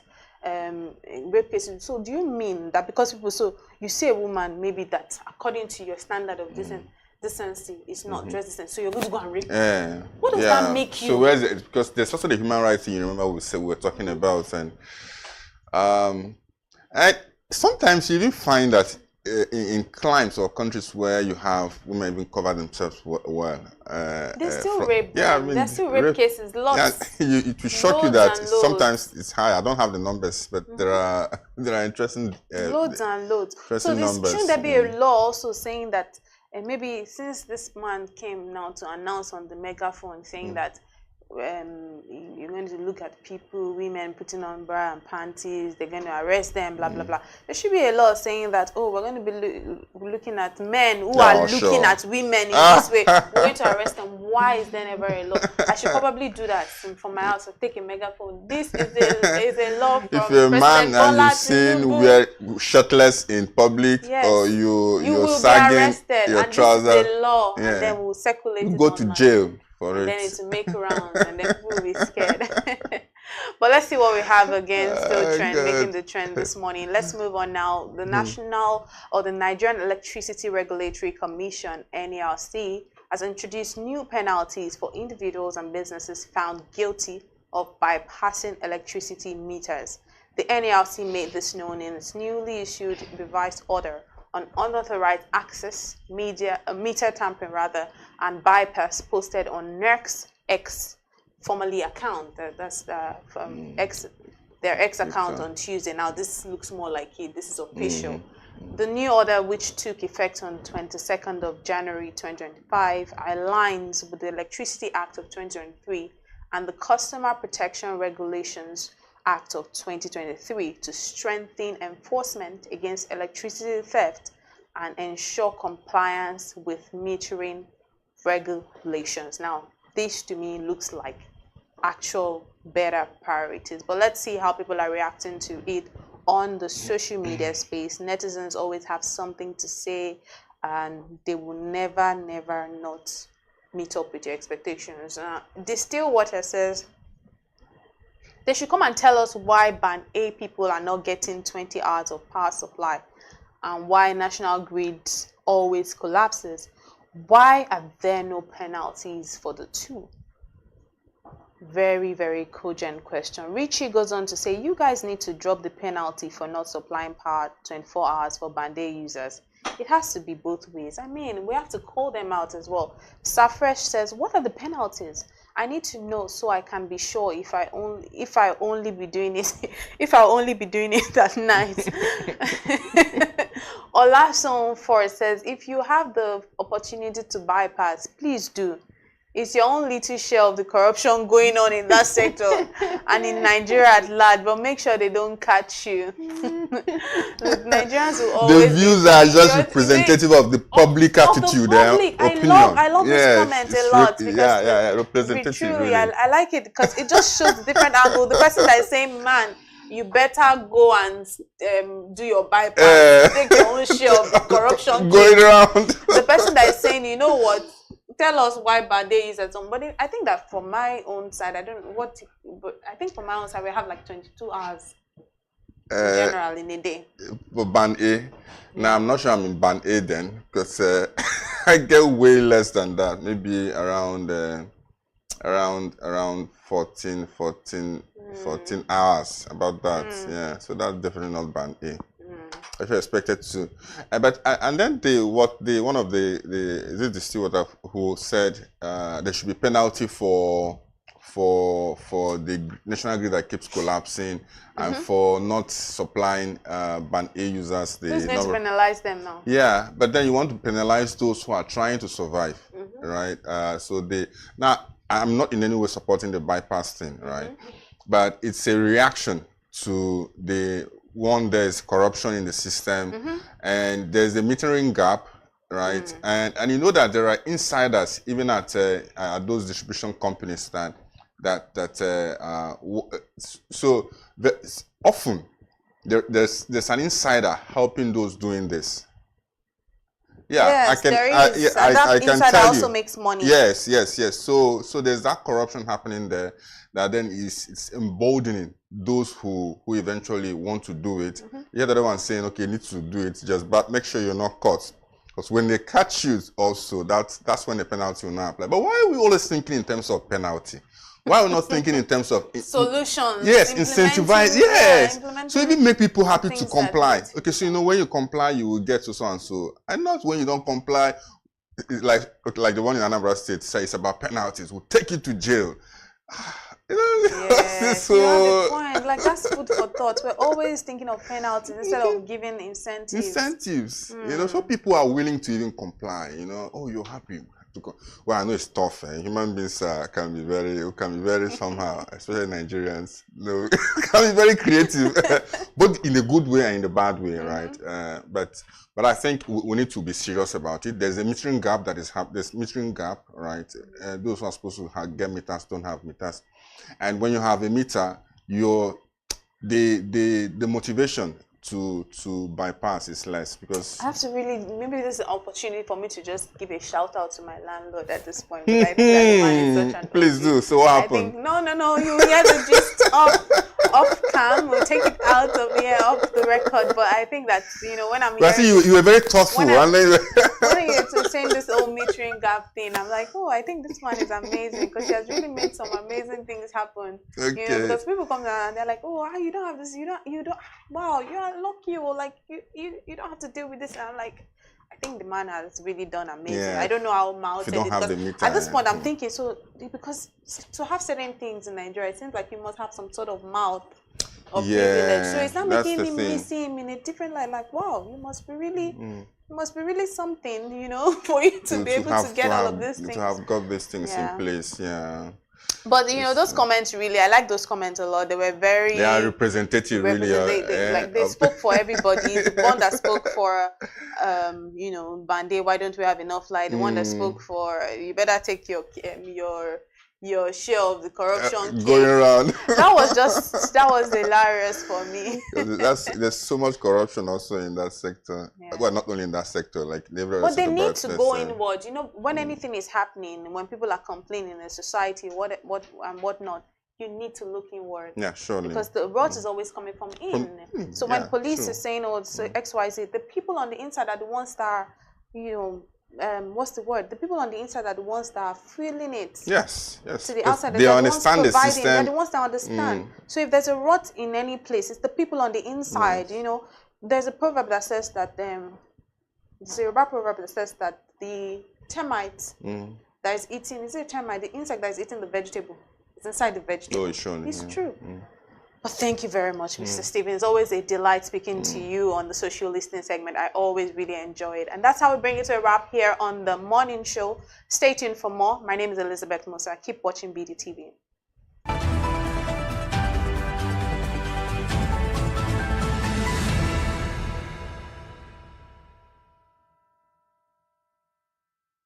Attention business leaders. Want to make informed decisions? Join the ranks of the best with Premium Business Day. Access in-depth analysis and expert opinions to stay ahead. Subscribe now at premium.businessday.ng and unlock premium content. Plus, you get 50% off your first subscription. Don't miss out. Make smarter choices and seize new opportunities. Sign up now and elevate your business game. Visit premium.businessday.ng today.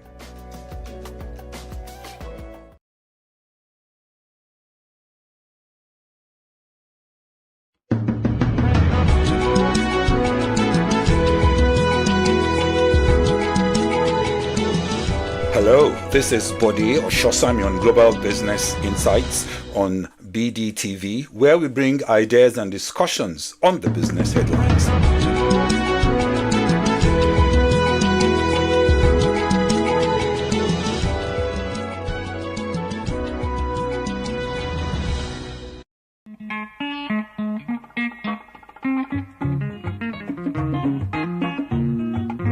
Kemi Michael here, your Yoruba named Akwa Ibom girl, welcoming you to Go Local.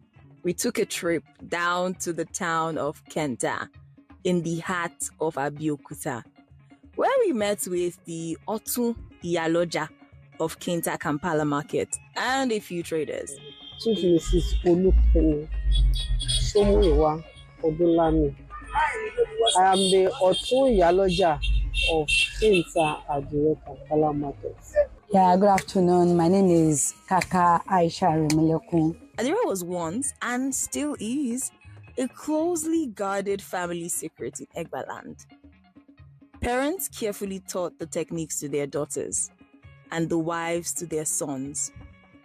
This tradition was so sacred that outsiders were initially barred from participating. as Adire production echoed the whispers of a family's heritage. Yes, my grandmom did it, my mom did it, and now to me.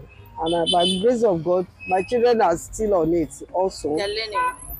They've learned it. They are growing up. They've married, and they are doing this business. Okay. And they are educated too. Yes. At least I have PhD holder among them. I have BSc among them. But I made this business compulsory for them. They have passion for it because it's something they grow up with. It's a family thing. So my mom do, my grandma, I was born into it. So after schooling, the challenges in the economy, have to come back into the business. Different countries go through challenges. Our motherland, Nigeria, sure has her fair share of those. In these trying times, the Adire makers and producers are also affected by several challenges. The challenges that we are facing presently is the material we are using. You see, they are not producing the material, the clothes in Nigeria now. Most of the industries that produce it, like Gaspia Textile, United Textile, Arewa Textile, they are fold up. So the white material that we are using now, the brocade, is from China. And you see the dollar is moving up. So it's made the price to cost now. Before, when they are producing it in Nigeria, we do buy it like 100,000 per bill. Even it was 55 before. It's jumped to 100,000. Now it's 600,000 per bill. So it's very expensive presently. Then secondly, the dye that we are using is not made in Nigeria. It's an imported also. So the price has risen up. Even the common candle that we are using is now expensive. It's not made in Nigeria. They are imported. We call it paraffin wax. So with the price now that moves up, it affects the production. You see, when we produce it finished, the price will rise up. There are some we are selling before 880, 880. It's now like 15,000, 20,000. So those are the problems we face now. Now, this is a call to action for the government to go ahead and invest in infrastructure, because quite sure these companies that produce the white cloth used for Adire making would not fold up if the right infrastructures were put in place. Now, this is your sign to go local, buy local, and stay global. Visit any shop, or you can take that trip down to Abeokuta and shop for some Adire products. To be part of this podcast, send an email to customercare@businessday.ng with the title Go Local Podcast, and we will be there to answer all your questions. Don't forget to follow us on all social media platforms at BusinessDayNG.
And having listened to all of you and the questions that have been asked about who decides, we were consulted by the executive through the leader of government business. And having applied my mind as the speaker, it was clear that there was no budget that would be tabled. It was for that reason that I consulted all the parties, and I understand Honorable Nkwankwa unfortunately did not make that meeting, though two of the parties did express their concerns, but unanimously all parties agreed that we postponed.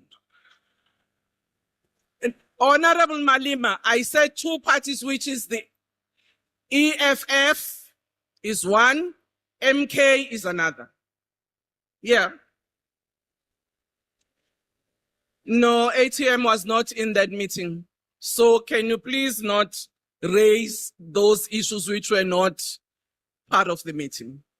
Honorable members, clearly I've listened to the views of all parties, and I think it is in the interest of all of us and the people of South Africa that we postpone and allow time to the Treasury to finalize whatever they need to finalize.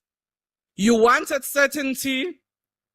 Executive has given us the date of 12 March to come and present. As this Parliament, we are not going to compromise our timelines as to how we need to deal with that budget.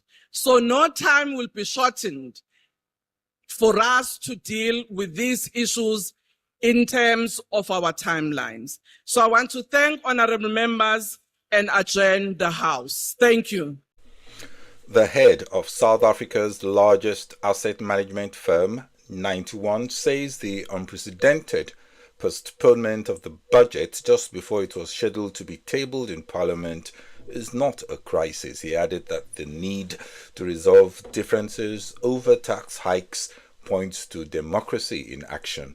For others, it highlighted the cracks within the government of national unity and raises more uncertainty on if the South African government can advance a credible budget not lumbered by crippling compromises, a budget urgently needed to support a credible long-term growth plan, talk less of the discipline needed for its implementation.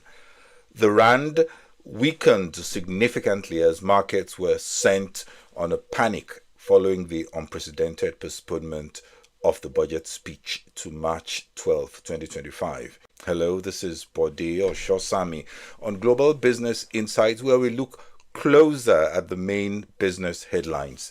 Today, we look at how investors are dealing with more than usual domestic and global turmoil playing all over the world, and focuses on an asset class that is back at the top of the menu for investors.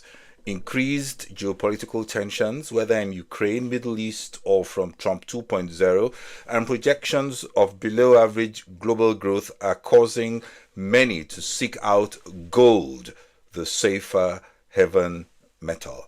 First, some of the main stories. Apple just dropped a budget-friendly surprise, the new iPhone 16e priced at $599 with AI capabilities hitting shelves at the end of February. Apple is not ducking out of the price war as consumers look for cheaper alternatives with all the latest AI smartphone features. Microsoft also unveiled a new kind of quantum computer chip called Majorana 1, making quantum computing available in the near future. This will enable hypercomplex tasks at the mega speed needed to research topics including material sciences and healthcare. Profits of mining giant Rio Tinto sank to the lowest in 5 years as lower prices for iron ore outweighed growth in its copper and aluminium businesses. This was as weak demand from China's struggling property sector and high portside inventories hit the miners' profits. But let's switch to another metal that is not doing so badly, gold. Tunde Fagbemi, chairman of Dukia Gold, a mines to market initiative that is incubating several gold-related projects, including a world-class gold and precious metals refinery, is here, and he weighs first on how the geopolitics and Trump 2.0 has affected the gold market. He also comments on today's Nigeria Central Bank monetary policy meeting decision on rates. Bode, it's always a pleasure to be with you. Again, I must thank you for your many podcasts and shows. Your daily podcast has been of extreme use to all of us in the industry. And me and my colleagues at Dukia Gold look forward every day to receiving your podcasts, including the many unique insights that you present. Gold will retain and has retained and would always retain its premier position as a safe haven asset. It's not going to change.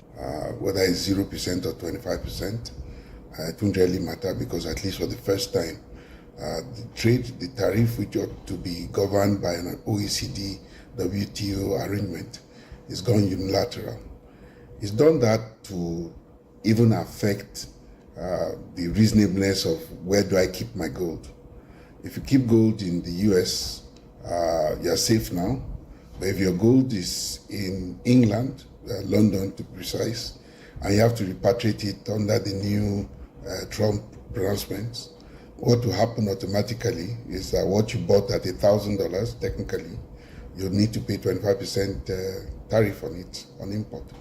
It instantly increases the value of your gold at purchase from 1,000 to 1,000 plus 25%, which is 1,250.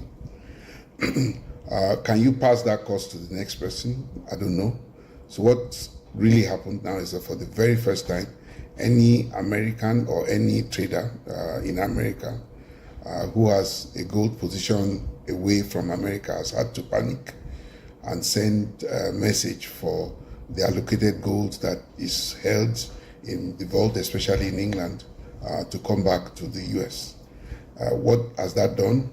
It's created an arbitrage, it's created opportunities for people for the very first time to see the dislocation between the COMEX and the LBMA. And it also caused a huge amount of gap in terms of demand, supply, and the complexities that surround logistics for gold.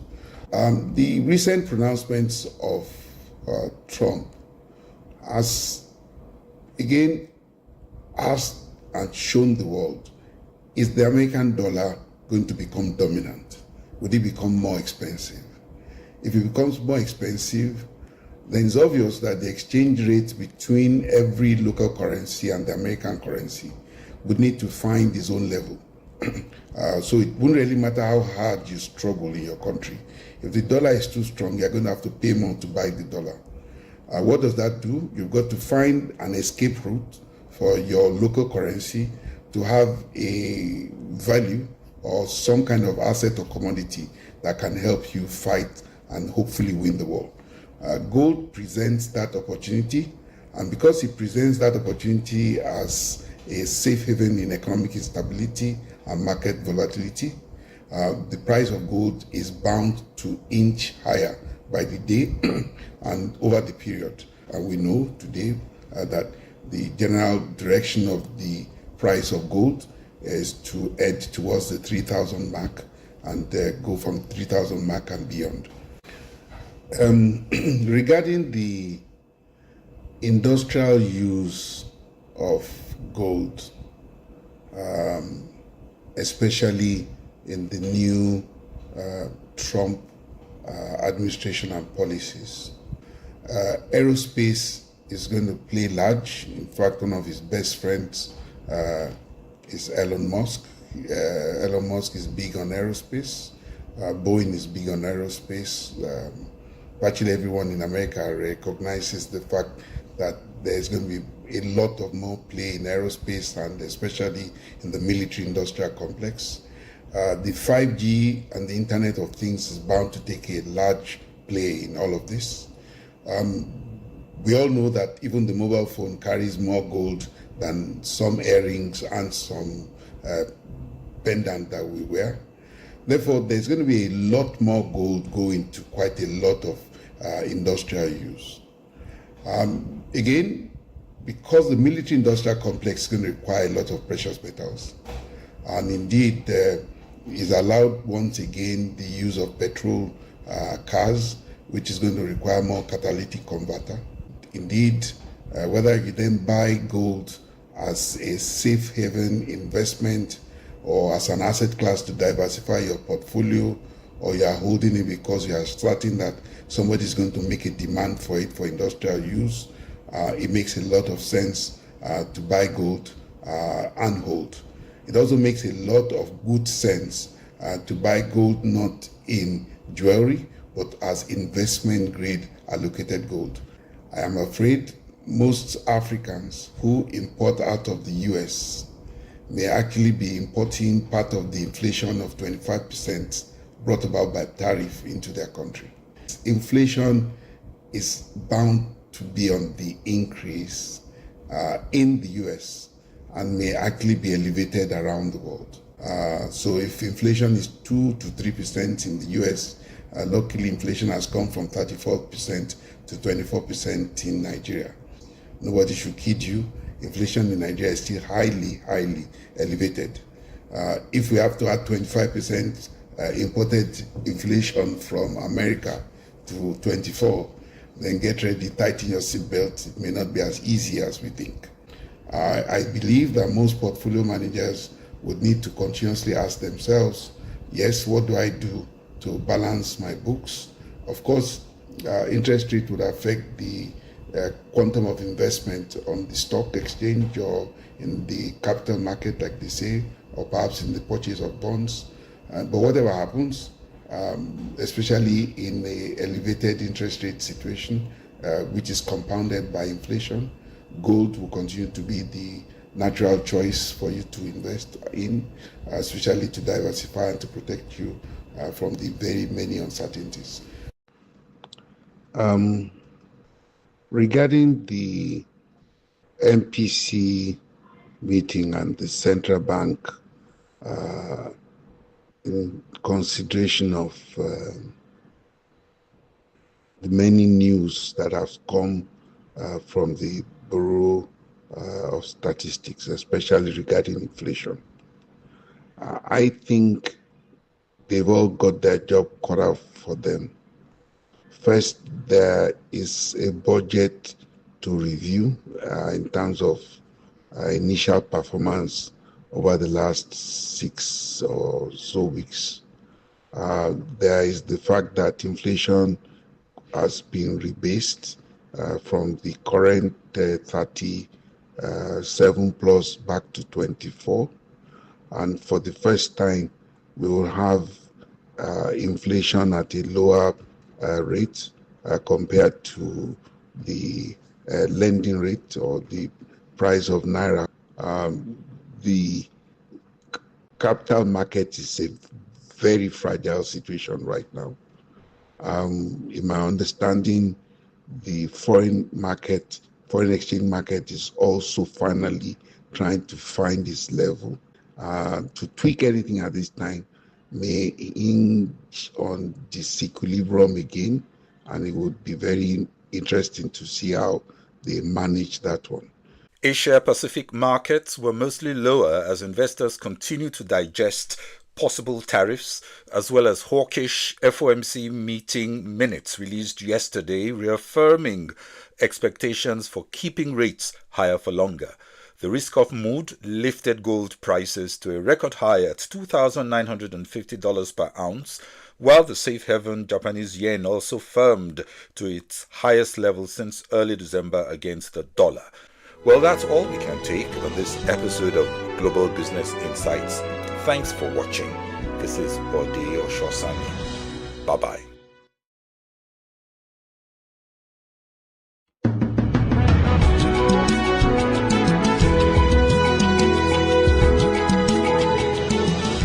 Hello, this is Bode Oshosami on Global Business Insights on BDTV, where we bring ideas and discussions on the business headlines.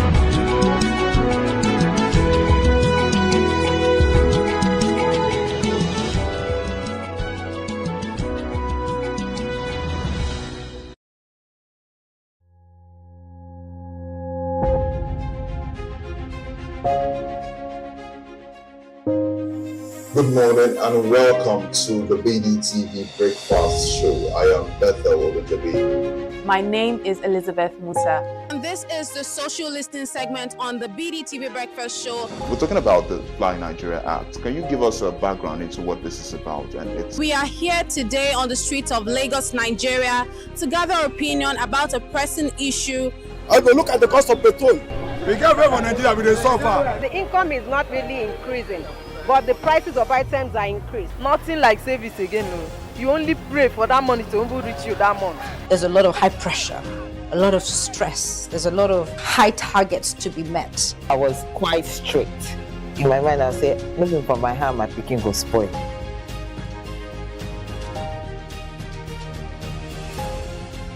To allow all banks and all the players in the space 15% inflation target achievable in 2025.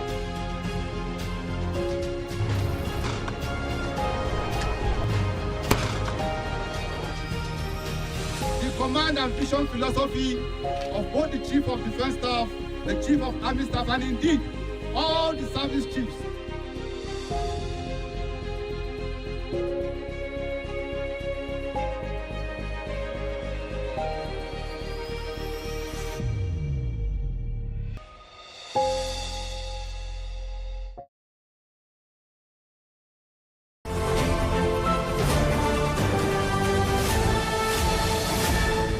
You are watching Business Day Television.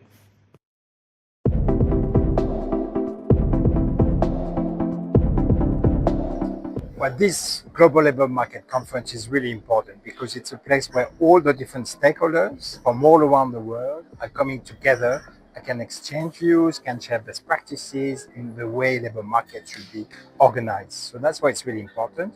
And we have about 5,000 participants from 100 different countries. So a major conference.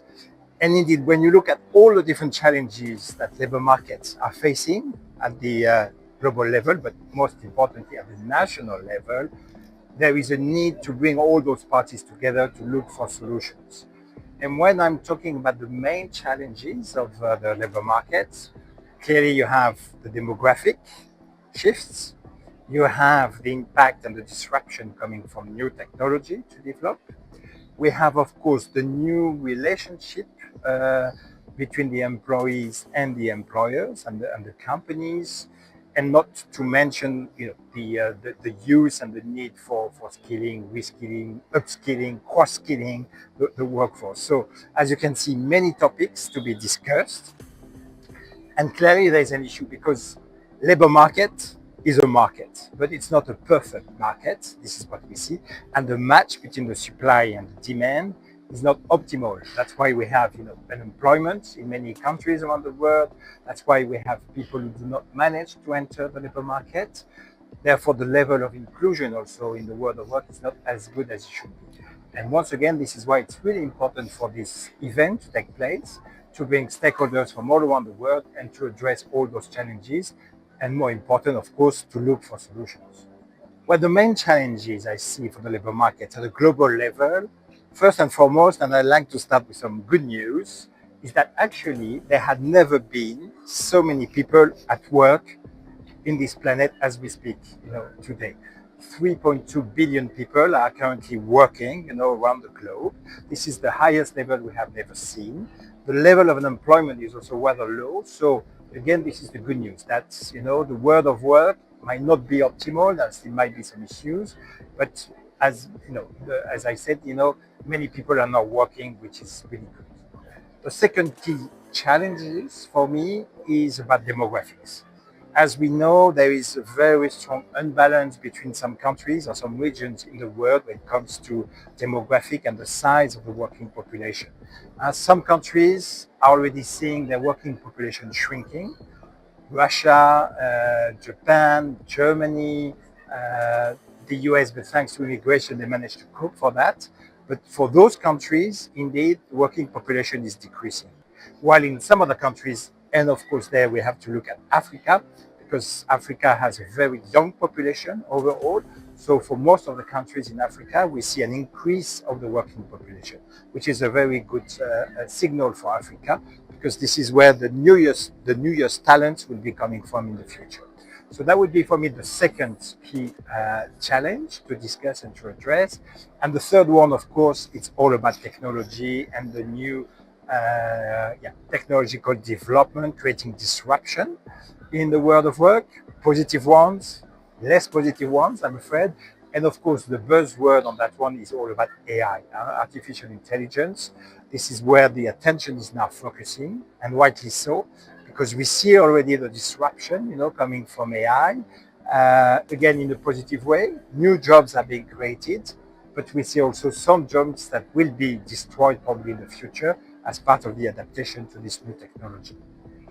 I would say that what we are seeing is actually the rise of the global south, as it is mentioned, of the BRICS countries in the broad sense. As you know, the number of BRICS countries, starting with Brazil, Russia, Indonesia, China, and South Africa. The number of those countries have extended now. The group has become larger. Actually, countries like Saudi Arabia are not part of the BRICS countries, which is really good. What we are seeing is that in the developed, you could say Western world, or the north, the global north, if I could say, you can see that in those markets, they are almost saturated in terms of consumption. You have as many goods and services that you want. So companies are now looking for emerging markets where they can sell their products and services. And this is why they are specifically turning to Africa, for instance, where there again, you have young population, growing young population. You still have some needs that must be, served.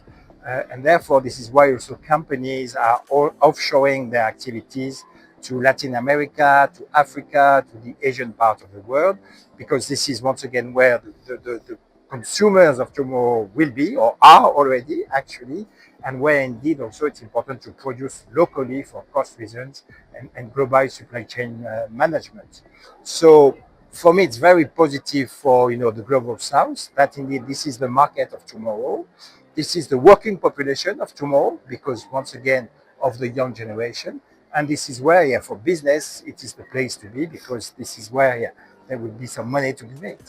Well, the answer to that question is very simple. It's three words: skilling, skilling, skilling. This is where we have, and where the African countries have to invest. This is because it's nice to have a growing working population, but if the working population is not skilled, to answer the needs from the companies and from the private sector and the public sector too, this is not leading to employment, this is leading to unemployment. So clearly education and the skilling part is essential for Africa if they want to succeed, if the countries want to succeed in the future. So really important. The other dimension that Africa still has to deal with is informality, labor informality. And there are too many people not having a proper, labor contract to work, not being covered by a minimum level of social protection, not making enough, to make a living from a financial point of view. So there is really, really some efforts to be made there. And this is part of, regulating the labor markets in the different countries. Some countries are already well ahead for that. Some other countries might be lagging behind. But clearly, there is a need for proper regulation in Africa. And Nigeria is a very good example, because recently Nigeria ratified the Convention 181 from the ILO on private employment services, recognizing the need for having private companies, employment and recruitment companies operating to facilitate the match between the supply and the demand of work. And this is going to improve the regulation, and not only the regulation, but the efficiency of the labor market in Nigeria. And I would strongly encourage some other countries from Africa to do the same, to make sure that the level of regulation when it comes to the labor market is as appropriate in order to support the further development of the economy. This is exactly what I call the great mismatch between the new expectations from the employees and the reality they face on the ground when they go to the workplace. And this mismatch is between indeed the expectations. Clearly, people nowadays, they want to have more autonomy, more freedom in the way they organize their work. When it comes to the working place, but also the working hours, with whom and where they want to work. This is really a new expectation from the workforce and from the employees. If you look at the companies, some of them are fine with that, some of them are still reluctant and not fully willing to go into that direction. Hence the mismatch, the great mismatch as I call it. So yeah, there is a need to reconcile the two parts. Clearly remote working is there. It's not going to disappear. Let's keep in mind that it does not affect the full working population. On average, it's only about 40% of working populations in countries that can do some remote working. So let's keep in mind the 60 remaining percent. Those are people who cannot do remote working because they work in a shop, they work on an assembly line, they work in a factory, they work in hospitals, so they have to be there to serve, the customers or the patients. I think, as I said, remote working is good. I don't believe in full remote working, people working from home 5 days a week. This is not good because this is killing the collective approach of work and the fact that, at work you need also to interact with your colleagues. This is where, innovation is. This is where you can develop creativity. So everybody stays at home, and do not go to the office any longer. This is not good. So the question is really a question of balance. What is the good balance between working from home, going to the office? Probably for me, I would say it's still important to go 3 days per week to the office and then having some freedom to organize 2 days working from home. But again, let's be careful not to forget about the collective approach at work. Why are we working? First of all, to make a living, but also to meet other people, to have social interactions. And if everybody stays home, this is not possible any longer. So on that one, I have a bit of a balance, a nuanced approach, but that's important. When it comes to AI will disrupt the labor market for sure, for the best and the worst. Let's say it that way. Clearly, jobs are going to be destroyed because those jobs will be replaced by AI. And you can think maybe of a lawyer, in maybe 5 years' time, everything will be done via artificial intelligence. We might not need lawyers anymore. The same for, I don't know, maybe musicians. Tomorrow the music will be created by artificial intelligence.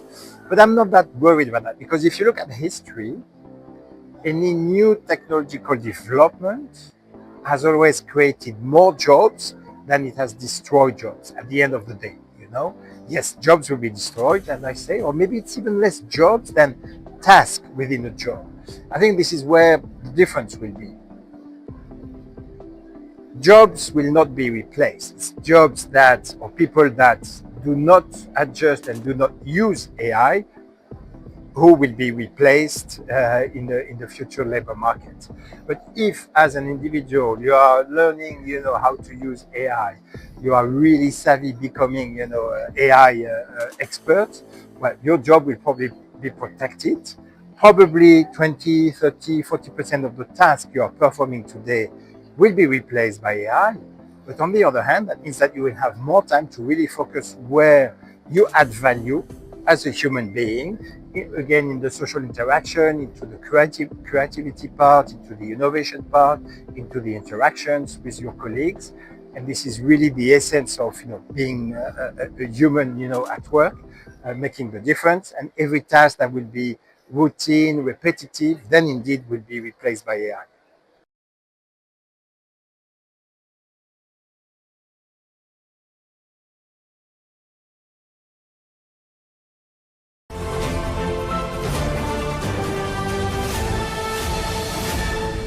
You are watching Business Day Television.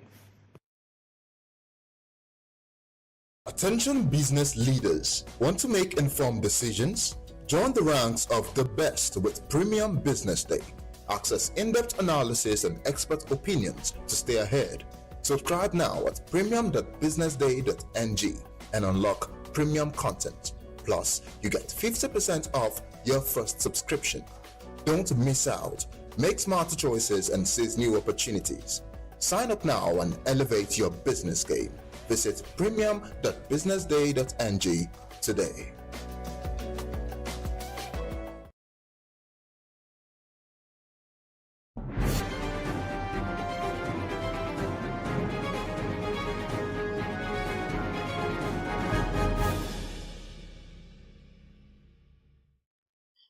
Famous British author made a statement, facts are stubborn, but statistics are more pliable. That was Mark Twain.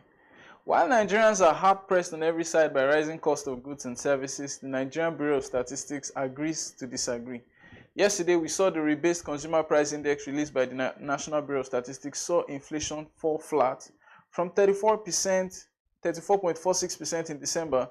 It fell to 24.48% in January. And that is all our show is about today. I'm your host, David Olujimi.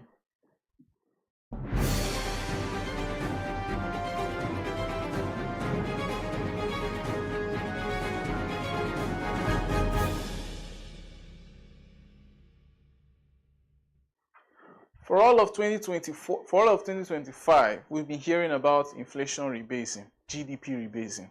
And after a much acclaimed CPI rebasing, which happened yesterday, we saw inflation drop to 24.48% from 34.46% as of December 2024. A lot of national planning hangs on this data. It hangs on the CPI and inflation data. And the magical move, I use the term magical because it's a lot. It just is like it's like it takes away the allure of inflation, and the magical move is casting a lot of doubts about the veracity of the data put out by the National Bureau of Statistics. Let me help provide some context into why there's been a lot of doubt. No country has come up with that volume or that magnitude of reduction after rebasing their CPI methodology. South Africa did it in 2021, rebased its CPI calculation, and inflation declined by 0.2%. Kenya did it, inflation declined by 1.5%. And in some cases, like in Uganda and in Ghana, inflation actually went up, increased. There's hardly been a case where inflation went down by about 10%. In other words, 1,000 basis points. Also, the weighting system has also cast a lot of aspersion over the rebasing. As part of the rebasing, the contribution of food, non-alcoholic beverages, housing, electricity, gas, and other fuels to the CPI basket was reduced by about 72%. In other words, the National Bureau, NBS, is telling us that food, non-alcoholic beverages, housing, electricity, gas, and other fuels don't contribute as much to household spending as they used to in the past. I'll read up an excerpt from a story on Business Day. This was how it was stated. The combined weight of housing, water, electricity, gas, and other fuels, essentials for most households, has been cut from 16.7% to 8.4%, a 49% reduction. The question there is, really? Really? Even when petrol prices have gone up 6 or 7 times from what they used to be about 20 months ago, I was talking about May 2023, electricity bills have also increased exponentially. There's really a lot to digest from inflation data of January 2025. However, on the show today, we are taking it from a different perspective. We're exploring how players in the equities market are going to be reacting to recent inflation data. And on the show this morning, we have Omobolade Agbola, who is a macro and equities analyst with Chapel Hill, Denham. Good morning, Omobolade. Welcome to the show. Good morning, and thank you for having me. Yeah, so about inflation data, can I get your personal reaction on this matter? Is there any downside to NBS getting inflation data wrong, or is just data? Or is just, like I said in the beginning, facts may be statistics, it may just be statistics. Is there any, what do you think? How do you react to this matter? Here at Chapel Hill Denham, it came in as no surprise to us, even because without the rebasing, we're still expecting a moderation in inflation. This is on the back of the high base effect from last year and expectation of a stable naira in 2025. With the rebasing, like you already highlighted, there was an adjustment in the food weighting, which would significantly impact, because it has the highest weight in the index. It would definitely impact the dynamics of the index, and that is what we are seeing as, it's impacted headline inflation, and now it is at 24.48. So for me, it came in as no surprise, because the price reference period was also 2024. So it wasn't a surprise that we are seeing this kind of moderation in inflation. Okay, thank you very much. So, with inflation at 24.48%, I want to talk about the NGX, the equities market, basically. People talk about the fact that when we want to access the performance of the market, one way we access it is we access the returns of the all-share index against inflation in a way. So do you think we have a benchmark for where we'll be expecting the NGX to perform to? Because if we have inflation at 24.48%, some people are projecting that inflation may decline to 15% this year. We don't know what is going to play out at the end, but do you think that figure, let's say this figure, let's be hypothetical and say, do you think this figure, 24.48%, is the benchmark for where we are expecting the NGX to perform to, or you are projecting a different reality? At Chapel Hill, Denham, our projection for the equities market is ranging. We have a bear case of 18%, a bull case of 45%, and then a base case rather of about 38% in 2025. And this projection is benchmarked on four major things. First is the recovery in the non-banks. That is on the back of stability in Naira. And we are also seeing that playing out in their Q4 results. If you are looking at the October to December standalone results, we've seen that most of them are returning back to profitability, and that would spur buying sentiment in the equities market. The second thing is the expected positive impact on post recapitalization of the banks. The third thing is that given an expectation of strong performance in the equity, in the stock companies that are listed on the exchange, would expect higher dividends in 2025, and which we expect to spur positive sentiments in the market. And lastly, the possibility of new listings on the NGX in 2025 is also going to spur activities in the sector. So that's our projection for the equities market in 2025. Okay, so there is no, you don't think that this data somehow affects the way investors are going to be reacting to the market? It's not going to be affecting any way the market is going to be playing out? There's not, or? So in terms of affecting the market, I think that it's something that most investors already knew, and they had already taken position in before the rebasing. The results eventually came out, and the result just confirms what the expectation of investors has been. If we look at the treasury bills that have been treasury auction that has been going on since the beginning of the year, we see that on the 365-day instruments, interest rate has been declining at the auction, which just brings to the fact that investors are trying to lock in high yield looking at high yields, so that when interest rates start dropping, they are still at a good place. So I believe that it will not have significant impact, especially even in the equities market, because the dynamics in the equities market has changed from what it used to be before. Okay. So when the results was released yesterday, there was general, public reaction to it was skepticism. That's the word I would use. So in the analyst corner, I think it may be different, but there was a lot of skepticism around the figures. Do you think that are you seeing investors adjusting their strategies, or basically they are largely ignoring it based on how you're observing, how you think it's going to play out? Is there like people just ignore the data, or are investors adjusting their strategies based on what came out yesterday? I don't think there is an adjustment of strategy.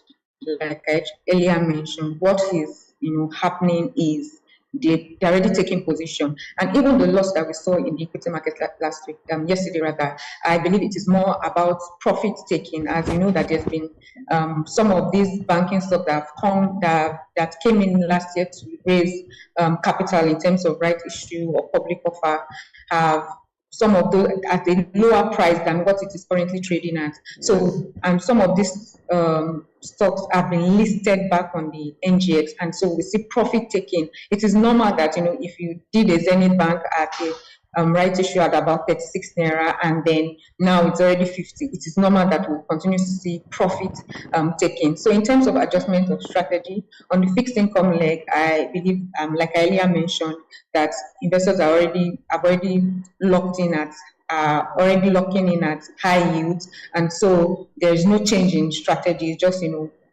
something they've already been doing, and I don't think that there's any significant change in the equities market either, except profit taking. But we'll continue to see how it plays out going forward. So now today is Thursday. We are seeing the CBN. Sorry, today is Wednesday. CBN's first MPC meeting for the year is holding.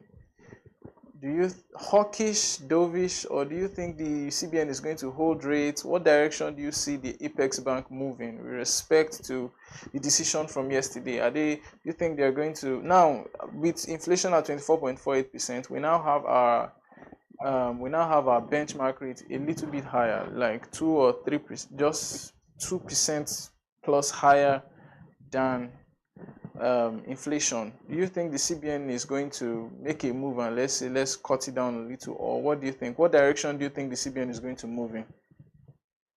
In my opinion, I expect that the CBN will hold rates because this rebased figure is the new one, and then they would like to see how inflation or the pricing of commodities go on in the rest of the year before taking a definite stand. So my expectation for this MPC meeting is that rates will be held at at the current rate, 27.5. Thank you so much. Then one last thing. A lot of foreign investors have been looking at Nigeria in 2025. Basically, our rates are high. I'm talking about fixed income rates high when it comparing to other developed market like the US or even other emerging markets. Our rates are high. What else? Our currency is doing relatively well. Our currency is one of the best performing this year, especially in Africa. Last year it was Kenya, but this year we are seeing the Nigerian naira do a lot. There's been a lot of boosting, and foreign investors are beginning to tilt their focus in the direction of Nigeria. But now we are seeing inflation figures at this level, meaning that rates may not be as high as they used to be anymore. We've been seeing the CBN declining. We've been seeing the CBN decline their returns on T-bills over the last couple of issuances. The last 3 issuances has been a consistent decline. So how do you think these figures, how do you think this will play out on the investor, especially foreign investor confidence? How do you think this rebased inflation figure will play out on their confidence, on the confidence of investors in Nigeria? I'll first of all answer the question by highlighting the fact that rebasing is meant to be done every 5 years. Yes. And then the last time we did a rebasing was in 2009, and which is relatively a very long time ago. Doing it now, it's a step in the positive direction, better late than ever. And so I think this is a positive step. And looking at foreign investors and what they think, I think foreign investors, one of the challenges they have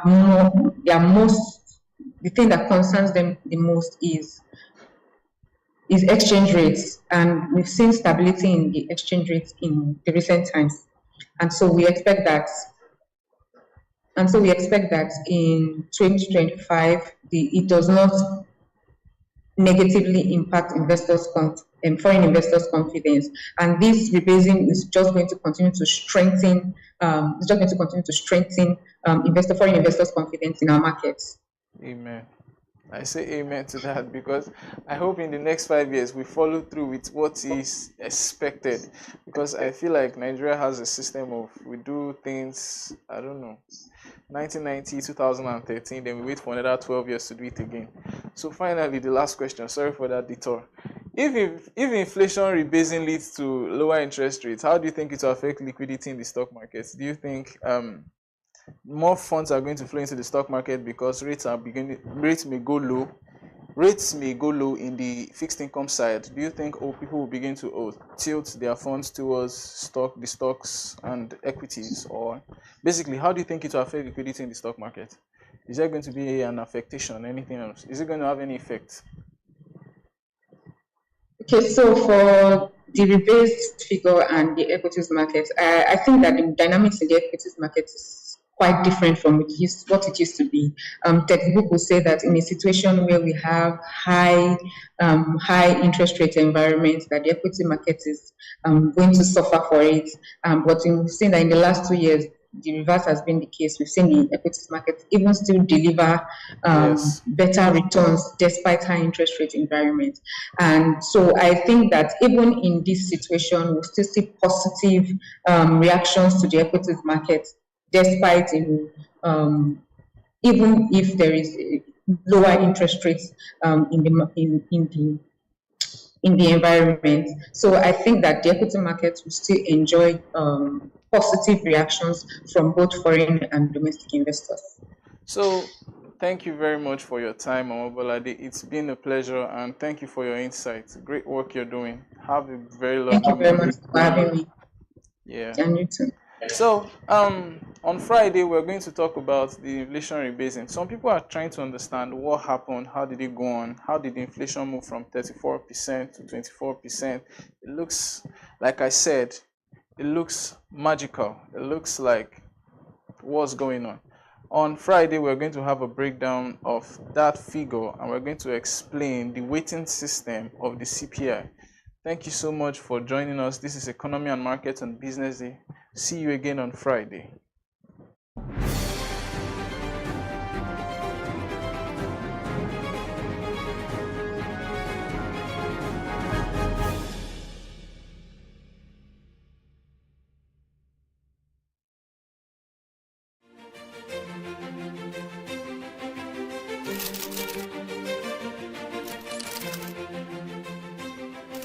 I am, of course, a great admirer of the impeccable credibility, professionalism, and business savviness of BusinessDay. If you really mean business in Nigeria, start your day with BusinessDay.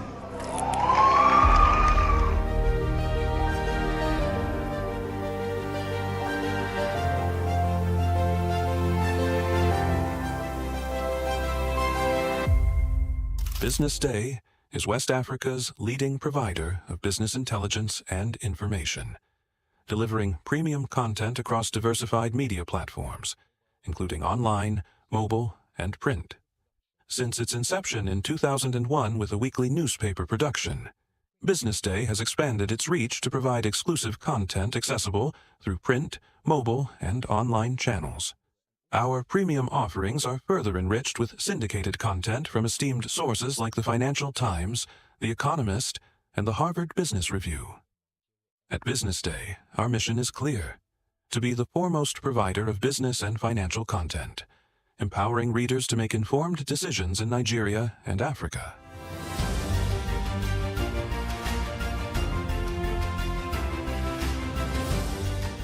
Since our establishment, we have been committed to delivering insightful, relevant, and accurate information about Nigeria's business and finance environment, while contextualizing the impact of global events. We monitor the stock market, analyze the companies driving it, and report on government policies and their economic implications. For being consistent in organizing these CEO forums for almost the last 14 years, I think this was a commendation, and I think something that will encourage them to continue. From decoding market trends to dissecting economic shifts, We offer actionable investment ideas and serve as a compass for decision makers navigating complexity. Beyond headlines, Business Day fosters discussions on critical economic issues through impactful conferences and events. These platforms bring industry leaders together to share narratives that drive innovation and spark meaningful dialogues. Our events galvanize connections, bridging the gap between inspiration and achievement. For businesses seeking visibility, our strong digital presence offers unparalleled opportunities, with millions of followers across social media and a dynamic website attracting visitors from within and outside Nigeria. Business Day is the ideal platform to boost visibility for your products and services.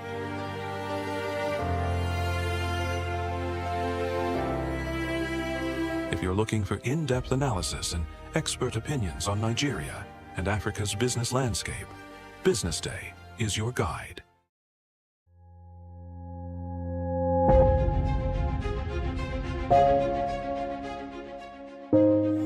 Good morning and welcome to the BDTV Breakfast Show. I am Bethel Ogunjobi. My name is Elizabeth Musa. And this is the social listening segment on the BDTV Breakfast Show. We're talking about the Fly Nigeria Act. Can you give us a background into what this is about? We are here today on the streets of Lagos, Nigeria, to gather opinion about a pressing issue. I go look at the cost of petrol. We get very Nigeria with the suffer. The income is not really increasing, but the prices of items are increased. Nothing like service again. No. You only pray for that money to reach you that month. There's a lot of high pressure, a lot of stress. There's a lot of high targets to be met. I was quite strict. In my mind, I said, looking for my hand, my picking go spoil.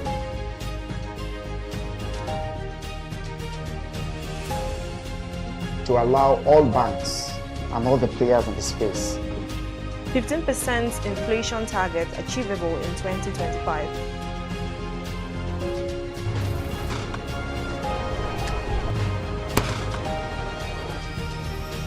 The command and vision philosophy of both the Chief of Defense Staff, the Chief of Army Staff, and indeed all the service chiefs.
This is the Business Day television broadcast.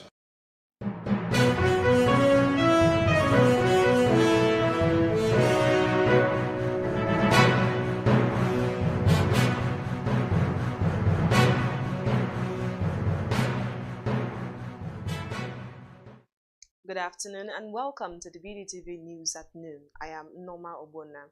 Let's see what's making the headlines.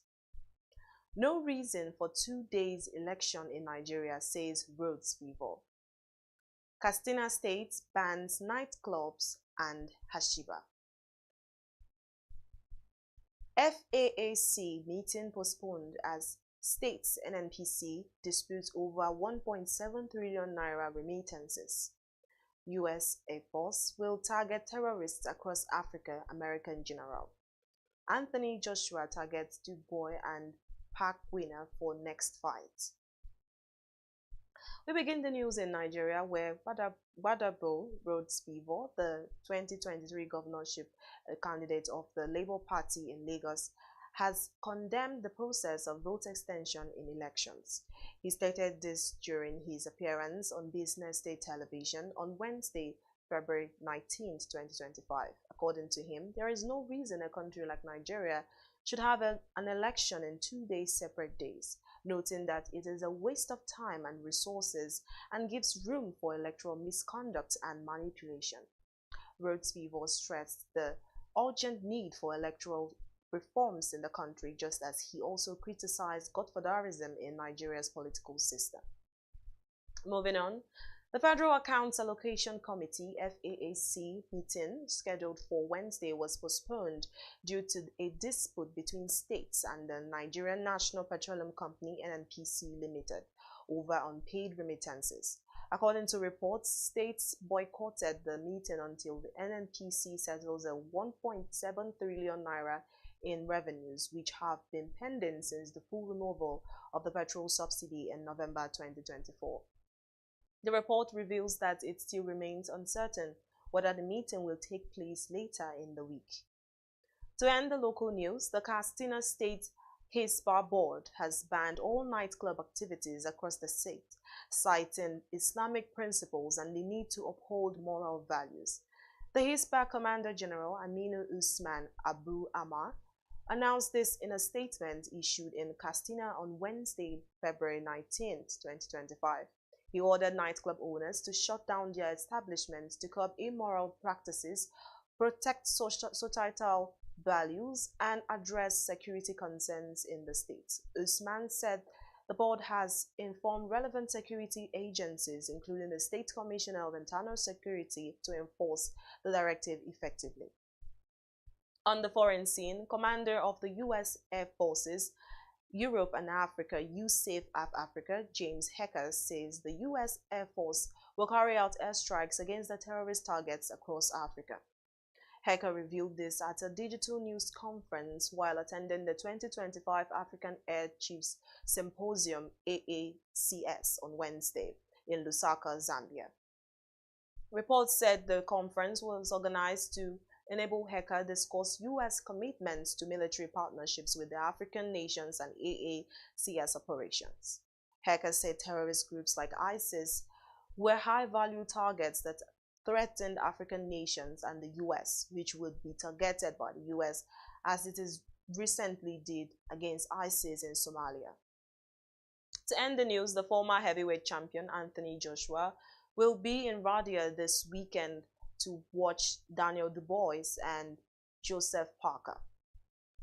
Anthony Joshua, currently ranked number 7 by The Ring, has been weighing his next move since suffering a brutal 5th-round knockout loss to Du Bois last September. Initially, a long-anticipated clash with Tyson Fury seemed to be on the horizon. However, Fury has since announced his retirement, leaving Joshua to explore other options. Reports revealed that a rematch with Du Bois could be on the cards if he has successfully defended his IBF heavyweight title against Parker. Those were the top headlines on the BDTV News at noon. Stay tuned for more.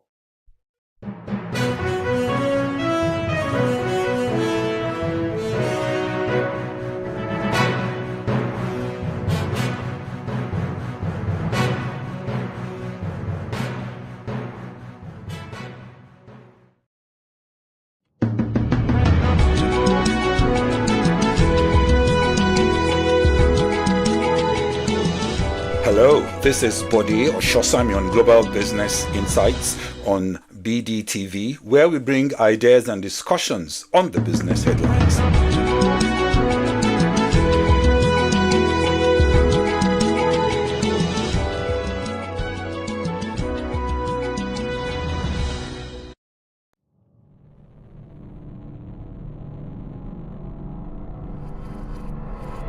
I mean, so actually started officially 2021. That's 4 years, but this is the third edition in 4 years.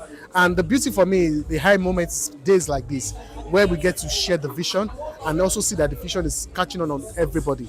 So I mean, we've graduated about 9 mentees already, and we have 15 of them that have been chosen today. So just having to see that people are growing, they are becoming better persons because they joined this program is enough satisfaction for me. Yeah. Okay, so I mean, a future big jumper, the growth is undeniable. Like we said, it's not just only marketing.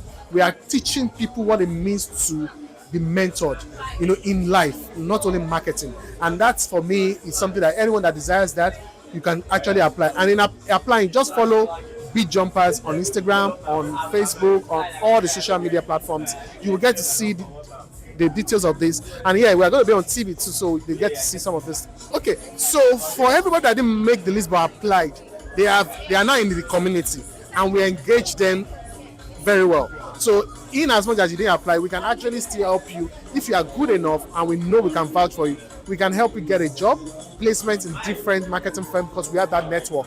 Even in different industry, we have that network. So just keep at it. First of all, signify your interest in BJump. Then we can take it up from there. Okay, so you've not heard of BJump, but BJump, I will tell you, is the first reality show kind of mentorship for the corporate world.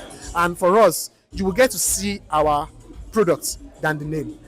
We are very, very much excited of what we have built in the last 4 years, and we are hoping that when you get to meet any big jumper, you can distinguish them from every other person, and that what would be my recommendation at this point in time. I tend to shoot straight. Yes, please. Actually, was asking the question: what actually is your motivation for doing what you're doing? And secondly, who finances this? Because I know that mentoring or training people is an expensive exercise. We have done it. We still do it. Now imagine you take on 18 young people as this, and they go through a 1-year apprenticeship, in which period they're just paying them and teaching them, and they are not really contributing to the core business. So it's a very expensive exercise. So I want to thank you and congratulate you for what you're doing. You really can't tell. I mean, you must have an idea who your mentor is, either in terms of his professionalism, his attitude to life, whether you think he can actually positively impact your life. So you just don't walk in and say, oh, this is going to be my mentor. You must, I think, you must have looked at that individual. You must do a little bit about that individual. You say, look, I want this person to be. That's what I would. The initiative is going to go a long way, because we find out that a lot of young ones are not taking advertising seriously. So with this initiative, having mentors is going to go a long way, because they're going to learn, firsthand. They're going to have hands-on experience, and this will be a dramatic change for them. So it's exciting to be here this evening, and I'm very, very, very grateful to the organizers of this mentorship program for bringing this in a time where we young marketing and advertising people are not really tutored on what it takes to be a successful adma. So I'm expecting great stuff, basically to learn from industry leaders, as we told, and according to the things on social media, there are successful marketing professionals that are going to be taking care of us, by mentoring us, teaching us on the nook and cranny of what it takes to be a successful marketing practitioner. And as you know, the program is all about marketing, entertainment, and technology. How these three sector works in hand to create magic in the advertising industry. So what I'm expecting is to learn, unlearn, and relearn about the things it takes to be a successful marketing and advertising practitioner. Thank you. Mentees should look out for. I think not just okay because I like this person. If where you're trying to go is where this person has already attained, so I think that's what you should be looking out for. Availability. This person has attained where I'm trying to go, and not just because you like that person, you like the aura, you like everything. I think that's one thing you should look out for. Okay. One thing is commitment. I believe a mentee is not supposed to come like all good or excellent, but commitment. If a mentee shows commitment, because no matter how hard the journey gets, that person will be willing to stay, learn, and grow. So that's one thing I look out for, like your willingness to commit. You really mean this thing, and you're yet to do it. So that's one thing. All right. Thank you so much.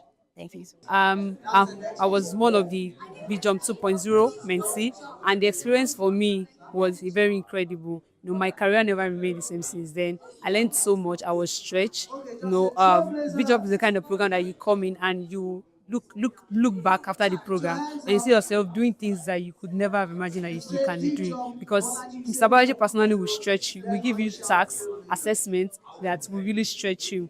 And we had opportunities to visit different agencies. So that means we were exposed to, experiences, we were exposed to experts, and that really made us be so fast. And what I have to say to BJump 3.0 and every other BJump said that will be coming is that, put in your best to this, because you never can tell who is watching. It's very good to put in your best to whatever you have opportunity. Grab it very well and put in your mind to it, and you definitely not regret. You get the best out of it. Thank you very much. Thank you so much. The importance of mentorship cannot be overemphasized. I'm a beneficiary of mentors, and I have mentors in different areas of my life that I want to excel in. Now, when you have a mentor, the mentor handholds you and ensure that you don't have to keep reinventing the wheel. You get to sort of even have shortcuts in getting faster to where you want to be. And like our guest speaker mentioned, it's not just about learning in one channel, it's about an overall thing. So irrespective of every area of your life, it's better to have someone that has gone ahead of you, that can teach you, mentor you, guide you on these things. So its importance cannot be overemphasized. It's an amazing thing that Bolaji is doing. Anybody that's into mentorship is definitely someone that is passionate at heart and interested in giving back to the society. Now, this mentees today has had a wonderful lifelong experience that they're going to cherish for many years to come, and it makes their journey ahead easier.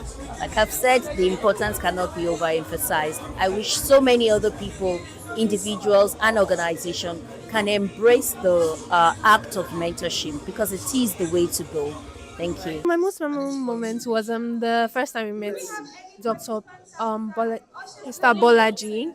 Yeah, so it was very, very, how would I put it? His presence was very, very interesting, unique. This has been such a surreal experience.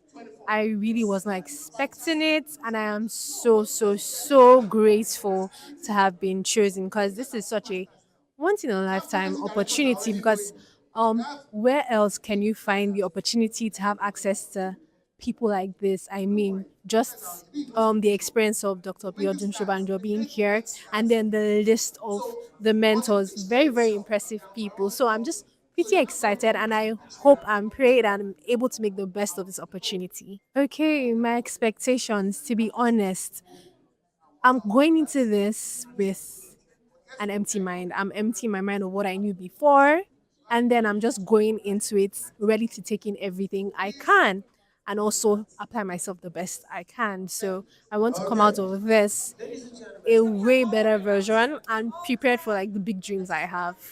Prepared to be able to apply myself in the industry and fly so high. So yeah. I think it's a very, very welcome initiative. I think it's high time someone stepped up to this challenge.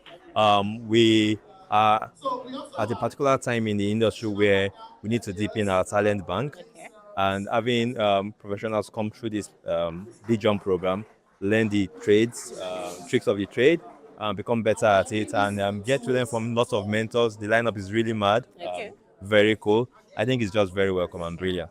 I think for the guys who have been chosen for this program, it's an opportunity of a lifetime. Dive in head first. Worry about nothing. Give it your best. If you give your 100% to anything, particularly to opportunities like this, trust me, you get many folds return. Okay. Like So the popular another saying, place. if you don't trade them, they will leave anyways, right? I think a lot of people are speaking from a place of disappointment, but it's something we have to keep doing. We have to keep, putting back, into the industry, training and bringing up the next generation. It's very critical. Our future depends on it as a business and as a category.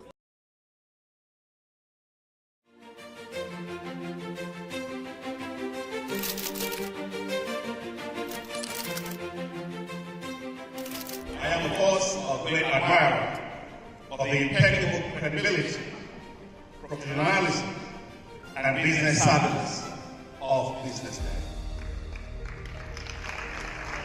If you really mean business in Nigeria, start your day with BusinessDay.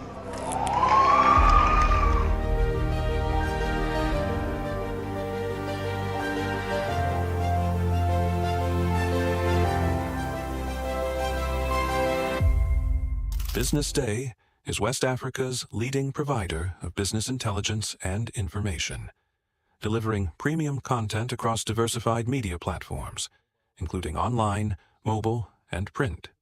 Since its inception in 2001 with a weekly newspaper production, BusinessDay has expanded its reach to provide exclusive content accessible through print, mobile, and online channels.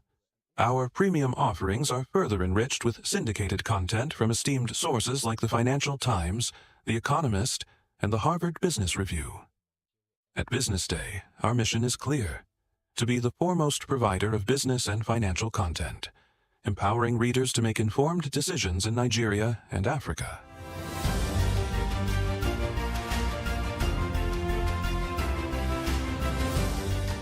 Since our establishment, we have been committed to delivering insightful, relevant, and accurate information about Nigeria's business and finance environment, while contextualizing the impact of global events.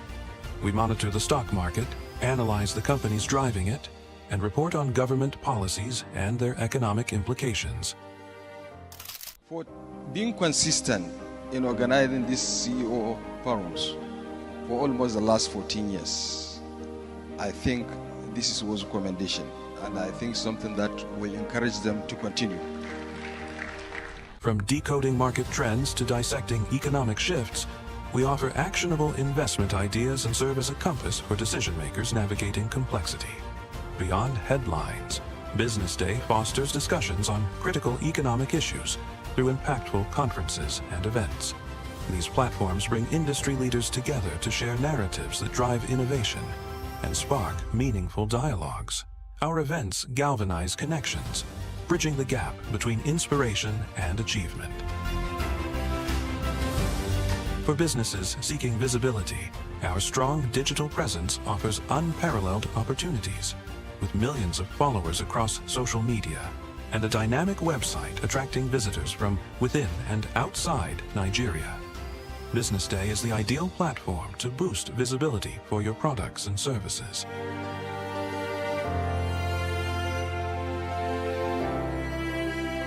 If you're looking for in-depth analysis and expert opinions on Nigeria and Africa's business landscape, BusinessDay is your guide.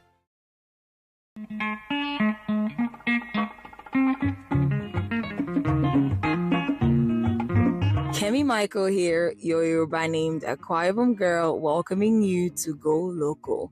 We took a trip down to the town of Kenta in the heart of Abeokuta, where we met with the Otun Iyaloja of Kenta Kampala Market and a few traders. Chief Mrs. Olukemi Somuyiwa Odulami. I am the Otun Iyaloja of Kenta Adire Kampala Market. Yeah, good afternoon. My name is Kaka Aisha Remilekun. Adire was once, and still is, a closely guarded family secret in Egbaland. Parents carefully taught the techniques to their daughters, and the wives to their sons. This tradition was so sacred that outsiders were initially barred from participating, as Adire production echoed the whispers of a family's heritage. Yes, my grandmom did it, my mom did it, and now to me. And by the grace of God, my children are still on it also. They're learning. They've learned it. They are growing up. They've married, and they are doing this business. Okay. And they are educated too. Yes. At least I have PhD holder among them. I have BSc among them. But I made this business compulsory for them. They have passion for it because it's something they grow up with. It's a family thing. So my mom do, my grandma, I was born into it. So after schooling, the challenges in the economy, have to come back into the business. Different countries go through challenges. Our motherland, Nigeria, sure has her fair share of those. In these trying times, the Adire makers and producers are also affected by several challenges. The challenges that we are facing presently is the material we are using. You see, they are not producing the material, the clothes in Nigeria now. Most of the industries that produce it, like Gaspia Textile, United Textile, Arewa Textile, they are fold up. So the white material that we are using now, the brocade, is from China. And you see the dollar is moving up. So it's made the price to cost now. Before, when they are producing it in Nigeria, we do buy it like 100,000 per bill. Even it was 55 before. It's jumped to 100,000. Now it's 600,000 per bill. So it's very expensive presently. Then secondly, the dye that we are using is not made in Nigeria. It's an imported also. So the price has risen up. Even the common candle that we are using is now expensive. It's not made in Nigeria. They are imported. We call it paraffin wax. So with the price now that moves up, it affects the production. You see, when we produce it finish, the price will rise up. There are some we are selling before 880. It's now like 15,000. 20,000. So those are the problems we face now. Now, this is a call to action for the government to go ahead and invest in infrastructure, because quite sure these companies that produce the white cloth used for Adire making would not fold up if the right infrastructures were put in place. Now, this is your sign to go local, buy local, and stay global. Visit any shop, or you can take that trip down to Abeokuta and shop for some Adire products. To be part of this podcast, send an email to customercare@businessday.ng with the title Go Local Podcast, and we will be there to answer all your questions. Don't forget to follow us on all social media platforms at BusinessDayNG.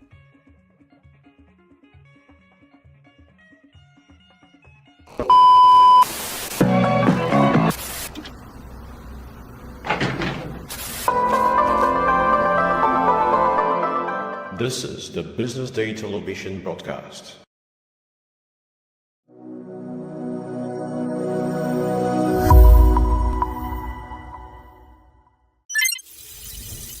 Welcome to The Real Talk with Pam, where authenticity meets conversations. This is the show where women's lived experiences become shared and learning experiences. I'm your host, Pamela Igbo, and today's show is proof that age is nothing but a number, as my guest is 60 plus and fabulous. She is the remarkable Alice Mbadiwe, and also known as Shapeshift Alice. She's a wife and mom of 6. She's a lawyer turned personal trainer with 21 years of experience. Alice is a trailblazing force in the fitness industry. Currently serving as Deputy Country Director of Fit Nigeria, Alice's mantra is, when you lift others up, you lift up yourself. Let's dive in. Welcome, Alice. It's great to have you on Real Talk with Pam. Thank you, Pam. It's Great to be here. Fantastic. I remember the first time I saw you walk towards me when we met. I thought, wow, she's so beautiful. She's tall. She's elegant. I couldn't Thank believe you. that you were in your 60s. I am. So you're a mom of 6 kids. Yes. You are a fitness trainer, a health expert. So you run your own Zumba classes and you have your own exercise, Ship Shift Alice is called. Ship Shift. Shape shift. Okay, I'm not even going to try that anymore, but yes. So tell us, what's the secret? Thank you, Pam. Well, I'd like to also say that you look absolutely lovely yourself. Thank you. There isn't really any secret. It's not like I'm doing anything that other people don't do, or the knowledge is hidden or is secret. I think that what has been very helpful for me is the fact that I live a very active life. And this is probably from my late teens when I began to be active. And it was funny because then, as a teenager, I grew up really quickly, and I was like taller and bigger than most of my colleagues. And they started to call me Elephant Power after a detergent ad at that time. I remember that. Yeah, I remember that. Yeah. And I didn't like that. So I thought, okay. Anyway, that started off my active lifestyle, and I carried that on, and later on began to be aware of proper nutrition, eating right. And along the lines, things coming, lifting weights, came in. I began to enjoy to do that, trying to take care of my skin, self-care, and trying to manage my stress levels. And I think that discipline has helped me all through my life, because I just want to try and be the best version of myself that I can be at any age. I have to do it for myself. Amazing. No one else can do it for you. So it's not a secret as such. It's just, I guess, a discipline. Sure. But having 6 kids, how were you able to manage that? Because obviously that's challenging, you know, to maintain that discipline with 6 kids, presumably. I don't know what age gap they were, whether they're near each other, but what kept you motivated even after that to keep going? And what actually made you become a personal trainer? Okay, so a couple of things. One was my husband teased me after we got married, and he said to me, I'm sure you're one of those women that will get fat and lazy when you start to have kids and stuff like that. And that stung, and I was like, no, that's not gonna, I didn't say, but I made up my mind that it wasn't going to be that way. But then in terms of the fitness aspect and, exercising, it was important to me. And so I tried to make it clear to my family that, look, you're gonna get the best of mommy if you allow mommy time to do this and that. So I did try. As soon as I had my babies, I would try to, do my best to get back into shape, create time. But, just try and find like a balance, because there are things that you can do even with your babies and children around. And I think that my family was supportive in that regard, so they understood that mommy needed to do that. So Sure. I think just creating that awareness that, look, just let me do this and all will be well. Sure.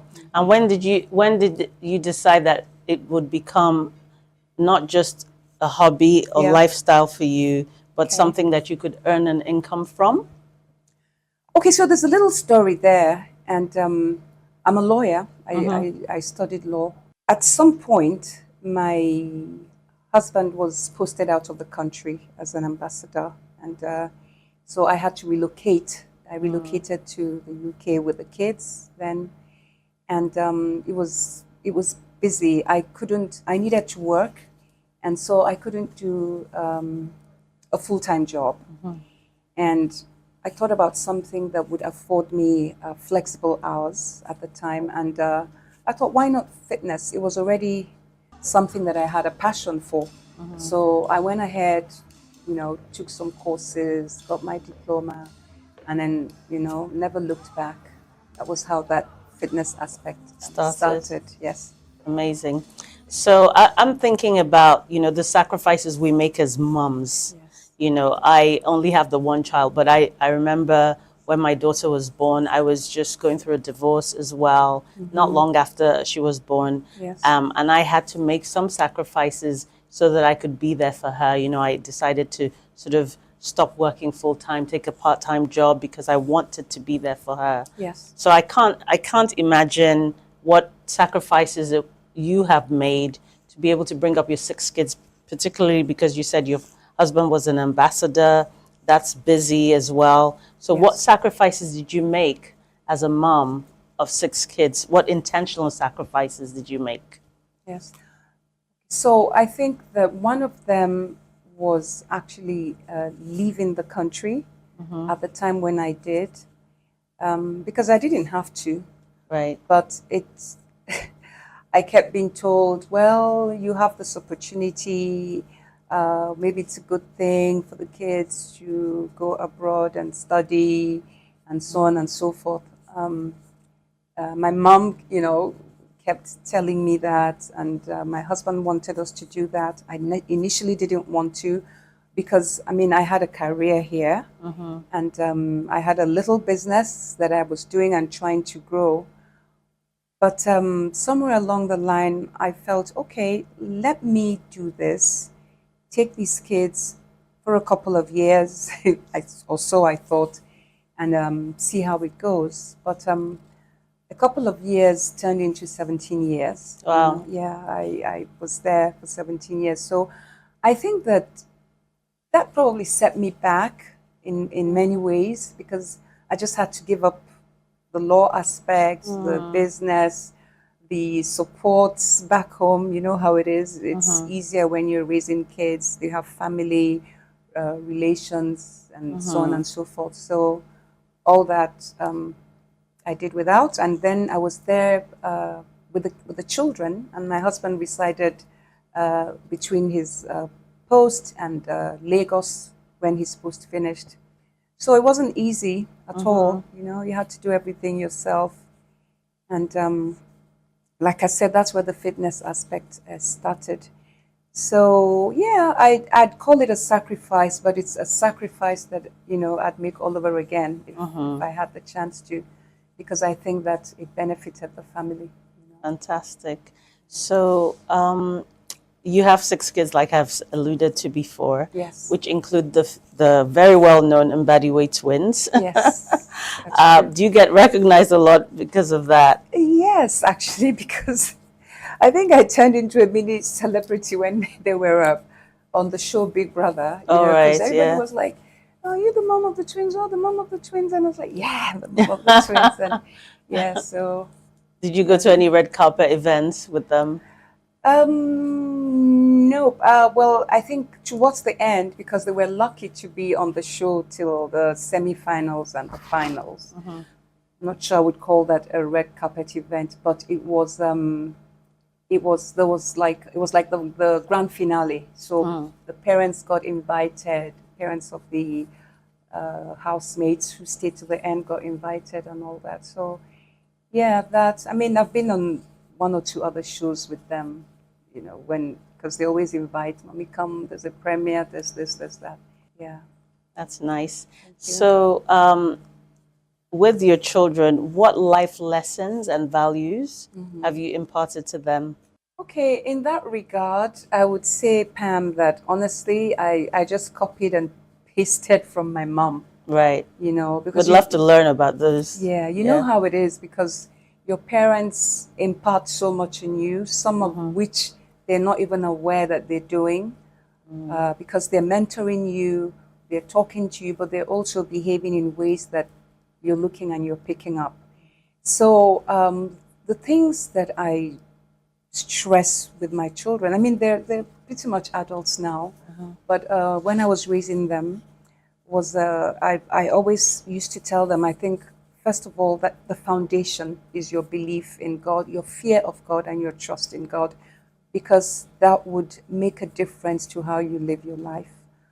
I feel that integrity is very important. And I always used to say to them, integrity, integrity. If you say you're going to do something, for heaven's sake, do that, right? Be that person that can be trusted, that other people can rely on. And another thing that was very important to me was humility. You have to be humble, and you have to be respectful of everybody. It doesn't matter who they are. They can be your colleague, they can be your staff, people that work for you. Treat people with respect. Very important. That's right. You never really know what's around the corner. So those were those were things that I tried to sort of ingrain, in them to the best of my ability. Great. And how have they done? Well, not badly. Life isn't perfect. People aren't perfect. But I do know that the day they turn around and they don't see mommy, they will remember that mommy did say this and mommy did say that. But one thing I can tell you for sure, I think that they're humble. That's good. And they get along with people. They're good children, even if I say so myself. Going by meeting Yasmin, I can say yes, you've done a great job. Yes, Yasmin, that was typical of Yasmin teachers. Thank you. That's great. So I'm curious to know, I have a Gen Z. She's 18. Yes. And I often think about my growing up and seeing how very different it is now for children. Yes. They have much more exposure than we ever did.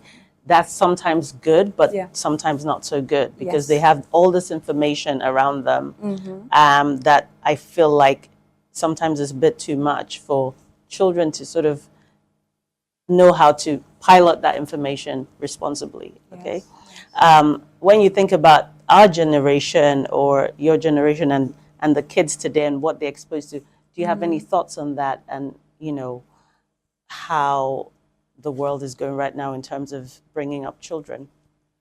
Yes, I have a lot of thoughts on that, but there's not really too much that one can do because the reality is that it's very different, and sometimes I marvel.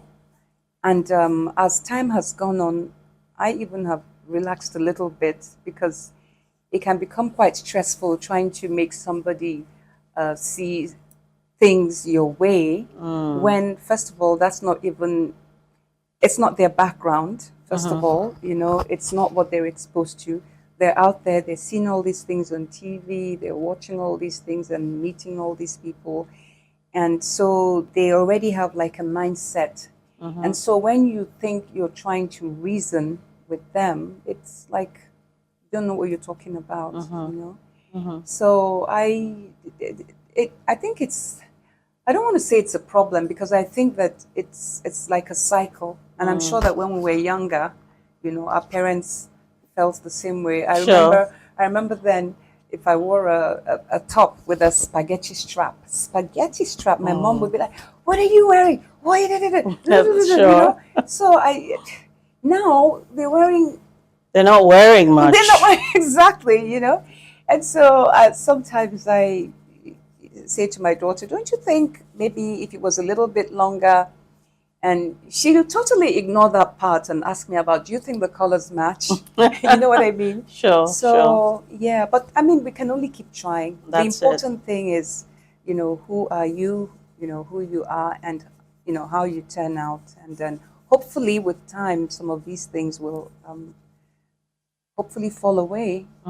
But I think that also it's very important to keep making our children realize that they should maybe live their lives according to, I'm Christian, so I encourage them according to your Christian precepts, because if you have that ingrained in you, I think it will help you to be able to sometimes discern when something is going too far or has gone too far, and then hopefully pull back and try to do the right thing, because one day you're going to be a parent yourself. That's it. What are you going to teach them? Exactly.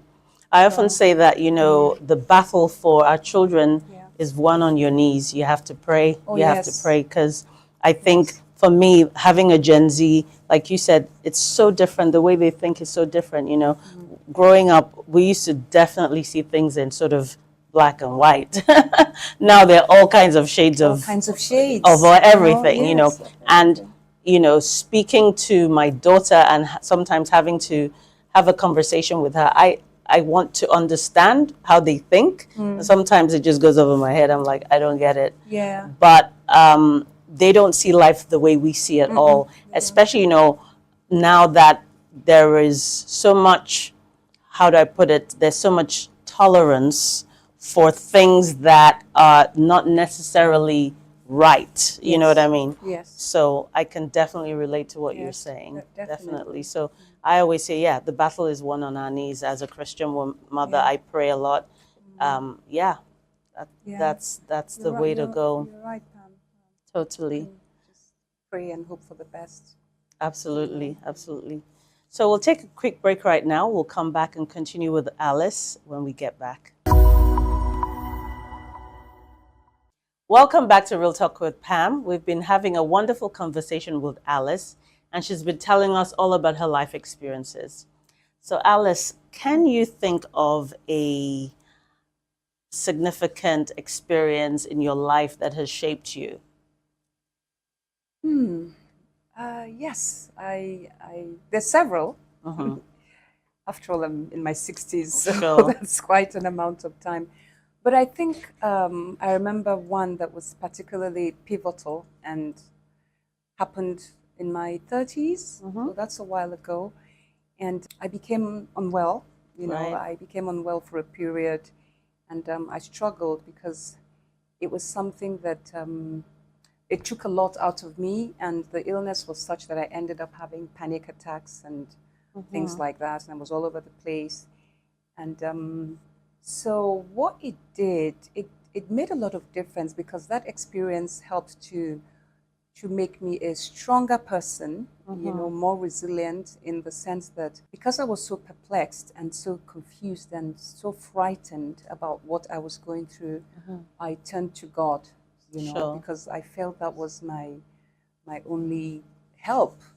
You know, I would imagine that Jesus was in front of me, and I would imagine I was holding on to his garment, and I would say, I'm not going to let you go. I'm not going to, you're going to have to bring me out of this and all that. So that strengthened my, my prayer life. And then the other thing that it did was that because of the panic attacks and things like that, if you've had a panic attack, you know how frightening that can be. I began to research and read and study and try to find out how I could help myself, you know, to come out of that, because then I had to be on medication to sleep, medication to, you know, just to be calm. I was even told, oh, you're not going to have any more children, this, that. Anyway, I started to read and discover. I learned how to do deep breathing. I learned about supplements. And I began to do yoga more seriously. And then with time, I was able to get control, you know, of myself and kind of come out of it. So that made a lot of difference because there are many challenges that I've had in life that probably if I didn't have that experience, you know, I may not have been able to deal with, you know. So, yeah, sometimes when bad things happen to you, that can turn into a strength, you know. So that's one of the things I would say that Shaped you. Yes. When you look back on that experience, have you found out the root cause of it? Like, you know, was it stress of just, you know, trying to manage 6 kids? What was it that caused you to have that time of having panic attacks? And yeah, I think it was a combination of things, you know. This was in my 30s, right? So there were a lot of things coming at me, you know. I'd lost my parents-in-law, and we were struggling to, you know, my husband went into politics, and, you know, all sorts of things were happening, and I was trying to cope. And because of my nature, I wanted everything to be perfect. You know, it just had to be done right. And so I think that probably maybe I imploded. So I think the anxiety and the stress, you know, kind of got to me, you know. Sure. But then the good thing about that is that I try not to let that happen anymore, you know, because you can be anxious and tense and it'll affect you physically, and you may not even know what's going on. You know? So it taught me how to learn to just relax, relax about it, do what you can, and if you can't, then so be it. Sure, exactly. Yeah. And I think with women especially, I think that maybe being in your 60s, the narrative at the time was, you have to be strong. Yes. You have to suck it up and just move on. Yeah. And I'm glad to see that slowly it's changing, where it's okay to not be okay. It's okay to, have off days or feel stressed or, but have a support system around you and have a plan to get out of that. Absolutely. Yes, absolutely, Pam. Yeah. Great. So, I know you're big in supporting women. I find that in Nigeria, it can be a society where people are still quite competitive, There's nothing wrong with being competitive as long as it's healthy. It's healthy, yes. Yeah, but I think that how can women, what would you say to women to support each other in a positive way without being catty or competitive in a negative way? Yeah. Pam, you're so right about this. And after having been away for a period and coming back here, I became aware of this, this competitiveness, and I think that it should start with our mindset, and that is us as women understanding that everybody can have a piece of the pie, Exactly. It will go round. We're all very different. We're all unique in our own ways. We all come to the table, with different gifts. So we don't need to be overly competitive. Like you said, a bit of competition is okay because it's healthy and it can encourage you to do better. So I think that women need to change their mindset about how they relate to other women, just understanding that we're all to a degree the same and that we should support each other. I think that if we learn how to collaborate with each other in different ways, so if somebody's doing something better than you, right, you don't need to be envious. You can collab so that you can come together and make the most of whatever it is. We should also learn how to be happy for other women and share in their successes,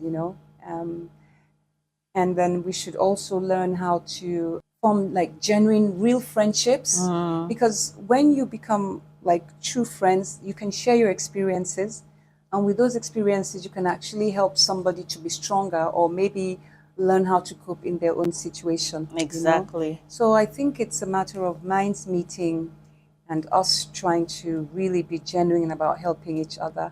I am a Zumba instructor, so I have related to a lot of women. I've been to classes where women coming and they're like, they're shy and they're this and they're that. And then you start to talk to them, and then I get them to co-teach with me, and then they open up, and then you find out that, look, you have that strength, and then the next thing they want to become a Zumba instructor, Right. So in any little way you can, you should try to support the next woman. Absolutely. Where you can speak up for somebody who is underrepresented and you have the capacity to do so, please do so. I think in all these little ways we can help, and always remember, everybody can have a piece of the pie. Absolutely.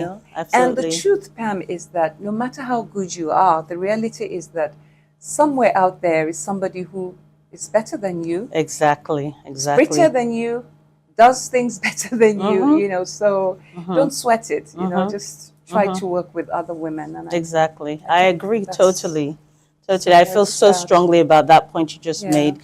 I think the comparison trap is so dangerous, so unhealthy. It's very important to lift one another up. Two heads are better than one, as they say. You know what I mean? Yeah, absolutely.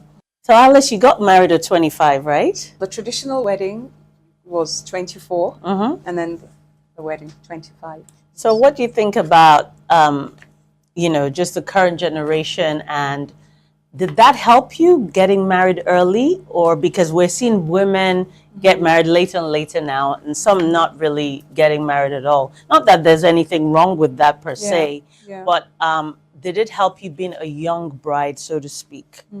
I guess it did. Even though at the time when I got married, I don't know if 25 was really considered very young. I think that with time, people are getting married a little bit later. It's just something that's been happening. But I think that one of the advantages was that at least most of the stress of childhood, you know, the childbearing, the late nights, the running up and down, happened when I was much younger and probably in a better position. You had energy, more energy. Run after the kids. I mean, if I had babies at 60-something, I'm not sure how.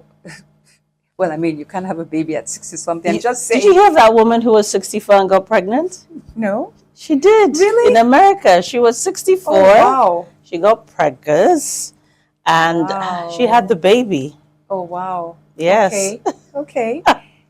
Anyways, I think that the younger you are, the better. You're probably also kind of more impressionable, you know, in you adapt. You adapt more easily, I feel, rather than when you're older, you already have a mindset as, you know, how you want things to be, how you want your life to be, and so on and so forth. So I think that the big plus there is that capacity, the energy to, you know, the strong body as well, to be able to raise those kids. As we get older, the body does age, and whether you like it or not. Whether you like it or not, That's and it. you know, you lose muscle, you lose strength, and so on and so forth. You know, that's not to say that when it happens for you, obviously, is when it happens for you. But I think that would be the big plus there. Yeah, yeah. What would you say to women today in terms of looking for, what should women be looking for in a relationship? That's another show in itself. Yes. But if you can tell us, you know, a couple of things that you think that women, particularly women of today, who I think can be superficial in what they're looking for. What are the things that you can say, you know, for a mom who has an 18-year-old who actually, my daughter wants to get married early, which is for Gen Z. I'm not sure whether that's because she wants to be a kept woman or she believes in the sanctity of marriage. But yeah, what would you say to help women out there who are young and looking for a relationship to settle down?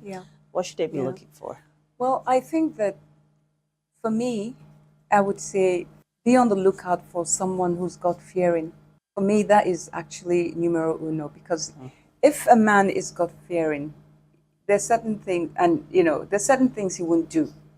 You know what I mean? That's it. And he would obviously try to be a good Christian, and so you get yourself a nice Christian husband, somebody who's willing, ready to work with you, you know, and who you're ready to work with, somebody who will treat you well. You know, I think that's the most important thing. It's not about looks, because if you're marrying for looks and you're marrying for money, anything can happen down the line. You know, marriage is like a package. And you walk in there and then you unwrap your package. You could marry a rich man and he has so much money, he wants to take another 10 wives. You know, are you going to be able to deal with that? Or you marry him, he's rich, but he's abusive. That's you it, know? yeah. Or, you know, all sorts of scenarios could play up. You're going into marriage, I presume, because you want to be married happily ever after. So what are those factors that are going to allow that to happen?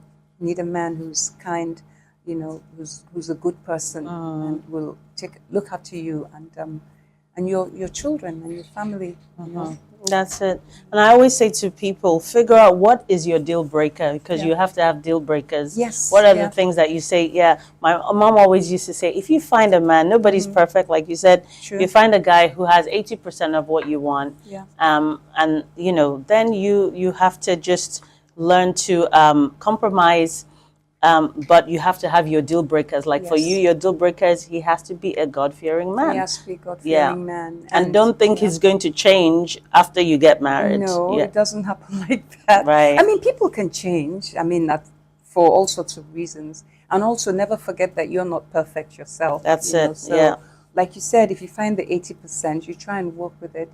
If you find a man, like I said, who's God-fearing and understanding and is ready to work with you, then you can see how to, manage yourselves, learn each other's, respect each other, learn each other's behavior, and, just do your best to contain yourselves, Thank you for that nugget. Thank you. No problem, Pam. Finally, last but not the least, what are you grateful for?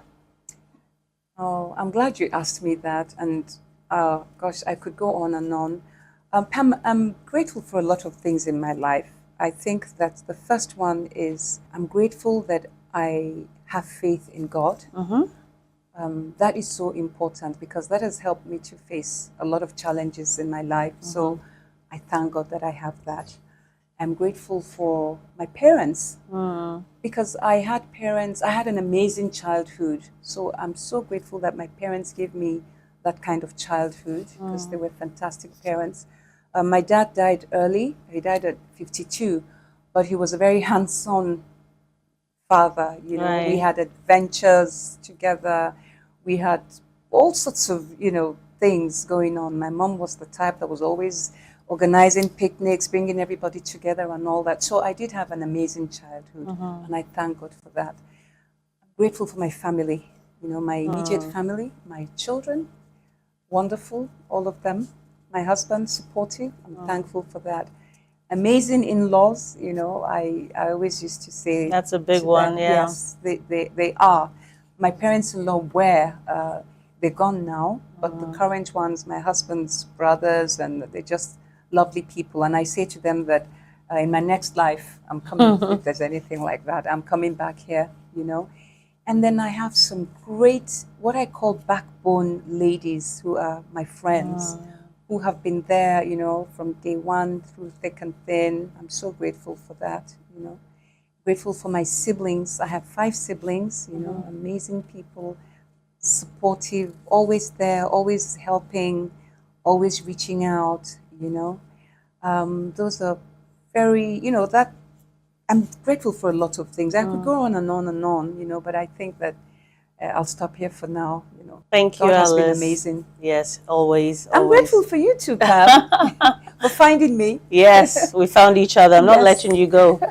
Me you're neither. You're my bonus big sister. I can't say you're my mom, No. so you're my bonus big sister, Thank you. which Thank is great. You. I'll try and be a good big sister. Thank you. Maybe you need to whip me into shape, so we'll Not talk a about problem. that. We'll talk about that. Not a problem at all. Fantastic. It's Yeah. great to have had you on the show. Thank you, Alice. Pam. Thank you so very much. Thank you.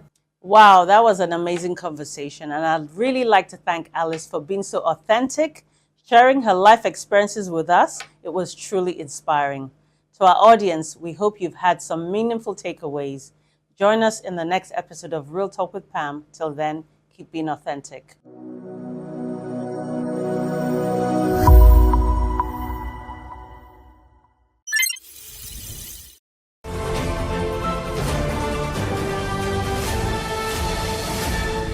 You are watching Business Day Television.